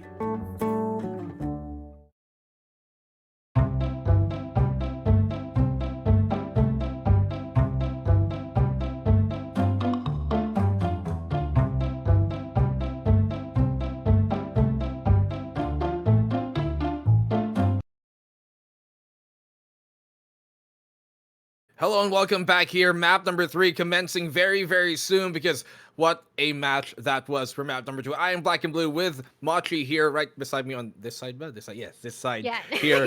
So, yeah, Mochi, what a great game we just saw. Almost going into overtime, but they extended into map 3 here coming from the Warriors. Yeah, actually, I find it really interesting because they gone through like a dynamic of, wait lang, naantok pa ako, but biglang pop off, sige, comeback na natin, and then biglang, whoop, it's already 13-11, yay! And in return, it's what you said, that's game 3 that we are really eager about. And I'm already seeing some comments here about how they're supporting their own teams, and hopefully you'll be able to support our upcoming, what do you call this, our upcoming Conquest Festival as well. I mean, everyone, you can now check out the what do you call this, the conquestph.com, and buy your tickets. As far as we know, Weekend Pass Plus is already sold out, so you can get your hands on the premium pass, the weekend, and as well as the one-day ticket. But yeah, let's focus here onto the present, and we'll be going into the land of Haven. And what are your thoughts about this? Well, first of all, I want to touch on Conquest a bit because, syempre kasi it's going to be a big event and ang tagal-tagal na nating walang LAN na ganun. So, there's going to be lots of meetups. Obviously, we're going to meet lahat ng mga lodi natin. Yan sina Kaide, yan sina, even the, local content creators there, like Riku, there's Maggie, a lot of people. Tapos, nandun pa si Lodi Mochi. Kaya, guys, pumunta na rin kayo. When we meet up nyo na rin. So, you guys can meet and greet. O, diba? So, okay, moving on to Haven. Ang totoong usapan dito. Honestly, if this is gonna be true, if Reyna talaga dito si Kaiju, I'm really excited for what we're gonna see. Kasi when you're picking a Reyna on a map like Haven, ibig sabihin nun, may isa lang kayong balak gawin at managasa. True, and like that's the opportunity of pulling off even really, I don't know, it's not unorthodox, but more on the unexpected side of pulling off a 1v5 because, the Empress, the Devour and stuff, the Dismiss. So that just gives them a lot more leverage in terms of picking a Reyna onto their lineup. But shout out Eves Villanueva requesting. But yeah, okay, back to the game. Yeah. Idol talaga. Kaya pumunta na kayo ng Conquest, guys, para may, di ba, meet and greet yan. No? Meet and greet. Oh no, a lot of people are vouching for Michael Reeves and Lily Pichu so far, so yes, let's go. Hopefully you can see them there, but no? Yes, sir. And oh my God, naalala ko tuloy yung boxing. Sino yung kalaban? Yung parang creator clash na gano'n. Yeah, it's so cute. I mean, it's just 2 rounds, pero ang cute pa ng tignan. Alam mo, tingin ko, I'm not advocating for anything, pero kung dito sa Pinas, tingin ko laugh trip yun kung meron tayong ganito sa Valorant community kahit pa paano. Labasan na ng galit ng mga may beef sa isa't isa. But, well, no real beef on this one. More like in-game server aggression ang ipapakita dito ng MW ng Mustang Warriors with their composition going towards that C site. Very fast. Bri able to TP himself on out. Briquet able to get backing off as well. So we're potentially looking at a full 5v5 retake dito, Moki. Yeah, and that is really great adjustments here that's been put out here by CSP because they decided to, you know what? Okay, we almost did not make it to get back out and go for a retake, but at least we managed to do so. But this seems to be the start of the execution. I Love IQ is very low on health with 34 HP, and Heartland even secured 2 in a row, but that's going to be that one tap on the face, just bodies on the floor, and in return, that's going to be a fast take off the round from MW or USC. Well, their composition really does help the fact that they're starting on the attacking side here because, well, the comp is good for the attacking side, but more importantly, the map Haven specifically can be a bit attacker-sided sometimes. Not super, but there is a bit more favored given to those teams on the attacking side. So, 1-0. Let's see if RGA can make this expensive once again to get some rounds, or at least to get some economy under their belt and take away some from the pot of the Mustang Warriors. Aiki side. Early damage here, Moching. Once again, storming to that C-site. Alam kasi nila na pag C-site medyo malayuan eh. So mahirapan talagang makakilos yung mga pistol dito. Totoo lang. And of course, advantage agad to in terms of gun power. But I Love Ike is already running low on health, 17 HP. But this can still be a chance for the side of RGE para makasecure ng mga additional mga tao dito. But so far, Bri will try to go for this garage. But oh no, the shots are not connecting. Combo with the RNG. And the Ferrari picks up first and will be able to go for the security up frags. And in return, it's just a whole team just rushing to all of the members here at the garage area. And little do they know, it's already a 0-2. And ito na nga, try to go for the retaliation, RGE, because this is already the opportunity for you to afford all the rifles that you can use. Well, parang medyo napa-O2 jam dito agad ang Mustang Warriors, seeing if they can continue this beat even to bigger rhythms. 2-0 bonus round from them could be viable because of the fact that on this attacking side, they can really utilize that combo there is talagang masagasa. They go to the B side. Smart idea considering it is that map na, or rather that site na medyo malapitan, and they do have that solo rifle pero ang daming damage na nakuha doon ni Briquet. He's going to be able to be held up by the overgrowth, healed up, get back into the fight, but they do have a good post plan here. Aiki, Fire Sergeant, very dangerous. Bright taking lots of damage though. So far, it's going to be 2 more people. I Love Ike just executing everyone, and Spat now going to go for 2 people. But still, it's already the spike being commenced here at the B side, and so far there is no retake at present. That's going to be the fuse attempt or the bait. But Dimitri will be able to connect that shot, and I Love Ike is already good for 3, but be able to push the 4K, and that would be a wonderful collection into the hands of I Love Ike. And a 0-3 for the side of USC. How amazing is that? What a play. What a shot coming in from Fire Sergeant there. And so much value out of this bonus. They win it, and that is just so big of a heartbreaker for RGE to be losing in this situation. Very low HP. A single bullet would have done him on in, but he was faster, quicker on the draw, and wins that standoff. Eco, once again, forced upon RGE. And this is the first time we're going to see the Mustang Warriors here go towards that A site this time again. A long position going to be contested here. Lear going to give him control, but Fade, great shot. Oh my, the one tap just connected, and what the heck is happening here? They might be rushing through our A site just a bit, but look at that. By the backlight, we're seeing alert coming in here from the side of RGE, which is Bribe, but look at this. Before we even know, it's already a 1v4 in return. Is going to be Patrick as the last man standing, just holding a pistol and would not actually do anything other than die under the hands of Heart. Fanboy 04 and USC is going for the mad aggression and really great gunfights. And dapat lang kasi ayun yung talagang kalakasan ng comp nila. They have an Omen for that aggressive paranoia, the Lear as well. No real flash, but the near sight is good enough, especially when you have a comp like this that can move so fast, it has so much mobility. Look at how much actually movement abilities they have. 3 agents with that, and hell, if they had a chamber, that would make it 4. But with all this, talagang sagasa ako. So as soon as they get the pick, they will try and snowball. Look at his aggressive play though! Great flash, great stun here coming from the side of RGE, and they come out of it on top. 3v2? Make that 3v1. And this is what I want to see from Romanshon. Go on the aggressive, go and be proactive in that case. And Fotoriku ends the round. Great round to be won here by RGE. They're back in the game.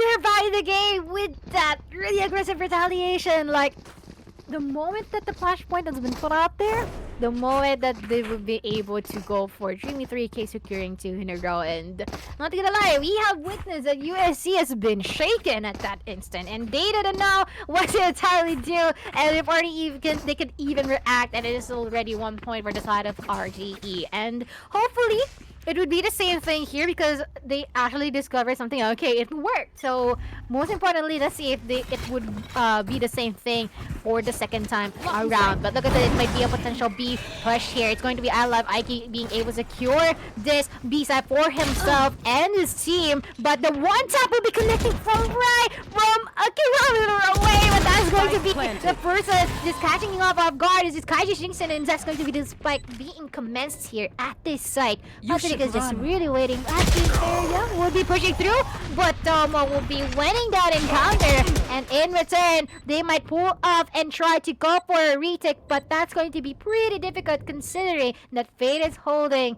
this judge and it's just for the shorter distance, of course. Last player standing. This 3v2, last one left alive here is going to be Soul Jet. Dreamy has so much to do, but no, Kaiju, he's dead. He's gonna try and knife him, I bet even. No, walks into him with a Phantom. Dire-diretso lang. Sagasa talaga. 5-1. Dominating half here coming in from the side of USC. San Carlos really making things so divine right now. But look at the ultimates that we have here in the round, Mochi. 3 ultimates on the side of RG. High impact ones, by the way, with that the Rolling Thunder and the Seekers. But on the opposing side, Hunter's Fury is going to be online. So they both have different ways of really getting themselves initiated into this round. Yes, and of course, though, we can still have a lot of opportunity here for the side of RGE to commit or execute, even if they don't have the necessary guns that they have. But so far, we had the Blaze from Active here from one of our members here from USC. That is respectively I Love Ike. And so far, it's already spike being commenced here, the Rolling Thunder as well. And this might be a potential problem for the side here of MW because look at this. I Love Ike very good for 3. And that is just a massive massacre that we have witnessed. It was just falling apart. But still, USC has been able to keep their ground. And in return, that's already a 1-6, and so far, this is an opportunity for RGE to go for a buy, but once again, they can be stuck in another loop of buying and saving again. Alam mo, Mochi, if they win this round pa, here yung Mustang Warriors, tatawag na ako ng guard. Alam mo bakit? Kasi may nababaliw na eh. They're going absolutely crazy with how they're playing right now. So fast-paced. How do you even stop that when there's a freight train going at you? Just the duo that they've got going with that Jet and with Arena, one after the other. It's so difficult to stop right now if they don't know how to try and fend off against it. And I would like to see here, potentially, from the side of CSP, for them to give up the site and play retake a bit, because that's when they've been looking the best, when they get to reinitiate after they find that information. Because when they try and anchor on the site, nasasagasa lang sila eh, and they just die in it. So try and play the retake, give up the site if it's too deep, if it's too heavy, and then try and go back with your own retake. Yeah, actually kanina nga nung akala ko talaga magna-knife na yung Reyna nun eh. Oo nga, yung sabi. Sabihin ko na tinatalo na sila ng mga bastos. Pero wala, hindi naman niya ginawa. So, chill lang sila at that point.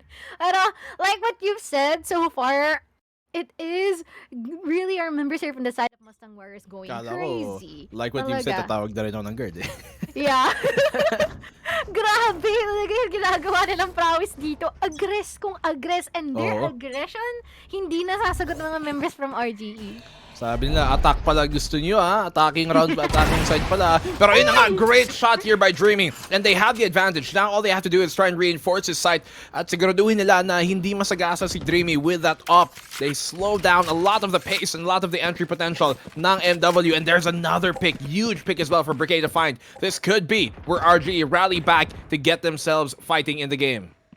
And little do we know, it's already our members here from USC really hesitating to go for a push, considering that the manpower is not on their side after all. But so far, they're just really anchoring here. They're waiting for any pushes that's gonna come from the side of RGE. Pero hindi na ginagawa yun. Hindi kami nagpapakampante. And at least, kayo ang lalapit sa amin. Hindi kami. Oh, hard to get. But in return, the moment that they got into their RGE, sila ang makaka-receive ng kamatayan. But this time, they might be going for our B side just on a bit. And so far open, but Omen is fast enough to put out the dark cover, but still they decided to push in, and that's going to be the paranoia being active here with the Nano Swarms being thrown here, but this is going to be Guy Jason being able to go for one, and that's already a 3v4, and so far, they're waiting for both areas or both links to have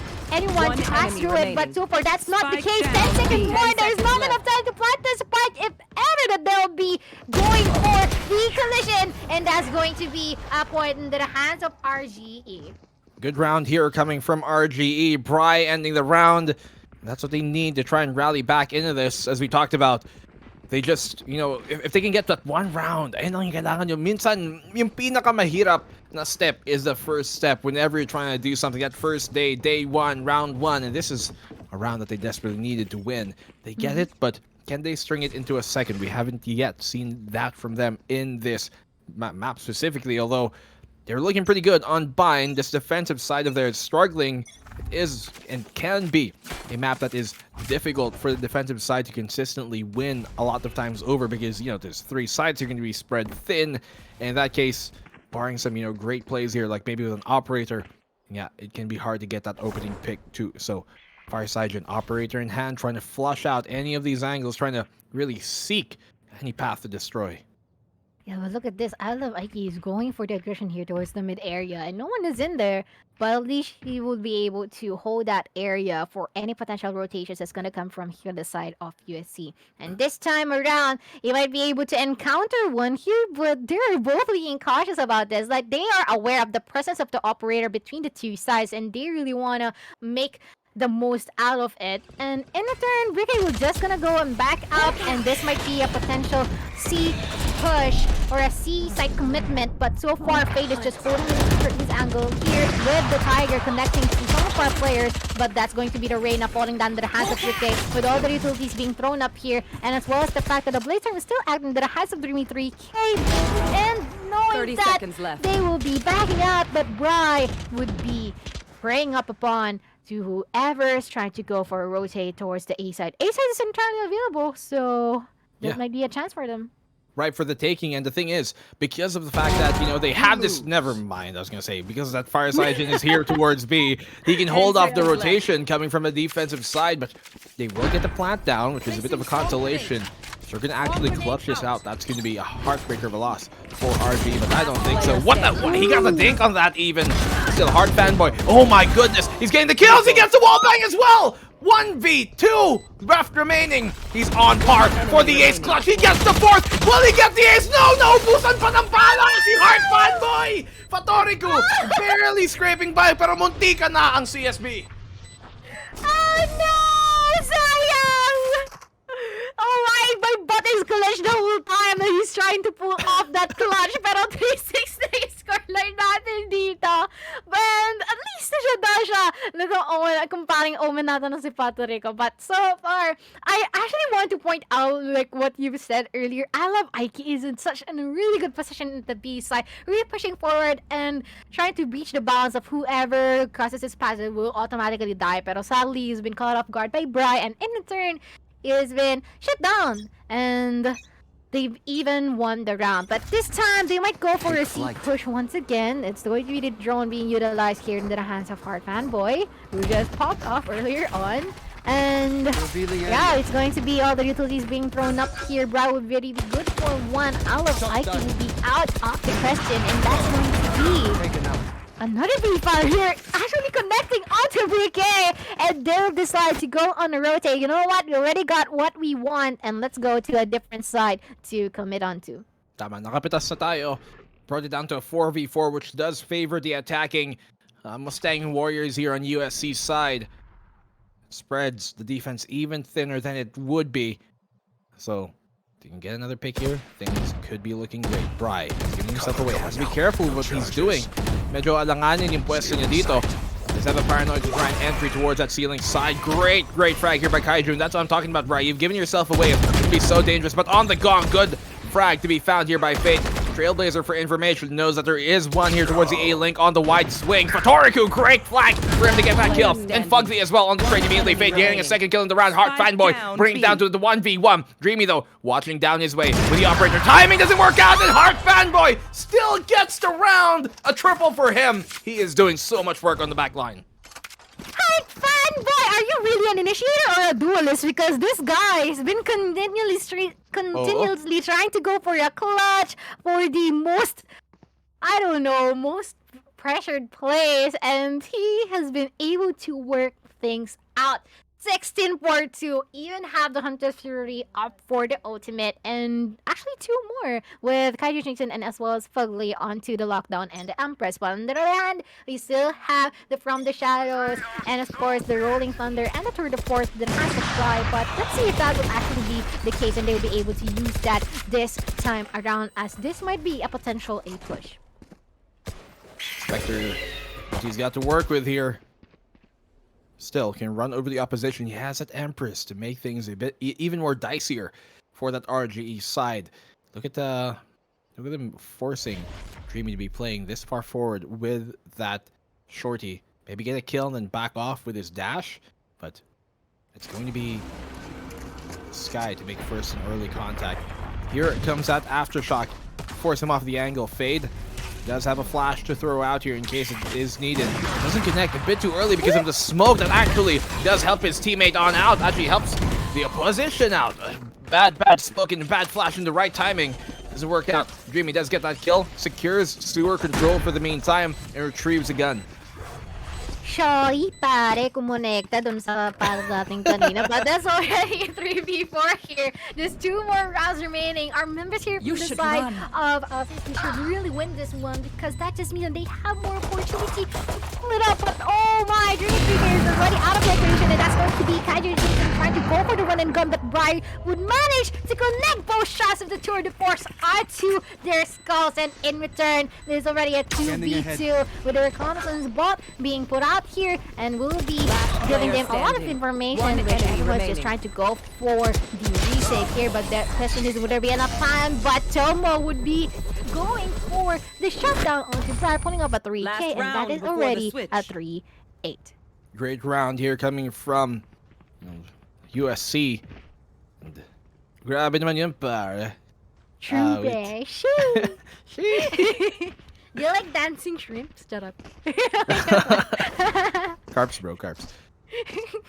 3-8. At nagmumukhang mapait ang round dito, ang half para sa RGE. Parang things are looking pretty bitter for them. If they go down 9-3, that's a huge lead. They're gonna have to come back in on the second half, and you know that they can do good on this attacking side dito RGE. It's looking so much more on point in this game here. USC, perfect flash though. That guiding light is gonna show them the way. And may isa pa nga ang flash dito. Still not pushing far forward. Me Seekers, this is the time to pop it though, Fade, before you go down. And the Empress is gonna make things so much more difficult. They line on up, and Heart Fanboy gets a second kill as well. 4v2. Napakahirap na ng retake dito ng RGE. Grabe!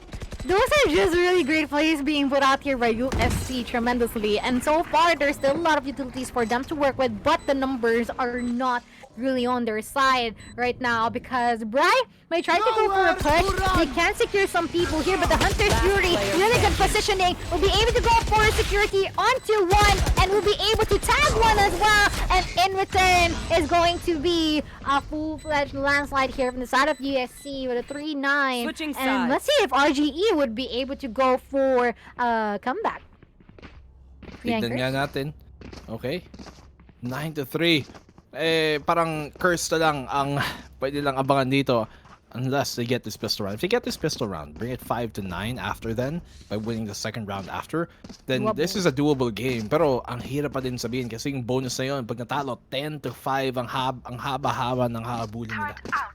Yeah, it's a whole mountain that they have to climb up to, and as well as the fact that there will be a lot of hindrances before they could even reach up to that. Pero tingnan natin kung ganun nga yung mangyayari, since we still have, you know, that's already a boost for the side of USC. Just being able to pull off that first half is already a good boost for them to go and all out for their confidence and establish the momentum that they need for their team. But so far, Hard Fanboy will be able to go for the one tap onto Dreamy 3K. Yes, taking enough damage, but at least he has been able to secure the kill. Well, really biding their time, aren't they? 1 minute still left on the clock, so they don't have to rush on this. And there you go, the Frenzy finding the kill on the far side. Heart Fanboy waiting on the back of the site, a bit committed for him, and I'm not too sure. He's gonna have to get lucky with the angle and the timing here to be able to get away with this unscathed for the most part. They have some notion that there is a player on the site. Recon bolt out to confirm that. And they do get good info and good recon off it. Heart Fanboy, you can see him waiting here behind the smoke just to not get flashed. But Kaiju, only good for one. Quick trade-off from Briquet. Brings it down to a 2v2. Good shot here by Fugly, but shut down by Fotoriku. Last one remaining is going to be Tomo. The thing is, though, they kind of isolate themselves. They filter into the site on the retake one by one. 30 seconds left. Maybe if they grouped up together and push on the retake, sabay-sabay, this could be difficult. But here comes that plant. Kaso hindi pa mapapatay ni Tomo. Siya pa nga ang nahanap dito ni Fotoriku. That gives RGE a sliver of hope here in map 3. Sadly, the shots did not connect at that moment, but still, you know what? There's still there's still another round, or there's more rounds until they haven't secured the match point. There's still a chance for them to come back, though it's not really much more difficult, like heighten up the level, heighten up the difficulty. And so far, it is going to be the Spectres present here for TSP, and we are assuming that this might be a secured round once again for them. Oh. An important round for them to really take here. 4-9. Oh, look at this dash. A bit ambitious, but he gets away with it. I think that was worth it considering the fact that it is an eco for them. So, good round. I mean, good kill. Good play. Good kill, and we are really waiting for any more advancements here from the side of USC, because so far Bry is in a really good position actually, because he's just waiting for any people who would come across here at the mid lanes, but he's going to be actually cautious, but that cautiousness would not actually be enough. And in return, that's going to be the TP. You know what? Let's just play it safe, and everyone's already at the A site right now. But this might be a potential encounter between the Omen and Bry, and in return, Bry will be able to keep Tomo out, and this is going to be another potential plant. And Heart Fanboy will not stand any chance, just being cornered at the sewers, and as well as Fugly from the lake. Yeah, round done. Bonus upon us here. To get a very clean round, almost flawless. I only lose that one Sky. Yeah.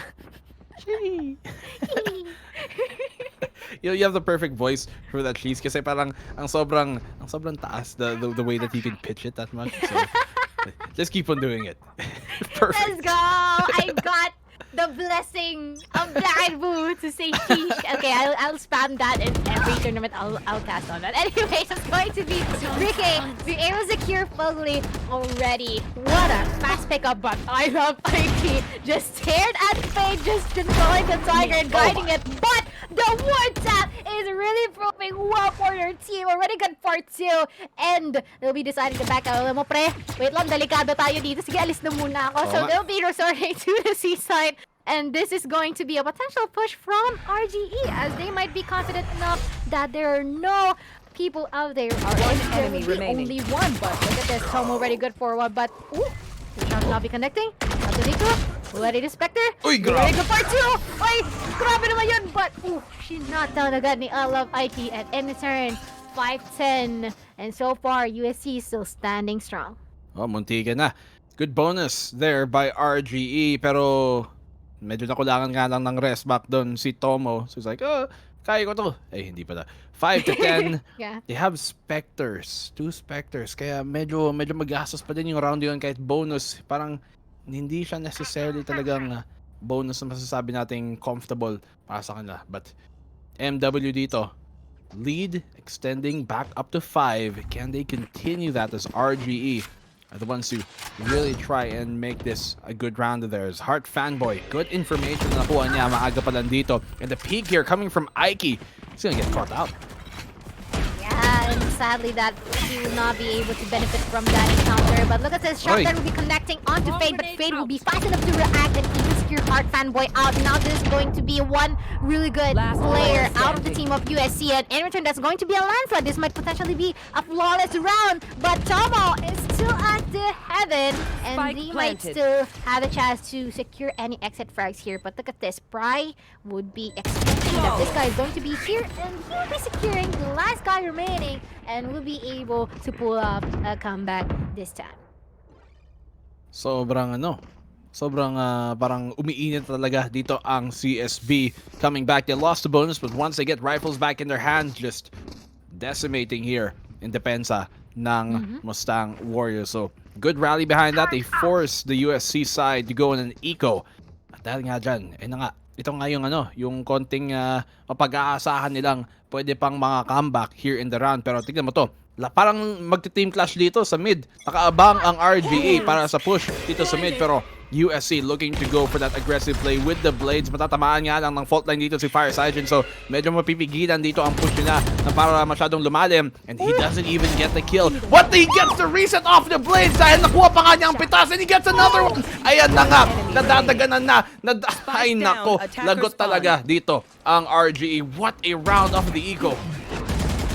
Oh my, the 2K from that. I love the reset of the what do you call this, crosshair placement for the ultimate, but Dreamy 3K is still trying to go for the counter. I mean, yes, USC is on a save round, but they better not be comfortable in doing so. And in return will be spotted out by I Love Ike or Fire Sergeant, pero hindi yan enough para entirely mo shut down siya. In return, Heart Fanboy being able to encounter this and Kaiju Jason would be great and welcome enough, would be thankful enough to secure the last frag for their team. And in return, this already is 6-11. One more round from the matchup. Pero tignan na natin yung replay na to.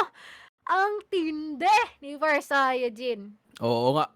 Hindi nga tumama yung mga unang blades niya, pero he only needed that one para makuha nga ang reset doon versus Briquet. And as soon as he found that breach, wala na. Sagasa na agad. 6-11. What a heartbreaking round for RGE to lose.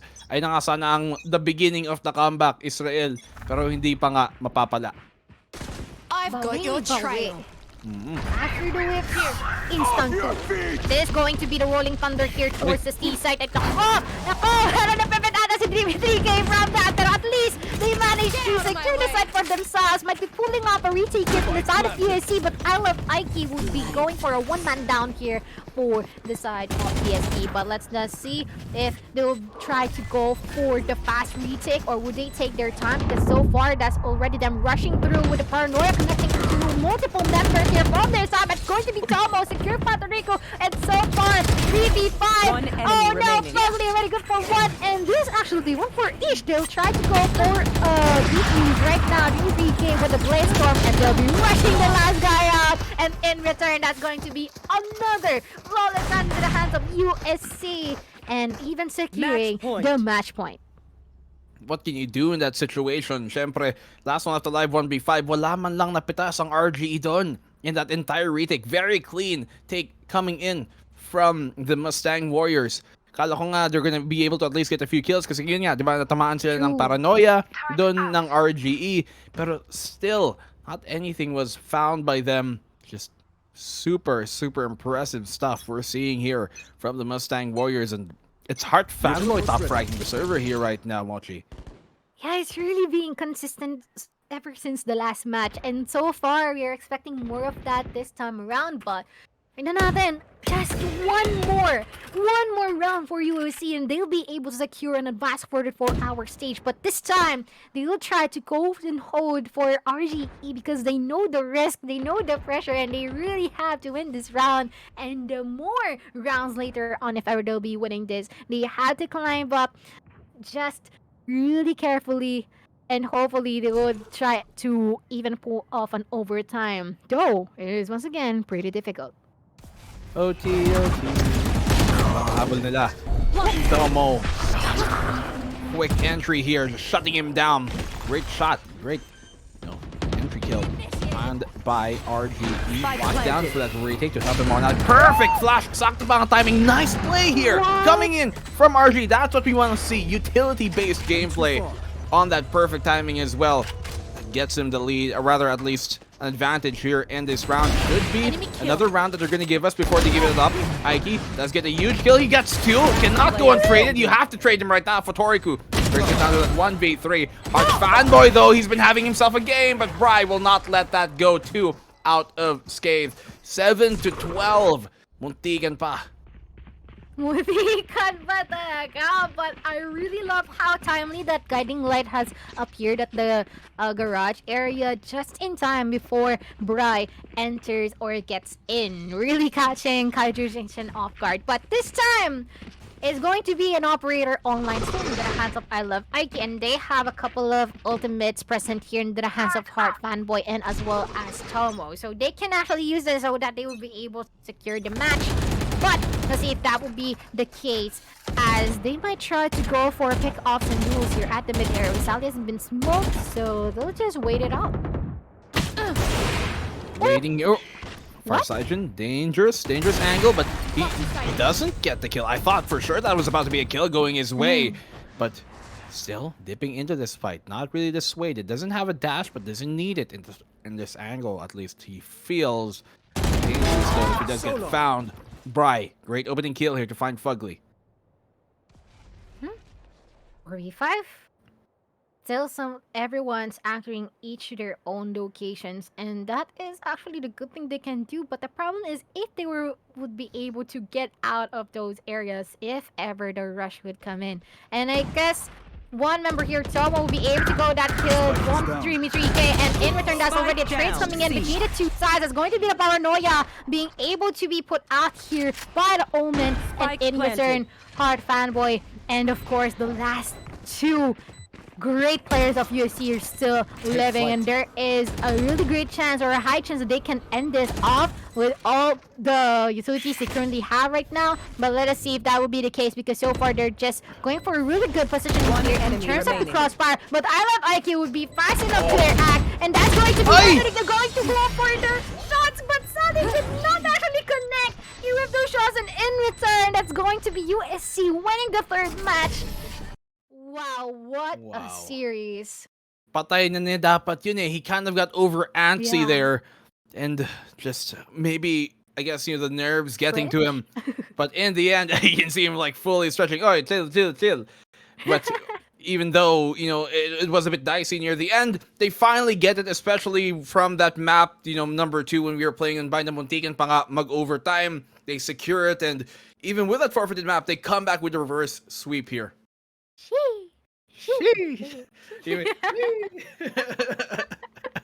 Grabe yun, USC. Akala ko ba inaantok si Farsighted, tapos biglang ganon yung nagiging gameplay. Sinamahan niyo pa ng sinata si Heart Fanboy ba? Oo, grabe si Heart Fanboy. Kala mo, Sova. Ayan tuloy.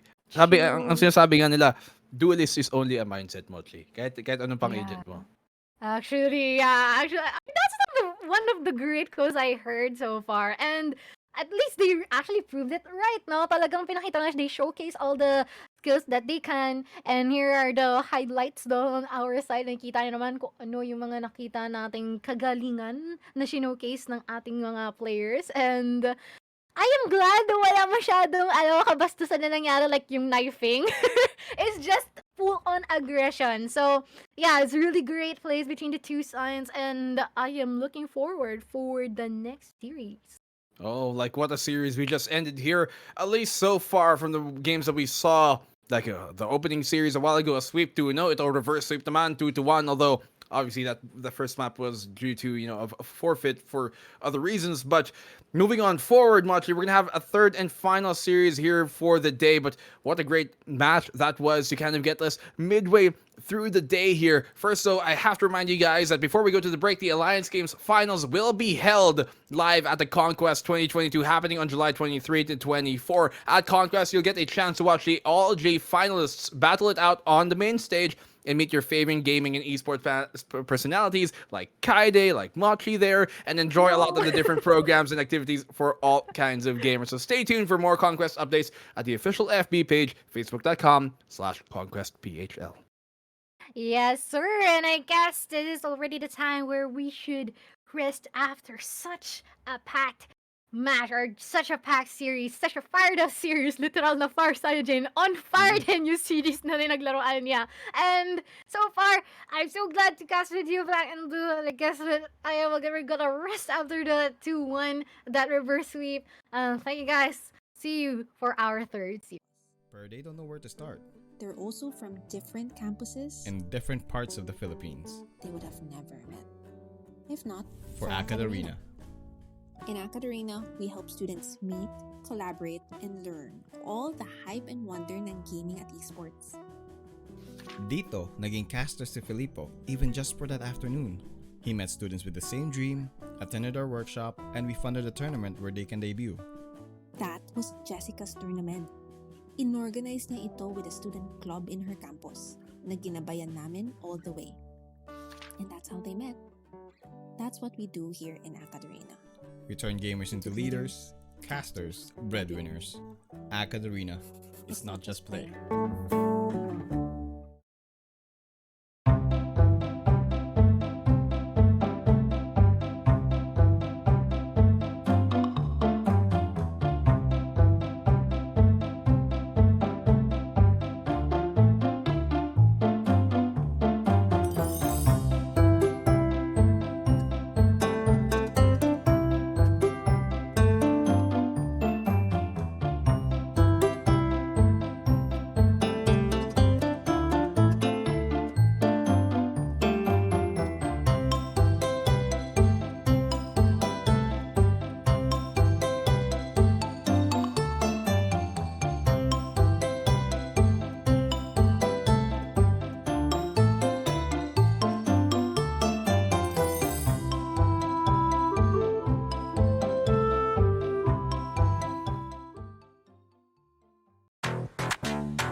What I want.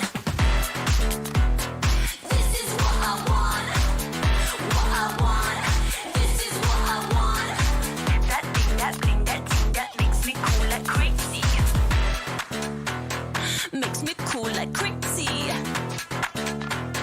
Makes me cool like crazy. Let me break it down.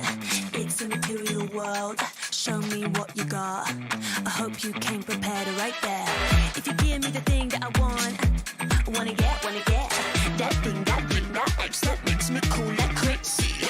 That vibe inside, that's lit. No if, no buts, no maybes. It's what I want. This is what I want. This is what I want. What I want. This is what I want. That thing, that makes me cool like crazy.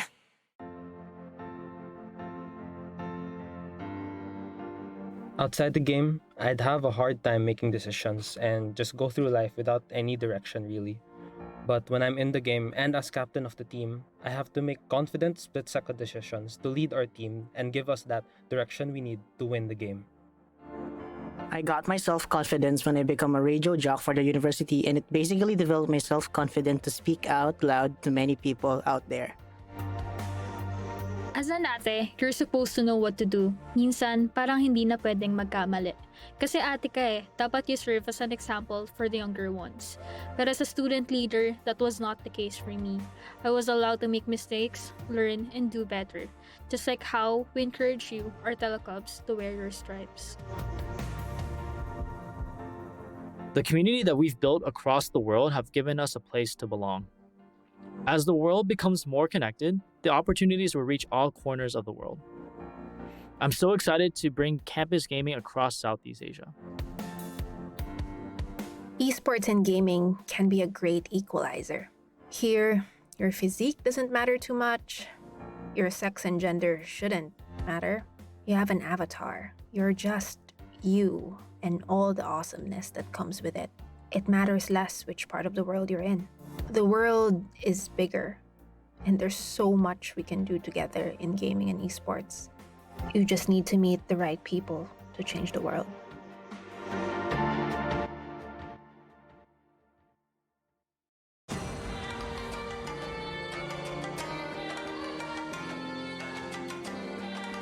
In AcadArena, I broke through solo queue and became a team player.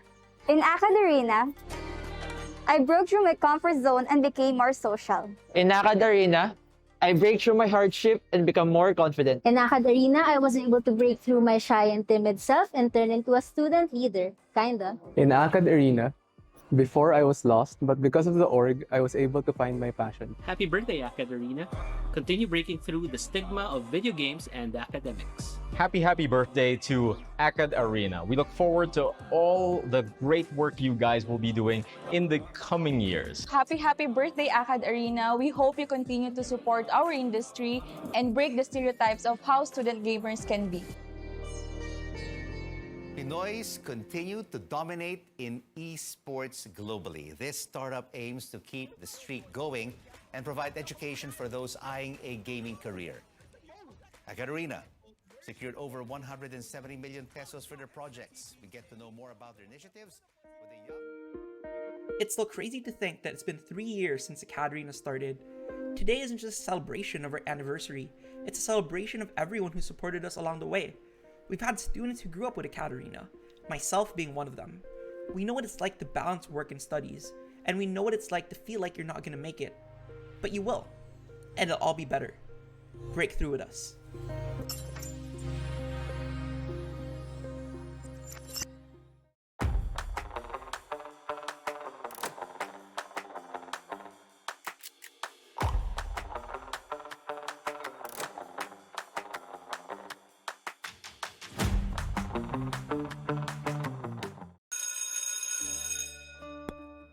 This is Felipo. This is Jessica. Parehong freshies, parehong gamers. Gusto ni Felipo maging next big caster. Si Jessica naman wants to make the biggest esports tournament in their campus. But they don't know where to start. They're also from different campuses In different parts of the Philippines. they would have never met. If not, For AcadArena. In AcadArena, we help students meet, collaborate, and learn all the hype and wonder ng gaming at esports. Dito, naging caster si Felipo even just for that afternoon. He met students with the same dream, attended our workshop, and we funded a tournament where they can debut. That was Jessica's tournament. Inorganize niya ito with a student club in her campus na ginabayan namin all the way. And that's how they met. That's what we do here in AcadArena. We turn gamers into leaders, casters, breadwinners. AcadArena. It's not just play.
What I want. This is what I want. What I want. This is what I want. That thing that makes me cool like crazy. Makes me cool like crazy. Makes me cool like crazy. Let me break it down. It's a material world. Show me what you got. I hope you came prepared right there. If you give me the thing that I want, wanna get that thing that makes me cool like crazy. That vibe inside, that's lit. No if, no buts, no maybes. It's what I want.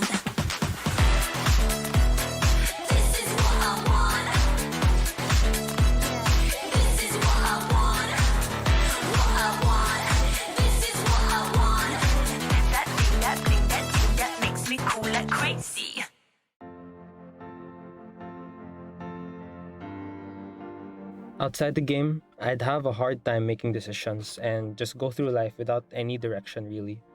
But when I'm in the game and as captain of the team, I have to make confident split second decisions to lead our team and give us that direction we need to win the game. I got my self confidence when I become a radio jock for the university, and it basically developed my self confidence to speak out loud to many people out there. As an ate, you're supposed to know what to do. Minsan, parang hindi na pwedeng magkamali.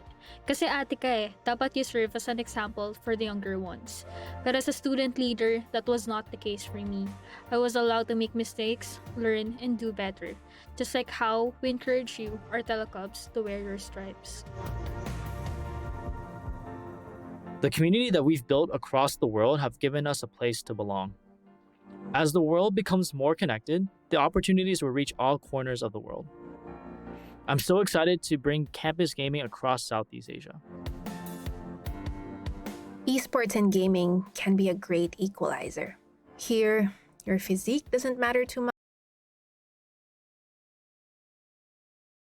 Hello everyone and welcome to the Alliance Games featuring Valorant, co-presented by Globe and powered by Logitech G, dubbed by the community as the UAAP or NCAA of esports. Alliance Students Club comes across from all the Philippines, and we are all #G, all G, to compete in multiple esports titles and represent their campus. I am JC Bruce, and here with me today is the lovely and very inspired Mochi. It will be your shoutcasters for today's matches. Hi Mochi.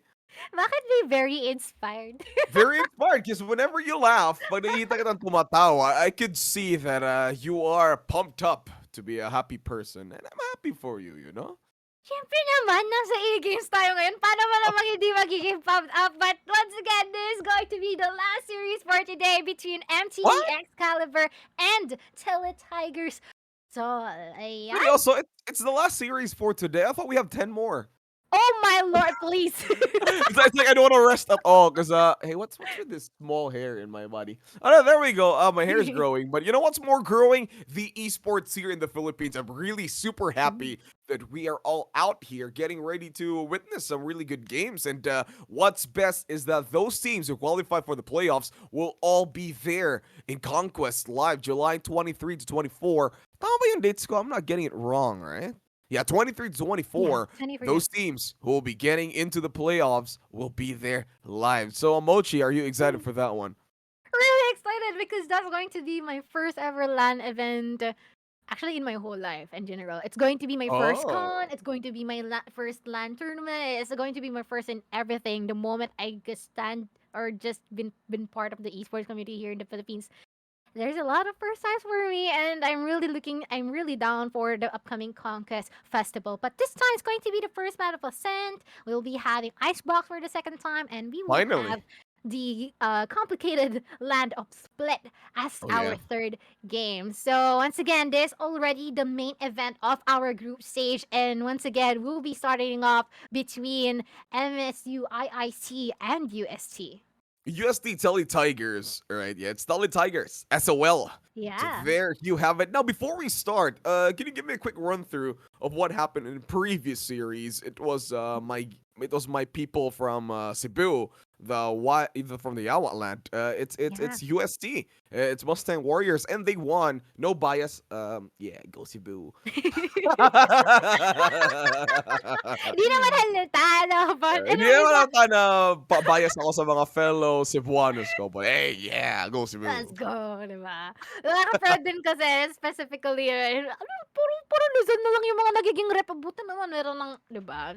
Yeah. Mas nare-recognize ng mga How was it? Visayas and Mindanao. How was it? Well, oh my gosh, grabe!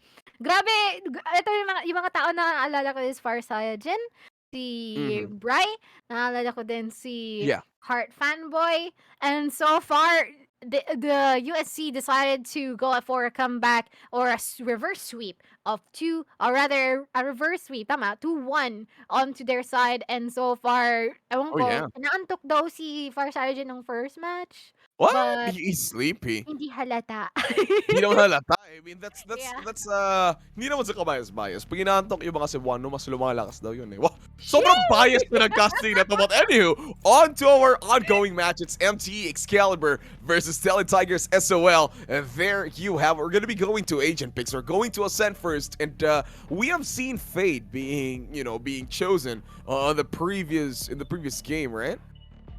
Yeah. Nagamit si Faye, though sadly hindi siya ganun masyado nag-gamit. I mean, there's good usage of Fade, but it's not entirely impactful to say the least. But this time, let's see if there's something good that's gonna change that. So there you go. That just clarifies that never befriend a vampire or they will suck you dry. Fate's a vampire, right? I'm thinking she's a vampire, but anywho. Is she a vampire? She looks like a vampire, but what I'm saying is maybe Chamber, you know? Somebody pick Chamber. We have casted Chamber in the first series that I have done for today. Like Fade, not much impact. I didn't really see a lot of action from him. But trap setups. I really want to see some tour de force aces, but it didn't occur in the following Select the your earlier agent. series that I just did. However, we're gonna be here onto our last series for today. Saddening though that it's the last one. Aw, ooh. Yeah, actually, but still though, we'll be having actually Jesse Nash with the Jet. Jesse Nash. Jesse Nash. Is this an inspiration from a certain player that we all know, Jesse Vash? And then I remember actually I think it was last season. I hope we'll be inviting pro players again to cast with us, because the last time I was able to cast with Dubstep, Team Secret's Dubstep. It was a really good it was a really good experience casting with him, because the analysis inputs that he does, Dubstep, it's really good, and he just makes fun of all Jet players. Siya yung Jet ng Pinas eh. But then he really did a good job. Maybe that will happen soon in Conquest. Hello, AcadArena. Thank you. I mean, that is highly possible. All they have to do is choose one of the plethora of pro players we have out there. But the most interesting thing here for our current series is the UST South Tigers has their own roster since the last season. So it's still pretty much the same. And they'll be going up once again the Mindanaoan squad of MTE Excalibur all the way from Iligan. And they really showed flashes of brilliance as they steamrolled every opponent they faced during Division B of UAC Season 3. And of course, with version out of the lineup of this one, MSU is hoping that they can put up a good fight against USC with their youngest like Sunshine and Jesse Nash. So Jesse Nash and Sunshine are two of their new players. New players. There you Yeah. go. Okay, so it's just weird to say Jesse Nash. However, it's Tele Tigers right now approaching from B side. They do have their Astra lurking over at A, maybe looking to rotate soon. There's going to be a blind coming in forward. Fundi does see the race, unable to get that headshot. Rico Pulse will be coming in. He tries to go in forward, but then the fade together with the monster goes in forward. Shadow, however, on the other side, we got two. Tries to get three more. Only one remaining from Tele Tigers, as it's the Astra has been lurking. Great defense by MTE right here over at B side. So it's only Goop. We've known him for like a lot of seasons already. He's already here, tries to go for the headshots. He will get one. Owl Destroyer will get destroyed by Goop himself. We'll try to run away. Is this the time? What a disrespect. However, Sunshine will be instantly punished for that one, as Goop will try to look for more. 2 versus 1. Can he clutch this? Tries to go for the head over the Jet. Will not get it perfectly this time as he tries to move forward. 6 bullets left. He's got to reload somehow. But he's kind of more stingy with the reloads. 30 seconds left. Omen looking over at lobby, making sure that there will be no surprise attacks coming from Goopy. Oh, here comes the turret. They know where his location is, Goop. So he's got to be super careful right now, as Omen already making advancements. I mean, it's actually the Killjoy. Has to be super careful here. 14 seconds. Probably no time to plan, though. 3 HP over at Shadow. Clarkson on the other side gets the kill. However, it's going to be only one Goop versus Jesse Nash. Jesse Nash will get this kill. No, not yet. Sidestep forward. 2 seconds. They try to waste the time. However, closes it down with a headshot. Goop will be out. Look at these guys. They're really being pumped up here for our first round, and I guess that's gonna be giving them a boost. And of course, with the crest that they can have, they can afford the Spectres, and we have seen I mean, Sunshine tried to go for the knife kill, but Nope, didn't work out. Kalmahan mo, pre. That was very scary because if he was to do that, if he just went in for the gunshots, then the round could have been over easily. However, he decided to play the disrespect. He gets punished for it instantly. So that's a lesson for you guys. Don't get too overconfident. Kahit mag-isa lang yan, may nagmamahal pa rin sa kanya naman. Wow, Emery. Yo, oy! Ba't naging ganun bigla? Ba't naging pugot? Ang layo ng ano eh, nag-parkour from casting to lovey-dovey. However, Bundy over here, Mochi, let's see if he can clear out this site over at B. Spike is still in lobby though. The rest of Telly Tigers, they're also away. They're still on A side. Trying to go for the rotations. Discipline from MTE here, Mochi, as they are not trying to go in forward. Yeah, actually, we have been witnessing that. Like, the moment the side of Tele Tigers tried to rush in, like, everyone just came showering them with all the kills and the bloodbath. But there we go. It's going to be Bundy in the shadow. Going for gun still. And look at this. It's just two of them going forward. And in return, the right click even connecting from the hands of Bundy onto Mon. And in return, what a flawless round, being denied by the nano swarms and all the free gunfire from the side of MTE. A great combination from MTE also there with the nano swarm and the smoke from Omen. They didn't see all the traps going in there. They decided to commit for it. However, Shadow was in a perfect position to really stay in there to just make sure that they could go for the pushes. Now, the only thing that I have a problem with what Tele Tigers did was there were no smokes coming in forward, pushing in B. Astra was in a really far away location, not even trying to cover out the cubby. So that just allowed Tally Tigers to be, for MTE to be in a perfect spot and cross pinching out Tally Tigers in their advancement in B side. Yes, definitely. And so far, I guess we're just gonna be having we're just gonna Pause. here just a little bit. Yeah, a pause. Yeah, but... there'll be a slight pause here. I don't think this is going to be an opportunity for Tele Tigers Hall to afford and go for another round because they will be having all the rifles that they can. But on the other hand, we are expecting some cheeky plays here from Jesse Nash considering that he's holding that Bucky. Yeah, that Bucky. I don't get the Bucky here. Very committed. I mean, they did win the first few rounds, and then considering that they kind of lost Mochi, they have won the first 2 rounds already, so it's gonna be a free round for Tele Tigers. They really need to make this count because they already did their full buys, Vandals, full armor, the basic stuff. However, Mochi, with so far the trajectory, Tele Tigers has any adjustments of their gameplay that they should do. Yeah, actually. But so far, even if they try, I mean, all they want to do is to go all in. But sadly, there are some like what you've said from earlier, they haven't actually prepared the site for them to go into. Like the smokes are not there, all the utilities that should be thrown are not there, and in return they're being held back by the side of MSUI IT. And MSUI IT, on the lie, from their faces and how they're reacting to each round that they are winning, it seems like they're really confident enough and pumped up that they can actually face up against Tele Tigers. So from their side being all the way from Division B, but this time, I guess it just proves that they can amplify themselves after the boundaries. Prowler instantly destroyed here.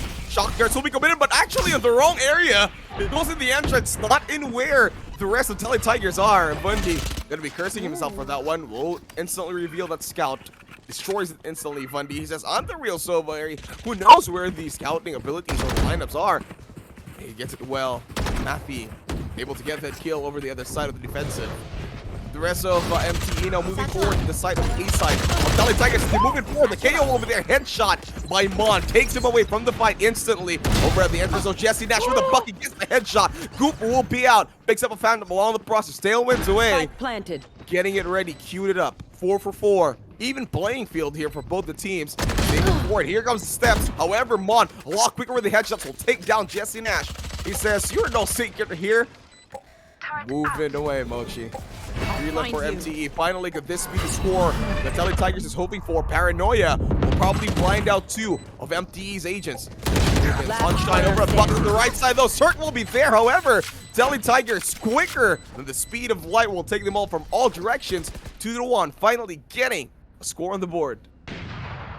And at least they've been able to secure those shots, but still, MCIT, that's still good eco because they managed to pull down a couple or more members here from the side of Tele Tigers Fall. But in return, we will be having some of these members from the side of Tele Tigers Fall to resort to an SMG. I mean, just one, it's just Scoop. But they will be able to have all the full stack shields that they will be needing. But from that Operator. encounter, I really want to applaud Jesse Nash from this adjustments and even being able to secure one with a Bucky. Yep. Even the operator for Jesse Nash, a very quick commitment for going into a very pricey gun that he's going to be using. It's Matthew, the rest of MTE, they're still looking for B. They are not scared of the Killjoy. You know, with all these other agents now, Walter, no one's scared of the Killjoy entering B side. Yeah, pero paano nagko-comment dito? PRX Jingle Bells. I think I want Goop on PRX. Kaninong account to? Sino ba yan? Oh, Dito. VCT Yarn. VCT yarn. Oh yeah, VCT's on. Face your fear! Oh, there you go. Facing your fear, says the fear. Fade. Goes for the ult, however, instant lockdown committed by Killjoy. They still make sure that this will be slowed down, this push. MTE now has got to find that source. Still on the backline. It's pretty hard for them. Third, they'll have to move it forward. Get the KO in the process. MTE only left with 2. Kill the lockdown already, Mathy. As the operator will instantly be gone from a wide swing over there. Coop will get a return kill. Just with a classic also. 2-4-2. Tele Tigers finally getting an even trade-off in the point system. Yes, and so far it seems like it's just the pistol rounds that they've given MTE the chance to actually move forward. But this time around, they're really proving themselves na kaya namin bawiin yan. Actually, sige sa inyo na yung pistol round, pero sa susunod mga round kami na bahala. And now we'll be forced to go for an eagle here for the side of MTE. And we also have an operator in the hands of Goop, and we all know how accurate Goop's aim is with the operator, so that's going to be pretty deadly for the receiving side. Oh, there's some chip damage there. I think so. Yeah, their omen's pretty low now. From that skirmish over at mid. What is this? 9 HP. Let's see what he can do. Maybe trying to go for smokes. Again, it is a eco round for them though. Oh, nice headshot from IDU. I will destroy you. Takes out Chiron from the side of Tele Tigers. 4 for 5. Again, this is an eco round. Has got to remove that Cosmic Divide. Will be committed to the Astral already. That's from Goop. They moving forward. Fade with the Prowler. Tries to get the headshots over at Shadow. Shadow will be out. Here comes the paint grenade. Paint shells.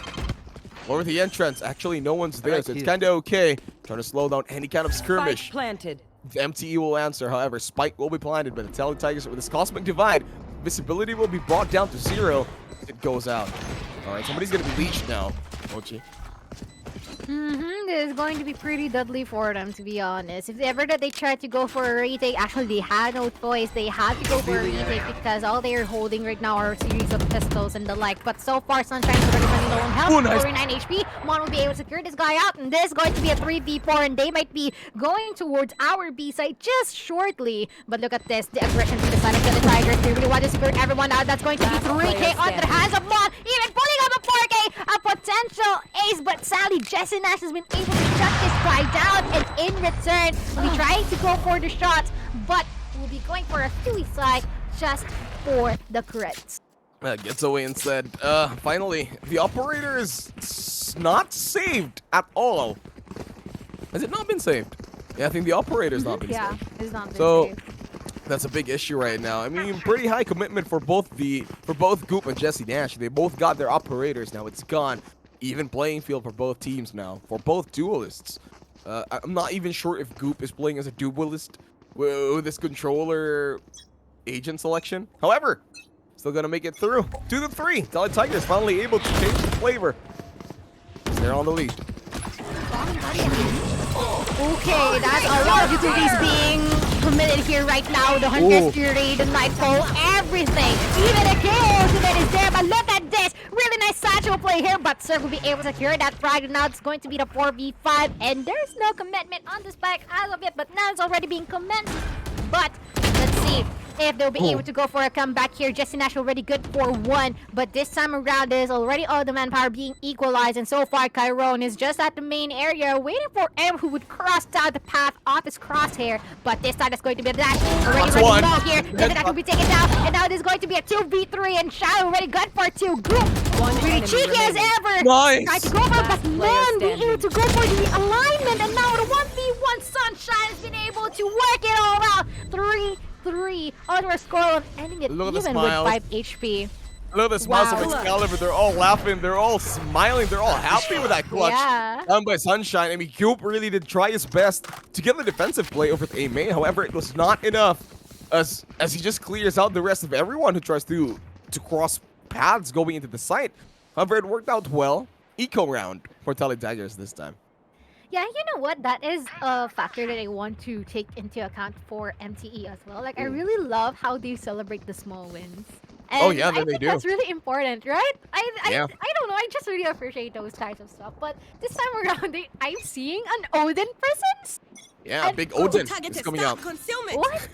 A big Okay. Odin is coming out. All right, there we go. Of course, the combination. Recon will not destroy that. No chance for an Odin gameplay here for Vundi. As Vundi will be droning it out, sees down Goop. What will he do this time? Oh, gonna get the shots though. Is it gonna work out? No chip damages this time. He will try to move away. Another shock are gonna be committed. Everyone from Tally Tigers, they're all stuck in B side. I mean in mid. Trying to maybe get across over to B. Passing down. Wall bangs will not work out. IDU. There's no idea yet where they are. Gets to one. Sunshine on the other hand will get down Chiron. Flashbang. It'll be committed. Sunshine on the other side will make the spike drop. 3K's already made that 4. Assert the only one remaining from the backside. Shadow will step it out. Shadow steps forward. Gets the kill. Even with the wall bang. That's 4 for 3. MTE changing the favors again. And now they're on the lead. You are my sunshine. Only sunshine. Yeah, that's the Grabe only yung 4K mo dun, pre! Kala ko ba bago ka lang sa MT?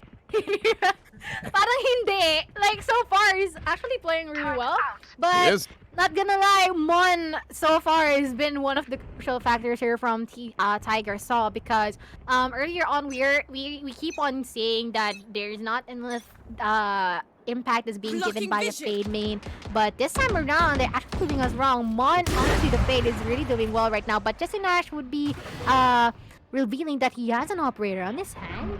So nice play from Chiron there. Getting that turret. Alarm bot to be there. All right. Here comes Showstopper.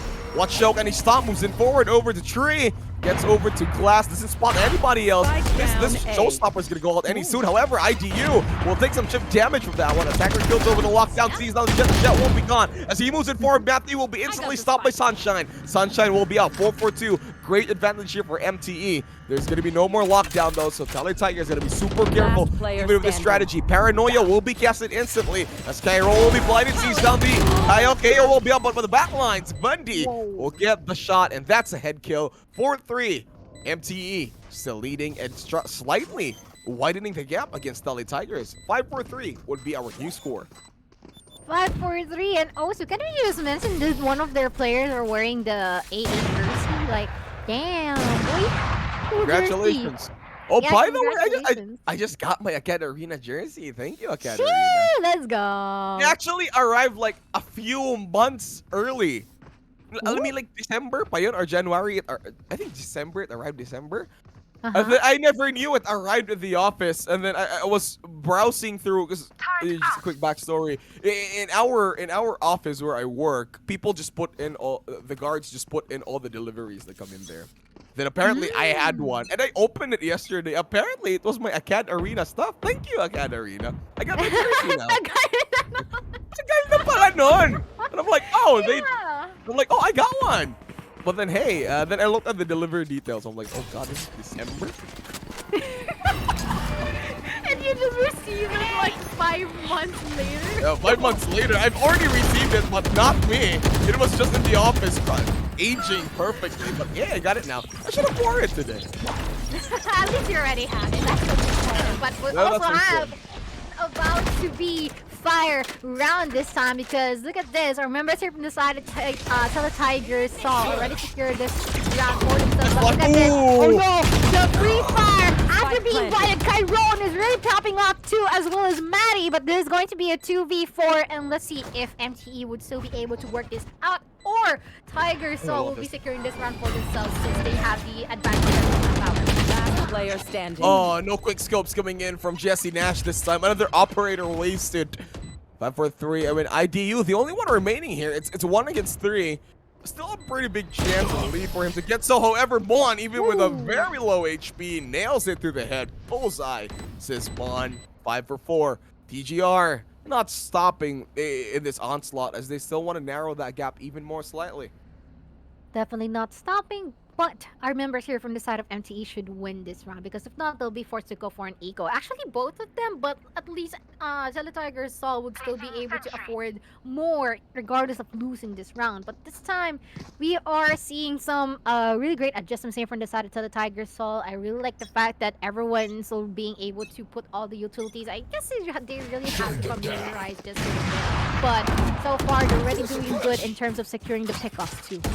True. Oh, one agent will be suppressed, and that would be Jesse Nash's jet. Oh, by the way, guys, we also have our local influencers and streamers cross liking this show.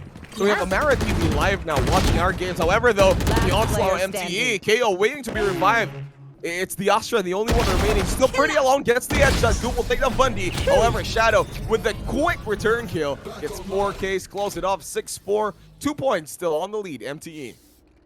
2 points on the lead and just 2 more rounds before the first half actually ceases. But so far, they're really doing well in terms of how they were able to retaliate against Stella Tigers. Stella Tigers is still behind 2 more points, but this is really doable. Like, come on, it's just 2 rounds. They were able to catch up, but this time around, not gonna lie, they'll be going for an eco. So this might be a round for MTE.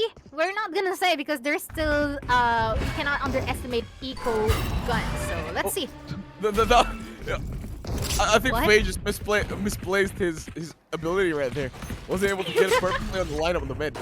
The Watcher, yeah.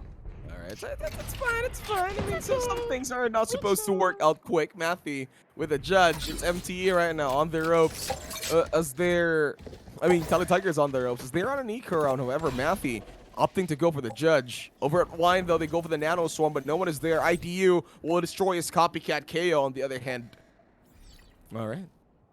The difference about the playstyle of MTE here, Mochi, I've noticed is that they don't like to play 5-stack. They always try to switch it up. Mon, though, pretty close with the Omen. Omen really advancing forward over at ramps. Doesn't see anybody, man. Yes, you were saying.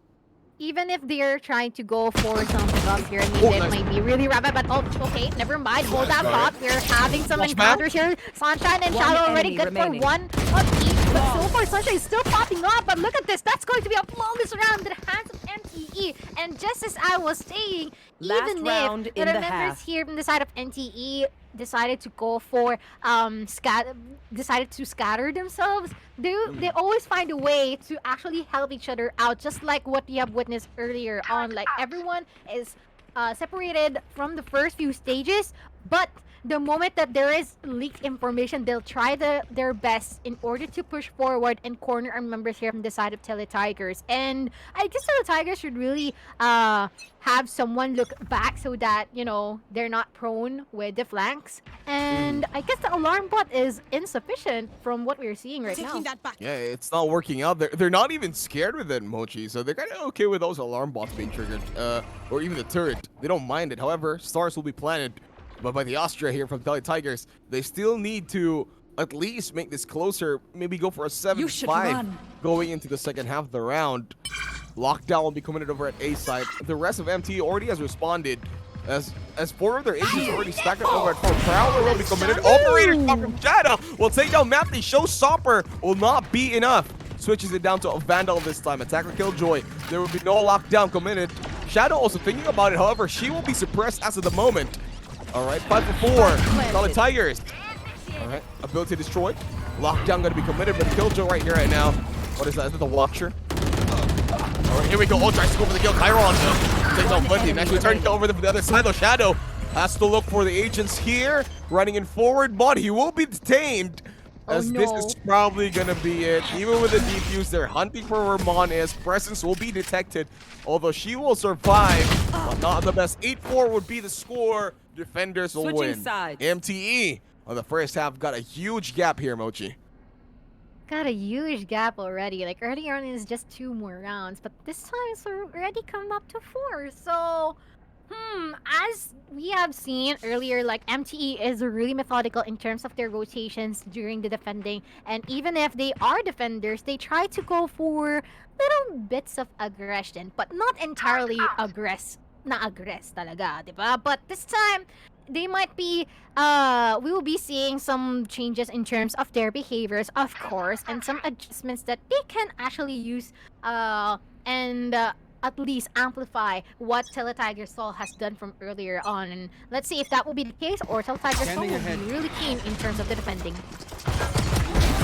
Where are we? Oh, there we go. Pistol round going in forward now. 4 for 3 as they move it forward. They try to scope one more. Spike down. They go strict with the 2K. Headshots coming in using only the Ghost. A Shadow will move in forward. Footsteps very evident as Tyron waiting for the right click. Spike will be dropped. MTE right now. Bundy, the only one remaining, and Coop will take the kill. 8-5. TGR showing that they could be on a very good defensive side in this game. In the defensive side, and that's what a way to start this match. I mean that half. But this time they might be able to go for the Spectres once again. Might potentially be the secure of the round for them. And let's see if the side of NTE will be able to go for the retaliation, and at least he will be able to secure some frags in return. But so far, I guess they're already trying to lessen up the gaps here in terms of the score line, and might be a chance to secure this one too. I don't know how the Tigers. Oh, look at this. Very aggressive from Mondo, TGR. As they move it forward. Nice paint shells, though, taking some chip damage over to MTE. I love how the Tigers, they're like, all right, we're going to play defensive, but we're going to play in the super offensive side. Nano Swarm will be off the mark. Mon, slightly a few pixels away as they're trying to move forward, though. Let's see. Ability will be used, letting him down. Gets another headshot, though. That's the only one remaining. It's a Sova. As this offensive strategy from Telly Tigers is working more than perfectly. Trying to move in. The blind will be there. Tries to go for the shot. Matthew will land it perfectly. 8-6. DGR 2 rows now. As they try to narrow this gap even more and more each round. Great skill utilization for the Prowlers, and as well as the flashpoints that's being put out here by the KO, and everyone, after everyone has been blinded, and automatically the rest of the members have been there to follow further and are confident enough to actually secure the round, considering that they have the advancements in terms of firepower. But this time, there's going to be a chance for MTE to actually go for another round, since I assume that they already have their rifles this time around. Ow, that's a lot of damage going there. The decay for I will destroy you. Good combo, actually. Well said, Mochi. Flashbang. Or it flashes the nowhere. I was trying to go for OC flashing, but maybe that was like a thought. But they didn't commit for it. The wine is going to be bombed up, but there's no one there. So thankfully, there's no damages from either teams. However, it's going to be a slow pace as Stally Tigers, since they already did their buy round. Instead of going for the very offensive this time, what they opted to do is they're, all right, we're done with that strategy. We're just going to stay here and then wait for MTE to come. However, they have not yet committed to any places at all. I guess they receive a lot of intel, like, okay, there are a couple of gunshots that we have here from different locations. Okay, they may assume that there are 2 people at the site and maybe someone who's guarding the tree area. So their best advice is to go to B site and saying there's just 2 people, but they might be hindered by the utilities of the Killjoy that we currently have. There is the Nano Swarm as well as the Sentry, and let's see if they will be successful in penetrating this site, because so far Shadow is just really looking forward to any contestants coming from TGR. Oh, they're gonna be careful with the boathouse. Jesse National will take down Cairo. It takes 2. Cirque will be out also. That's 3 left. Dolly Tigers 12 seconds in. The slow push coming in from MTE is working really wonderful for them. As Goop, they do know where Shadow is.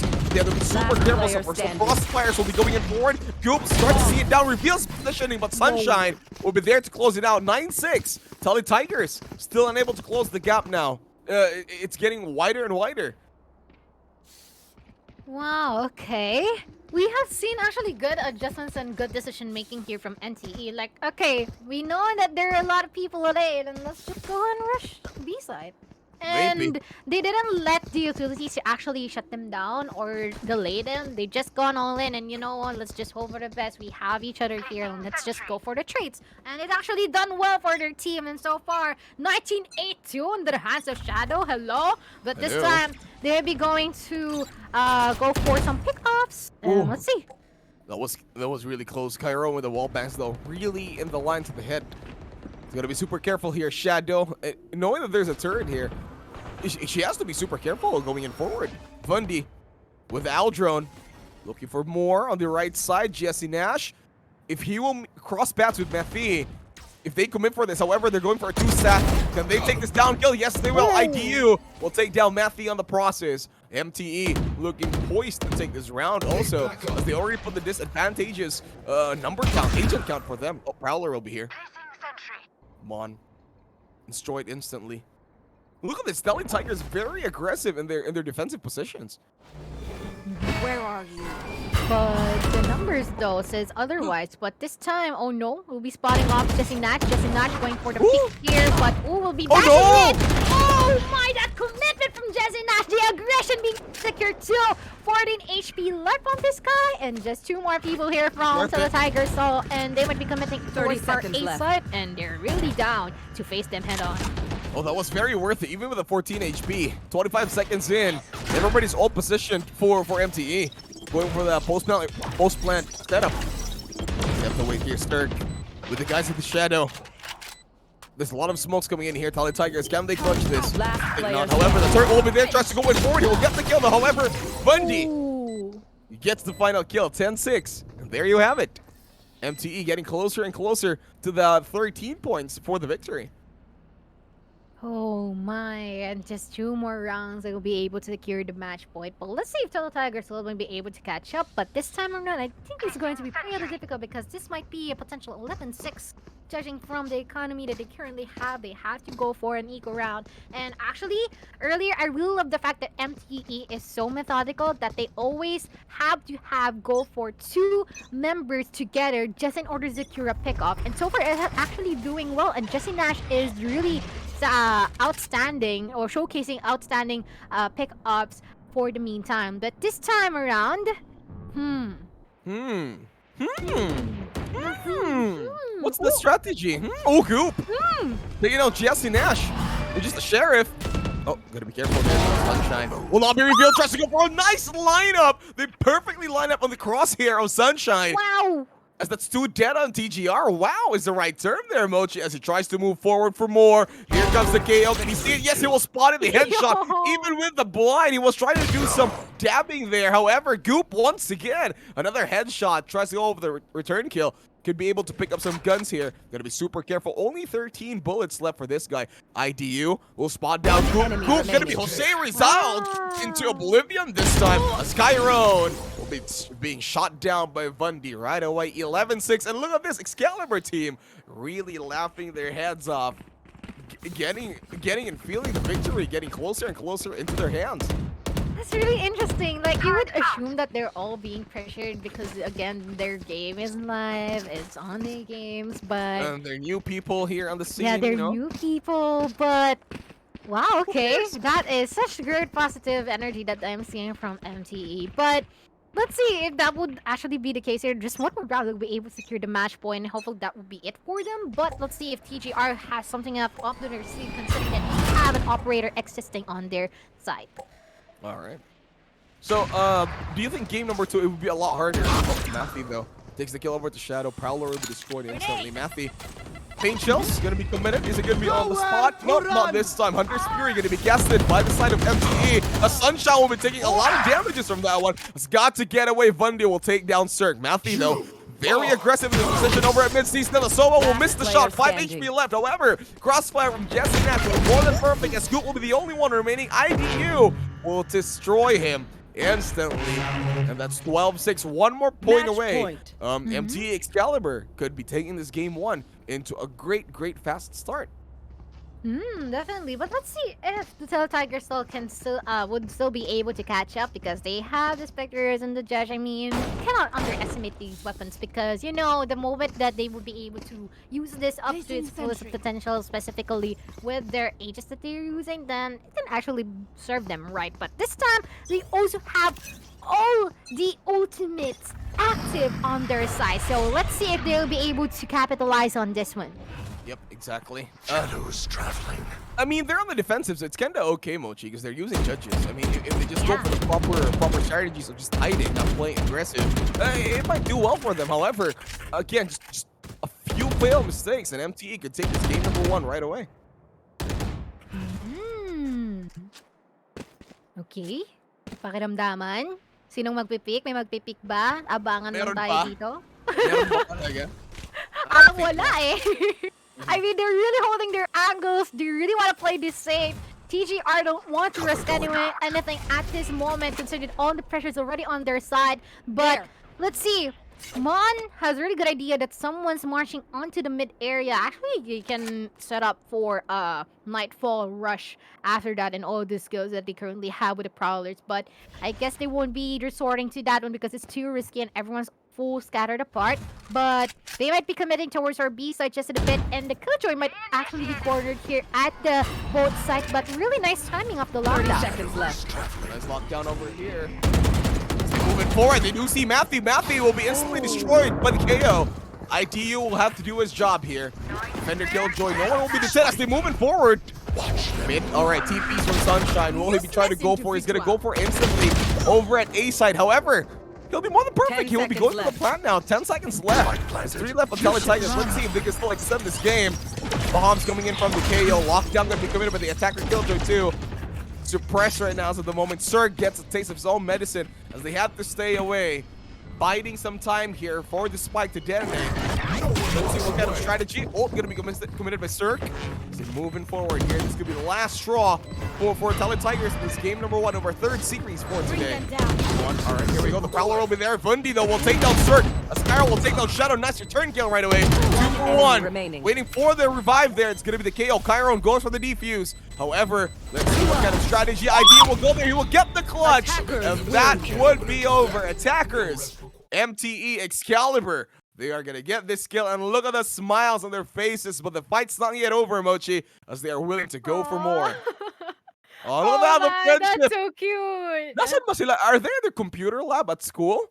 Yeah, possibly. Wow, the support from the university itself. The Congratulations to these commitment. guys. Yeah, Wow. that's so cute. I mean, everyone's just on their home, just chilling because, you know, pandemic things. But Pandemic they stuff. really decided to go for their university and just go head on, you know, that's better comms, that's more comfortability because we are with one another at the same site. So I guess that actually may influence their actually this performance right now. So Yep. so far, we have seen that Tele Tiger Soul has suffered a bit from MTE's wrath, but let's see if they will be able to go for another match next map. What is our next map? Our next map would be Icebox, but before that, you know what's more icy, Mochi, is that the Alliance Games Finals will be held live at Conquest 2022, happening in July 23 to 24. At Conquest, you will get a chance to watch the All-G finalists battle it out on stage and meet your favorite gaming and esports personalities, for example, Akaide, and enjoy a lot of different programs and activities for all kinds of gamers. Stay tuned for more Conquest updates on the official Facebook page, facebook.com/Conquest Philippines, and also AcadArena, by the way, recently launched its newest cycle of scholarships that are open to all student gamers. If you have siblings, cousins, or friends who are in senior high school and college, that's me, they can apply for our scholarship grants. Simply visit AcadArena.com/scholarships and get a chance to be a #AcadArena scholar. So Mochi, before we go, anything else you want to say? Of course, I am really looking forward if this would be a reverse sweep or would it be a sweep by MTE Excalibur. Let's see. I can't wait to find out because so far I'm seeing that the comment section is fired up too. Oh, that's a cute dog. Hi. He is also excited about what's to happen. All right, so let's take a very, very short break. We'll be back after this.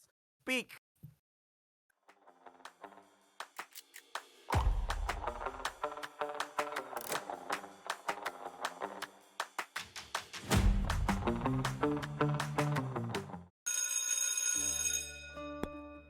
This is Filippo. This is Jessica. Parehong freshies, parehong gamers. Gusto ni Filippo maging next big caster. Si Jessica naman wants to make the biggest esports tournament in their campus. But they don't know where to start. They're also from different campuses In different parts of the Philippines. they would have never met. If not, For AcadArena. In AcadArena, we help students meet, collaborate, and learn all the hype and wonder ng gaming at esports. Dito, naging caster si Filippo even just for that afternoon. He met students with the same dream, attended our workshop, and we funded a tournament where they can debut. That was Jessica's tournament. Inorganize niya ito with a student club in her campus na ginabayan namin all the way. And that's how they met. That's what we do here in AcadArena. We turn gamers into leaders, casters, breadwinners. AcadArena. It's not just play.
What I want.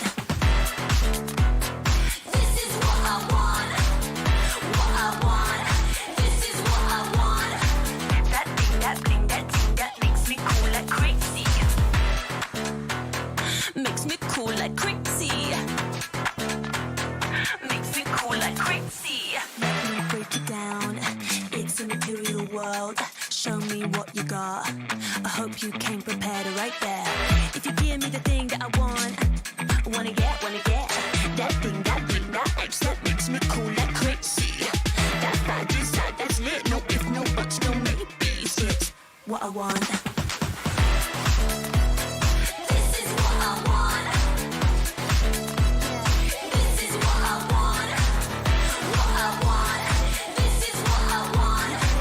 That thing, that bling, that thing that makes me cool like crazy.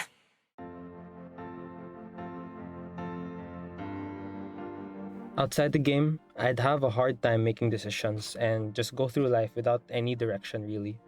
But when I'm in the game and as captain of the team, I have to make Hello, ladies and gentlemen, welcome back. Hello, and welcome to the Alliance Games featuring Valorant. Hey, Mochi, how are you there? How am I here? Well, so far I'm really having a good time because we're Yay! seeing or really recognizing a lot of people here, a lot of new faces actually in this current current group stage. And so far we are having really good fight Good between the fights. two sides, from Good MSUIIT matches. and Teletiger Stall. Not Yep. just in the game, but in the comment section as well. Exactly. By the way, just a Guys. friendly reminder that friendship will last forever. Anyway, this game, this whole event is co-presented by Globe and powered by Logitech G, dubbed by the community as the UAAP or NCAA of esports. Alliance student clubs from across the Philippines are hashtag LG to compete in multiple esports titles and represent their campus. I am Juicy Brucey, and here with me today is Mochi. Again, we'll be your shoutcasters for today's matches. And also before that, the Alliance Games, just so you know, is a game major events consisting of 3 stages. Number 1 is the play-in stage, which we did like a few months ago. Second is the group stages, which is now, and then the third is the playoff stage. The play-ins has ran for 3 weeks, with teams playing a double elimination pools format. The top 16 will advance to the group stages. These are the teams that we are watching now, and the top 8 will advance to the playoffs, and the finalists will have the opportunity to compete live at Conquest 2022. Now, speaking of competing, here we are on our last in our last series for today, MTE Excalibur versus Talent Tigers SOL. As we have just noticed, MTE Excalibur just demolished TGR in the first game. So here we are in our second match or map, Icebox. Okay. I'm actually expecting that there would be a chamber presence here for the side of MSU IIT, but I guess that would not be the case. And by the way, shout out to Mommy Amara TV, who is Hello, Amara! co-streaming and co-living this current stream that we have right now. And this time around, we will be seeing a chamber presence on the House of Chiron here for the side of Teletiger Soul. And let's see if they will be able to go for a revenge match Choose this your time around. agent. Will they be able to set up the party 1-1, or would it be a 2-0 in favor for the side of MSIIT Excalibur? You know me, Mochi. I've always wanted best of 3 game 3s. It's always what I want. All right, so this is what I want. That song has been stuck in my head ever since AcadArena or the Alliance games played it in front of me. It's just not going away. So there you go. I'm just gonna let it stay there forever. All right. So there you go. We are here. Who do you think will get the advantage here, Mochi? Yeah, but actually, wait lang. We mentioned that chill lang students, sabi ni AcadArena. Si AcadArena na mismo yung nag-comment, kumalma lang kayo, guys. Wow, Ano ba? kumalma. Exactly. Thank you, AcadArena, for the reminder. Chill lang, students. Yeah. You're You're- naughty students, ah. AcadArena senpai. Yep. Oh, by the way, the Literally comment section. They reminding really you need to guys. chill out. And Amara is saying, if both of us said hello, Amara, yes, we're saying hello to you from the other dimension. Yes, Thank you for co-streaming the game with us, and allowing your audience to watch the Alliance games. Ang ganda mo po. Wala na. Sorry ka. Parang What? naging iba yung topic. Wala pala, ganda lang po sa'yo. Promise. Wala na. Pero ito na lang. Girling time. I really appreciate your beauty na talaga. But this time, second match between the two teams. Let's see, they might be just holding. Okay, Goop. Goop, may makikita ka ba dyan, Goop? Wala, may nagpupush. Ano ba? May Ano po? nagpupush. Expect pa. Don't point. Ay! In-expect siya! At ngayon, siya, nawala na. That's going to be Shadow being able to one. And also, their Sova is already gone. So, let's see if they'll be able to go for the platinum. Yeah. So, Oh, nice. Ooh! Wow, Mari! Being able to go and connect those shots onto Bundi, and actually this now on 3v4 actually being still pretty doable for you. Oh, nice. So popping off at Nice. a 3k, and Circle ready good for 2, and what a 1v2! But Shadow would be there to shut this guy out. MT, quick with a retake right there, and finally, Mochi, they're getting the first point over here for Excalibur. True. Wow, okay, that's such a fast round. We did not actually saw that coming, but okay. Spectre round it is. More chance to win the round. 2-0, isn't? We don't know. Let's see. We'll see. However, MTE though started the first round win here in this game. So congratulations to them, by the way, for the first match in the series, because they did wonders. We'll see now if they can do for more, or maybe they can clean sweep. Because the first series for today was a 2-0. The one that you casted was a 2-1. And now Here. we'll see the results if they can keep up that clean slate of 2-0s coming forward. Ooh, but look at this. There's a change of behavior here from the side of MP, MSUI, IT, and they're deciding to go for the push forward to the tube, and as well as that mid control. But that's going to be Bundi being able to secure 2 in a row. But this time around, it's going to be Jesse Nash from the Spike back lines down being B. able to secure Cirque, and as well as Shadow going for 1 with the Bulldog. The Bulldog, bro. But this is going to be the 1v5. Anong gagawin mo dito? What are you going to do here, Goop? You're just chill lang. holding a ghost. Chill ka lang. Wala But no let's choice. see, you might be even secure some exit frags, no?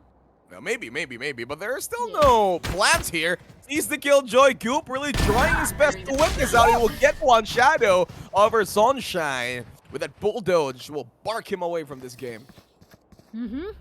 And I guess that's going to be definitely a bonus round, but But I find it actually good. I mean, their distribution is pretty fair here for the side of MT and CIIT. Once that they decided to go for a buy on the second round, they'll try and go to actually, set the good grounds of not actually having uniform arsenals, but in a way that they can actually substitute for Momo Weather with one tap of the capability with Sheriff. You also have the Bulldog, which can act like a Vandal, but with a much lower fire rate, and as well as the fact that the Spectre with a run and gun capability. But this time, they might be heading towards our A side. Let's see if this will work out for Tigers. Again, they still need to get that score on the board. However, they do see Jesse Nash. Jesse Nash is moving forward here. You just see some others, some fall damage. Matthew will be taken down. Bundy will remain the kill. However, a flat attempt here by Smirk gets the kill over to Jesse Nash. He's been lurking around the block on the other side on the zipline. Shadow will try to kill this Viper. However, it will not be successful. IDU will pick up the Bulldoge right here. Toxic screen from the Viper will work out immensely for them, as there will be no little zero visibility as Coop will take him down. IDU will be gone. Wow, okay. We have seen really fair adjustments here from the side of Tiger Sol, and this time around, that is actually still really good because they've been able to secure the round for themselves. But with all the people who died that round, I guess some of them, okay, they managed to actually buy something for themselves. And at least I remember here from the side of MTE made it a bit more expensive for them, securing some people from their side, but I guess from this position that they currently have, they might be going for a mid push once again. Exactly. 2-1. Over here now. Oh, Operator gonna be committed instantly by MTE. They do this time and time again. Jesse Nash really just loves to buy these operators and is waiting for the jet to come in over a tube. However, no one's there yet. Knowing that there is an operator, he's playing a bit more defensively right now. Yeah, but they have to take care here towards the A side because they can be caught off guard by Coop here. But nice. Okay, it seems like the opposite just transpired at that situation. But there's going to be a 2-1 already, still. Crispy. But in terms of numbers, MTE has the advantage. But so far, they might be going towards RP side. They have to be cautious for the yellow box. But Bundy will be fast enough to go into the securement of Tyrone. And in return, that's going to be a 3v4. And just in a while, IDE will be going for the securement between two people. Yeah. And in return, that's going to be a 1v3 Mon. Let's see if Mon will be able to go for a clutch this time around. Or would it be him having no choice but to receive all the blows coming from the side of MTE? Oh god. We gotta be careful here, Mon. I mean, it's 30 no longer the seconds 8-year-old who does pick up the spike. 1 versus 3 will reveal the area. The Aljo will be scouting him out. However, there's gonna be one lurking, and that's the Killjoy. That's Shadow. Sunshine. And the rest of him, he does get the headshot here, Mon. Nice play from TGR. Go shock. The operator from Bundy will nail it down, kills his copycat, saves the operator on the process. And look at those smiles from Excaliburs. Yeah. They're just fist bumping each other, bumping it out to victory. Definitely, and of course, they still have the operator, so that just means that there's much more eligibility for them to go for aggressions and go for the early pickoffs. But this time around, it's going to be a broken buy for the side of the Tigers Stall. And if ever that this buy would not be actually giving them the win for the round, that just means that they had to go for another eco round next round. So let's see if they would actually make the most out of this. Make the most. Yeah, that's the thing that they have to make for. All right. Lockdown is available for Shadow Mochi. You're laughing. You're watching the comment section for sure. Yes, sir. I'm quite having fun of what they're doing. I'm the Bardagulan, but yeah, okay, let's focus eyes on the screen. No Bardagulan this time, guys. If I were you, the first one to say sorry will meet Kaide. I swear. Yeah. Oh my. If you say sorry, you'll meet Kaide. I'm not gonna pay for your tickets, but for some sure, good karma will be there for you. However, Lockdown will be casted by MT. Excalibur, Hunter Spirit gonna be casted out. Shadow, primary target over there, but trying to destroy the Lockdown over there will not be successful as IDU will moving forward. There's the guy, Shock Dart will be there in the guys with the smoke from the Viper. He will be safe. Crossfires left and right as Jesse Nash will get no visibility from this operator of his. Tries to go for the wallbang, will not be successful. Sees down where Goop is. However, EGR, are they able to defend this? As the spike is about to detonate, I think they will be left with no choice but to retreat it down. Have to say that operator 3-4-2 would be the score. Tigers from USD getting a few more points, getting nearer to Excalibur's team. Yeah, actually, And at least they've been able to win the round. That's all that matters. And at least they'll be having additional creds for themselves to actually afford a full arsenal that they need. And hopefully can be used in the later round. Be winning this one too. But this time, still we have the operator in the hands of Jesse Nash. They saved it like what Gypsy Brady mentioned earlier. And let's see if they will be able to do something with it. Or would they be rushed again by the members here on the side of Teletiger Soul? Because earlier on it actually worked. You want to play? Let's play. Good. Oh, nice. Defensive play from the Viper herself. Deploying Casts drone. the Viper spin right away. Oh, that's a nice coverage right there. Really did study her lineups, right?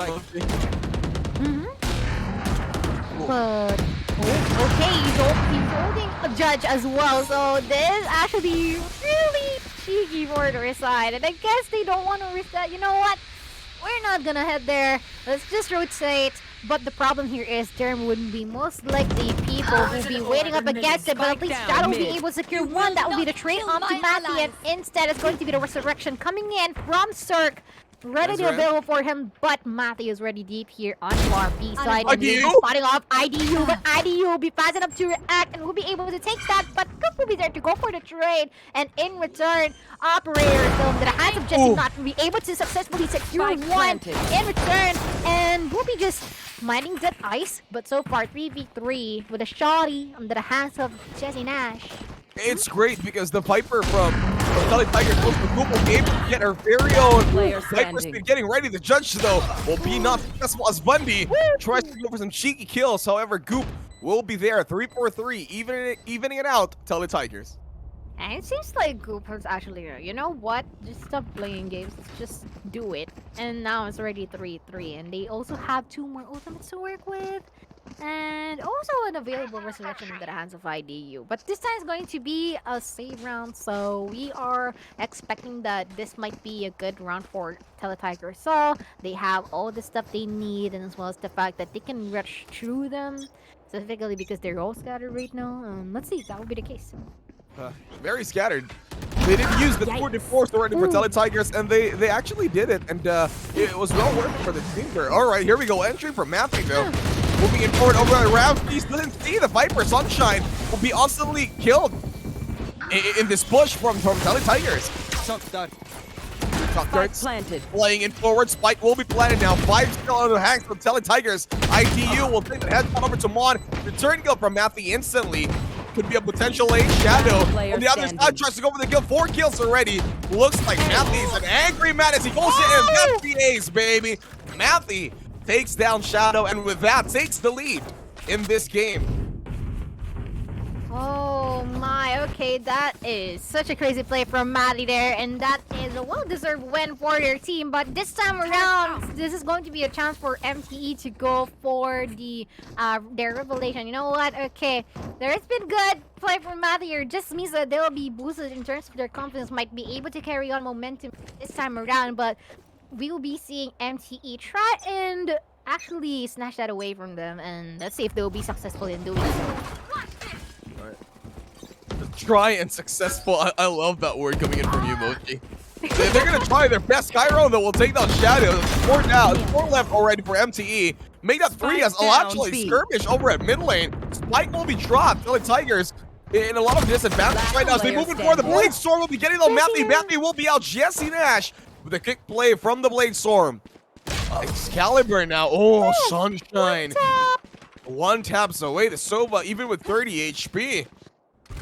Sunshine. He's the sunshine, the only sunshine for Team Excalibur this time. He makes them happy when skies are gray. What are yung lyrics ng song? I never knew. Yeah, it's the lyrics. Yeah. It's a pretty cute So song. can you sing it for us, Mochi, yes? My lord. No, it's not a concert. Don't you have your own sunshine? If they win, I'm gonna sing a segment of it. Yeah. Sige, di ba meron kang sunshine na? Valorant is your sunshine. You do love to play the games, so Valorant is your sunshine. Diba? Yes, of course. Kismak. Oh, here we go. Cloud Burst from Matthew. Tries to move it forward. Teleport is going to be planted out by the chamber already. Operator shots will be there, will not be successful. as Jesse Nash looking for some angles to peek in forward. Sunshine though will take down Chiron with a snake bite. Another headshot over to Mon. Two now already there with the spike drop. Anthony though will try to go for the third kills over there on the left side. Will try to go for kills. He gets the headshot over to Shadow. Shadow will be out. Jesse Nash though still with an operator on his hands. Probably spot out here. Oh, misses his first shot though. Tailwinds forward. He sees the Sage. He'll try to go away the heal though. Trying to make sure Jesse Nash will survive. Only one remaining, and this is Matthew. Matthew is still one of the best players that they have. The headshots once again. Jesse Nash unable to get it through. Has to go for some plans here. Could even go for a rotate, Matthew. But actually, he's playing it very, very confidently. He tries to move for more, trying to not as little sounds as possible. He doesn't know where Vundi is. This Vundi has to be super careful right now. 30 seconds. This one, the rest of the match, the headshot from Vundi. Matthew will be down 5-4. Excalibur still leading. You know what? I can imagine Matthew. I don't know. Frustrated, but if I were him, I will be a bit frustrated because those are some of the situations like, come on, I worked this way up to get this crosshair placement perfectly aligned to the head, and then I'll be killed by a one-tap crouching shot. Like, it'll be pretty annoying for me if ever I'll be killed by that guy, but still, it's a 5-4, and so far MTE is trying to adjust into the Tiger Soul's plays, and that's going to be a prevention, and of course the Viper Spit being put out here by the B side. Oh, Sunshine, that is a very, very aggressive Viper Spit here. I think he's ready to make some commitments over here. Sunshine, let's see what he can do. Oh! Gotta be careful though, damages could be there, or even a misfiring headshot. Viper's snake bite will be committed by with the Viper from Tele Tigers also. So this will force out the rest of Tele Tigers to just go in over at A or go to B, then transition to B from mid. But they have to be super careful. They can't just be too rash in going in forward. And look at this, they might be heading towards the A site once again. I mean, they might actually hesitate. Paligoy-ligoy, pero sa A-side pa rin diretso. Yeah, they are. Okay, here we go. Matthew, probably with all these abilities and stuff, they should know where they are. Oh, location will be revealed for Matthew, though. They know that they're here. Hunter is Fury, a great stop there, as he's going to be taking a lot of chip damages from left to right. All of them are mostly minus down. No kills, however, but the chip damage was more than perfect. As the Doctors will not be there. Shadow trying to get more kills. Gets it now. One for more. The side steps from the table will work out. Only one remaining, and that's Goop approaching from mid. 4 for 1. Can Goop clutch this out? They're looking for him. The spike has already been spotted, but the rest of Excalibur, as they move in forward. Oh, he does hear the sound. IDU, he gets the kill. Oh, wait, he gets the headshot, though. Goop, however, Bundy, with the return kill, will get that shot. 6-4. MTE widening the gap now, Mochi. That is the widest swing I ever saw in my life. Put out by IDU. But 2 more rounds, and we'll be heading towards our second half. So far, MTE is looking good. But this time around, it's going to be TGR or Tiger Soul. Tell the Tiger Soul will be restarting for that eco round. And let's see if they would actually make this work, because so far, MTE is really pumped up. Maybe a chance that Shadow might be even use this lockdown, but I don't see the need in doing so. Yeah. It's gonna okay. Well, wait. They're destroying the ice wall. IDU has got to go for this pocket strat here. Oh, the bounce from the snake bite will not cover out that entrance. Toxic screen will also be up. Matthew with the blade storm, looking for targets here, Mochi. Already being pinned down by the recon bot, but let's see if that's going to be the case. The blade storm is already active here in the hands of Maddie. And I guess they're just waiting for anyone to peek out here, but it's going to be the recon bot actually being put down right that easy. And Maddie just waiting it all out. The shots will not be connecting, the daggers will not be connecting, but that's going to be all the people being eliminated one by one here from the side of Tele Tigers. So the Free Fire is being present here as well, and Cirque is really having a difficult time to knowing where the people are, and that's going to be the hunt ongoing. Cirque is gonna run. Oh no, nowhere to go. Cirque. Look at they're smiling. Down by Shadow. They're all laughing. They're like, yay. Man, this is like a replay of what happened in game 1, Mochi. Yeah. A while ago, it was 7-4. Also, we were hoping the Tele Tigers to get 7-5. Pero this time, I think it's going to be 8-4 this time. Again. Not this time. Again, actually. Again, yeah. It is pretty similar. It's pretty reminiscent of the last match. And we're having... Actually, pati yung ultimates nila, konti na lang din ang kukumpleto na, I guess, except for You want to Matt. play? It's Let's going to be play. pretty easy for him to stack up for the Blade Storm once again because you know how keen he is at his kills and the pickoffs. But this time around, Jesse Nash will be at the top of the streets or the billboard in this case, but it'll be forced to back out because he's been pinned down by the drone. But this time they might still be committing towards the Acer. But Cordy will be able to secure one, but the Tour de Force as well and as well as Cirque really giving them the advantage for Tiger Saw. But Jesse Nash is still not backing down. He's waiting it out. The Tour de Force will not be connecting, and of course the Resurrection will not be by Cirque. And okay, here's the Last player standing. Nice from the blinds there. Cirque, even with no visibility, he was able to get that kill. Sunshine, though, the only one remaining. They're hunting for him. It's a 5-stack for Tiger, so surely they will take this round. However, we cannot discredit Sunshine's gameplay and gunplay here. Oh, does he get the wrap? He's still the jet, gets the headshot. One more kill, make that 2. That's from the back lane. 1. The lurker was not spotted, will get it down. Kiki Hunter's Fury, as it is now the next half of the game. Okay, so down to 2. Actually 2-point differences for the two teams, and this was the fact that earlier it's 4 points, right? But this time it's 2 points, so I guess this is going to be pretty doable for Tigers. Sol, and knowing how aggressive Mathy and Goop is, then this might be actually pretty doable for them. Oh man, I'm sorry. I've been distracted reading the comment section. Hey, students! Calm down!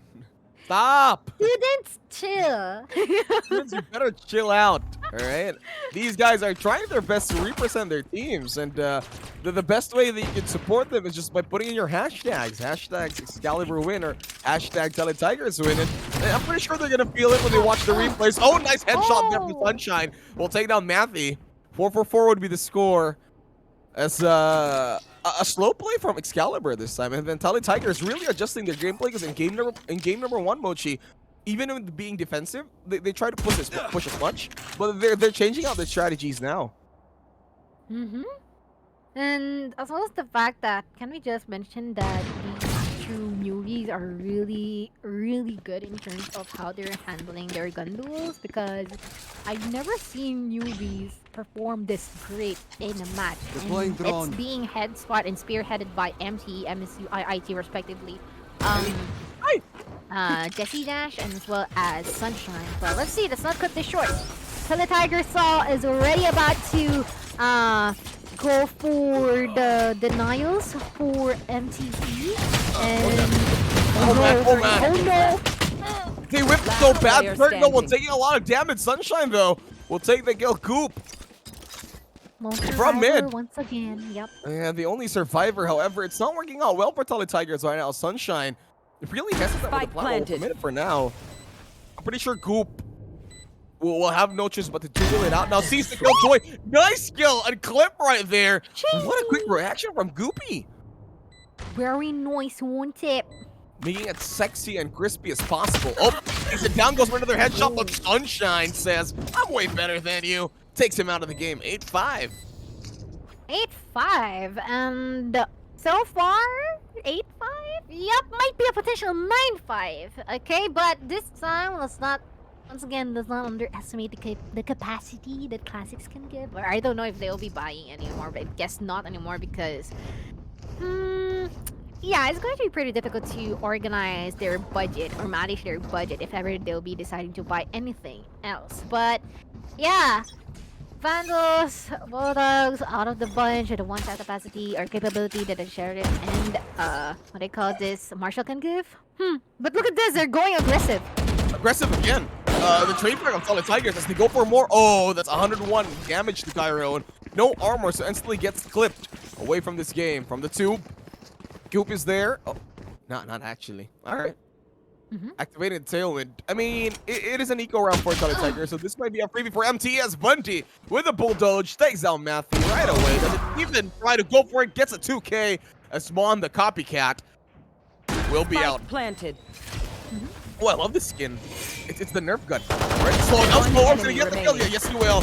ID with a final shot. Sturk. He can heal him, so he'll try to go. Oh, nice. It tries to go for one kill. Trades it off. IDU with the Sheriff.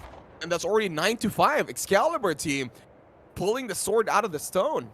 They're worthy. Definitely worthy. Pause from Tele Tigers.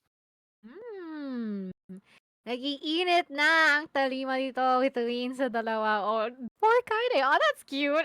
Or kind of. Oh, there we go. Okay, let's see Simp. if they would actually go towards Simp. the final stages, no? Simp. Simp! Simp. MTE Kaide, simp! Simp. Anyway, congratulations to Excalibur still. Oh, look at that. Look at that. They're flexing. Piniflexing nila. Look at that. Look at that. Uy, pengen naman kami yan! Ano yan? Pizza. Ay, pakita mo, sir. Is that bread or what?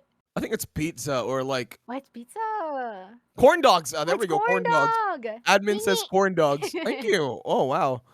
I haven't had dinner yet. Gusto ko yung they're all smiles. They're playing their best. And a lot of them, they're just chilling at school. I've never had this experience in playing in my computer lab at school. Is that their team too. manager? Like, Ah, I never even saw an institution really supporting their teams this much. Like, even putting out some foods for them. And I don't know, I don't know if that's the caretaker of the comm lab, but that's really sweet for them. But Admin. the admin, their administration. And Admin so support far, buff. yeah, the support buff that can get. Look at how these students excel with the support of our teachers and stuff. Oh my. Well, Really congratulations remarkable. to these guys. Yeah, there you go. I love that they're fully supported. I wish I had that when I was studying before. However, Sunshine, though, look at that. The support buff really giving it their all as they get 2 Ks. Chiron, though, and Mon will try to even out the playing field. They get 2 or more. The Sage will be going down. Matthew gonna be super mad here. We don't call him Matthew anymore. He's Matty. He's pretty mad. 9/5. Welcome to my world. Hyper spit committed instantly by MTE. MTE again with another bulldog shot. Crystal Bomber whips it out, but again another one will take down Matthew. Chamber, the only one remaining, and that's Chiron. Pretty far away from the rest of the fray. Has to make an entrance over the entry. What can he do here, Mochi? Actually, this is pretty winnable because they're already running low in. But the problem here is entirely the Viper Spit being active right now. But let's see. Actually, pull something else. I can't start anymore. Oh my! Look at that! Look at that! Valorant is a horror game, man. Valorant is a horror game. Look at that! They're all smiling. Look at that! He's he's dancing. Sinasayawan nga lang eh. Oh my! I think that was Bundy. I think that's Bundy. Please. Ay nako, ewan ko na lang. I love the smiles from these players. They're really feeling themselves now. They're really confident in what they're doing, and that's what matters. And that confidence is actually materializing right now. 10-5 is already on our scoreboard. Might be a potential 11-5.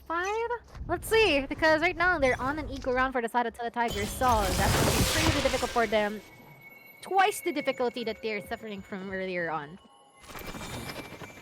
Oof, DGR really can't find a footing here in this game. 10:05. The score is getting wider and wider now, so Healing. Excalibur also with this kind of positive reinforcements that they feed off each other, it's going even more well. All right, slowly pushing in Shadow. Oh, nice kill. Goop. Oh, not a headshot. Oh, will work out. Jesse Nash quick with the trades. Takes down Goop on the other side though. Shadow will take down Mon. A Shadow pretty low right now, taking 101 HP. Another headshot. Gets down Chiron. Chiron will be out. He does know there's somebody in the kitchen over there though. You gotta be careful here, Shadow. All right. He will be safe as of now. One for one. Oh, they do spot it out. Sunshine will take down Matthew. And that's Matty already gone. His anger will not be channeled perfectly here as Sunshine will go with the planting. And that just means that this is already one for once again it's going to be pretty difficult for the last man standing, which is Cirque, to actually pull this up. But let's Can see. he lurk, Cirque? Can Cirque lurk? Or can lurk? Cirque to lurk. But the lurker Cirque is being lurked by Sunshine right now. Oh, there we go. You just can't lurk with the sunshine over there. Oh, for people also asking in the comment section, you did point out that this game was supposedly on 7 p.m., but some of the games we had were pretty fast. So that's the reason why we are a lot earlier. So those 7 p.m.s are the benchmark. So we start at 1, and then we consider 3 hours of best of threes in case we go to a game 3. And if not, we just proceed immediately with the game. So if you guys really want to support your teams and then maybe you're rooting for the 7 p.m. team, start watching from 1 to 7 because you will not miss out anything, you know? Yeah, definitely. I mean, it's just AcadArena's method to actually give enough time for any matches to actually be done, and for any tech pauses and stuff, and delays. But this time around, Sunshine, really fast as ever, being able to secure the pick in every single round. But Cirque is already following through with the resurrection being pulled up in attempt to revive Chiron, and that's going to be the main commitment here. And of course, Wundi with a Hunter Shuri erased Chiron just after he was being resurrected. Yep. They're too close. I mean, look at the damage from this guy. Pretty great stuff as Jesse Nash already in kitchen. Vundi, though, making forward. Gotta be careful spotting out Mon here. He does have the Recon Dart. He can use this if he wants to. Oh, he's down, gets the headshot. Vundi with the quick place over there. Tries to go for the reload, was on the knife. Tries to go and put out his guns. But those muscles will not be flexing this time. As Excalibur. Team Excalibur. All smiles, as I keep saying. Just really want to go for more. And look at the composition of these teams. Vundi and Sunshine. They're both on 20Ks already, Mochi. Yeah, definitely. And you know what? Regardless of the KDA that we're seeing, the whole team is really doing their best right now. Like, it's not about the kills, it's not about the deaths or the assists. The most important thing here is if ever that they would be able to stick to their role and do what they're made to do. Jesse Nash is really freeing a lot of space, and as well as the fact that even if we had an creator and a controller, they're really standing up for their team. But this time around, it's going to be the trades here between the two sides. And so far, we're seeing some attempted commitment here towards the B side, and this is going to be the spike beyond the reach as of the moment, but that's going to be an encounter between Shadow and Chiron, and they did not really expected that from happening, but it's going to be a 3v3 and really preventing them to go for the spike plant. The lane that still have enough time, 1 minute. Goop is once again the last player standing here for the side of the Tiger Soul, and let's see if he'll be able to play this off. Goop? Oh my god, he seized it! Spike Very down, sneaky B. play here. But the decay. So much damage here, Mochi. He does have his own Viper Spit. Maybe he wants to play it off cool. Sees it now and get the kill. No, yes, he can! Ooh. Goopy! 1v1? 1v1. Alright, 76 versus 100 HP. There goes Watson. Down goes the headshot. Yes, Jesse Nash. Attackers Closest win. out the game. And Excalibur will sweep clean. Tally Tigers 2-0. Wow. Oh, Corn Dog. Corn Dog you can Festival. eat the corn dogs now! Corn Dog Festival. Congrats, guys.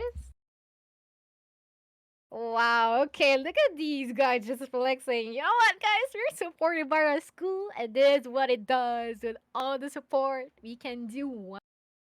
And that is, I guess that's going to be the storyline this time. And of course, MTE is that never underestimate the newbies or the rookies.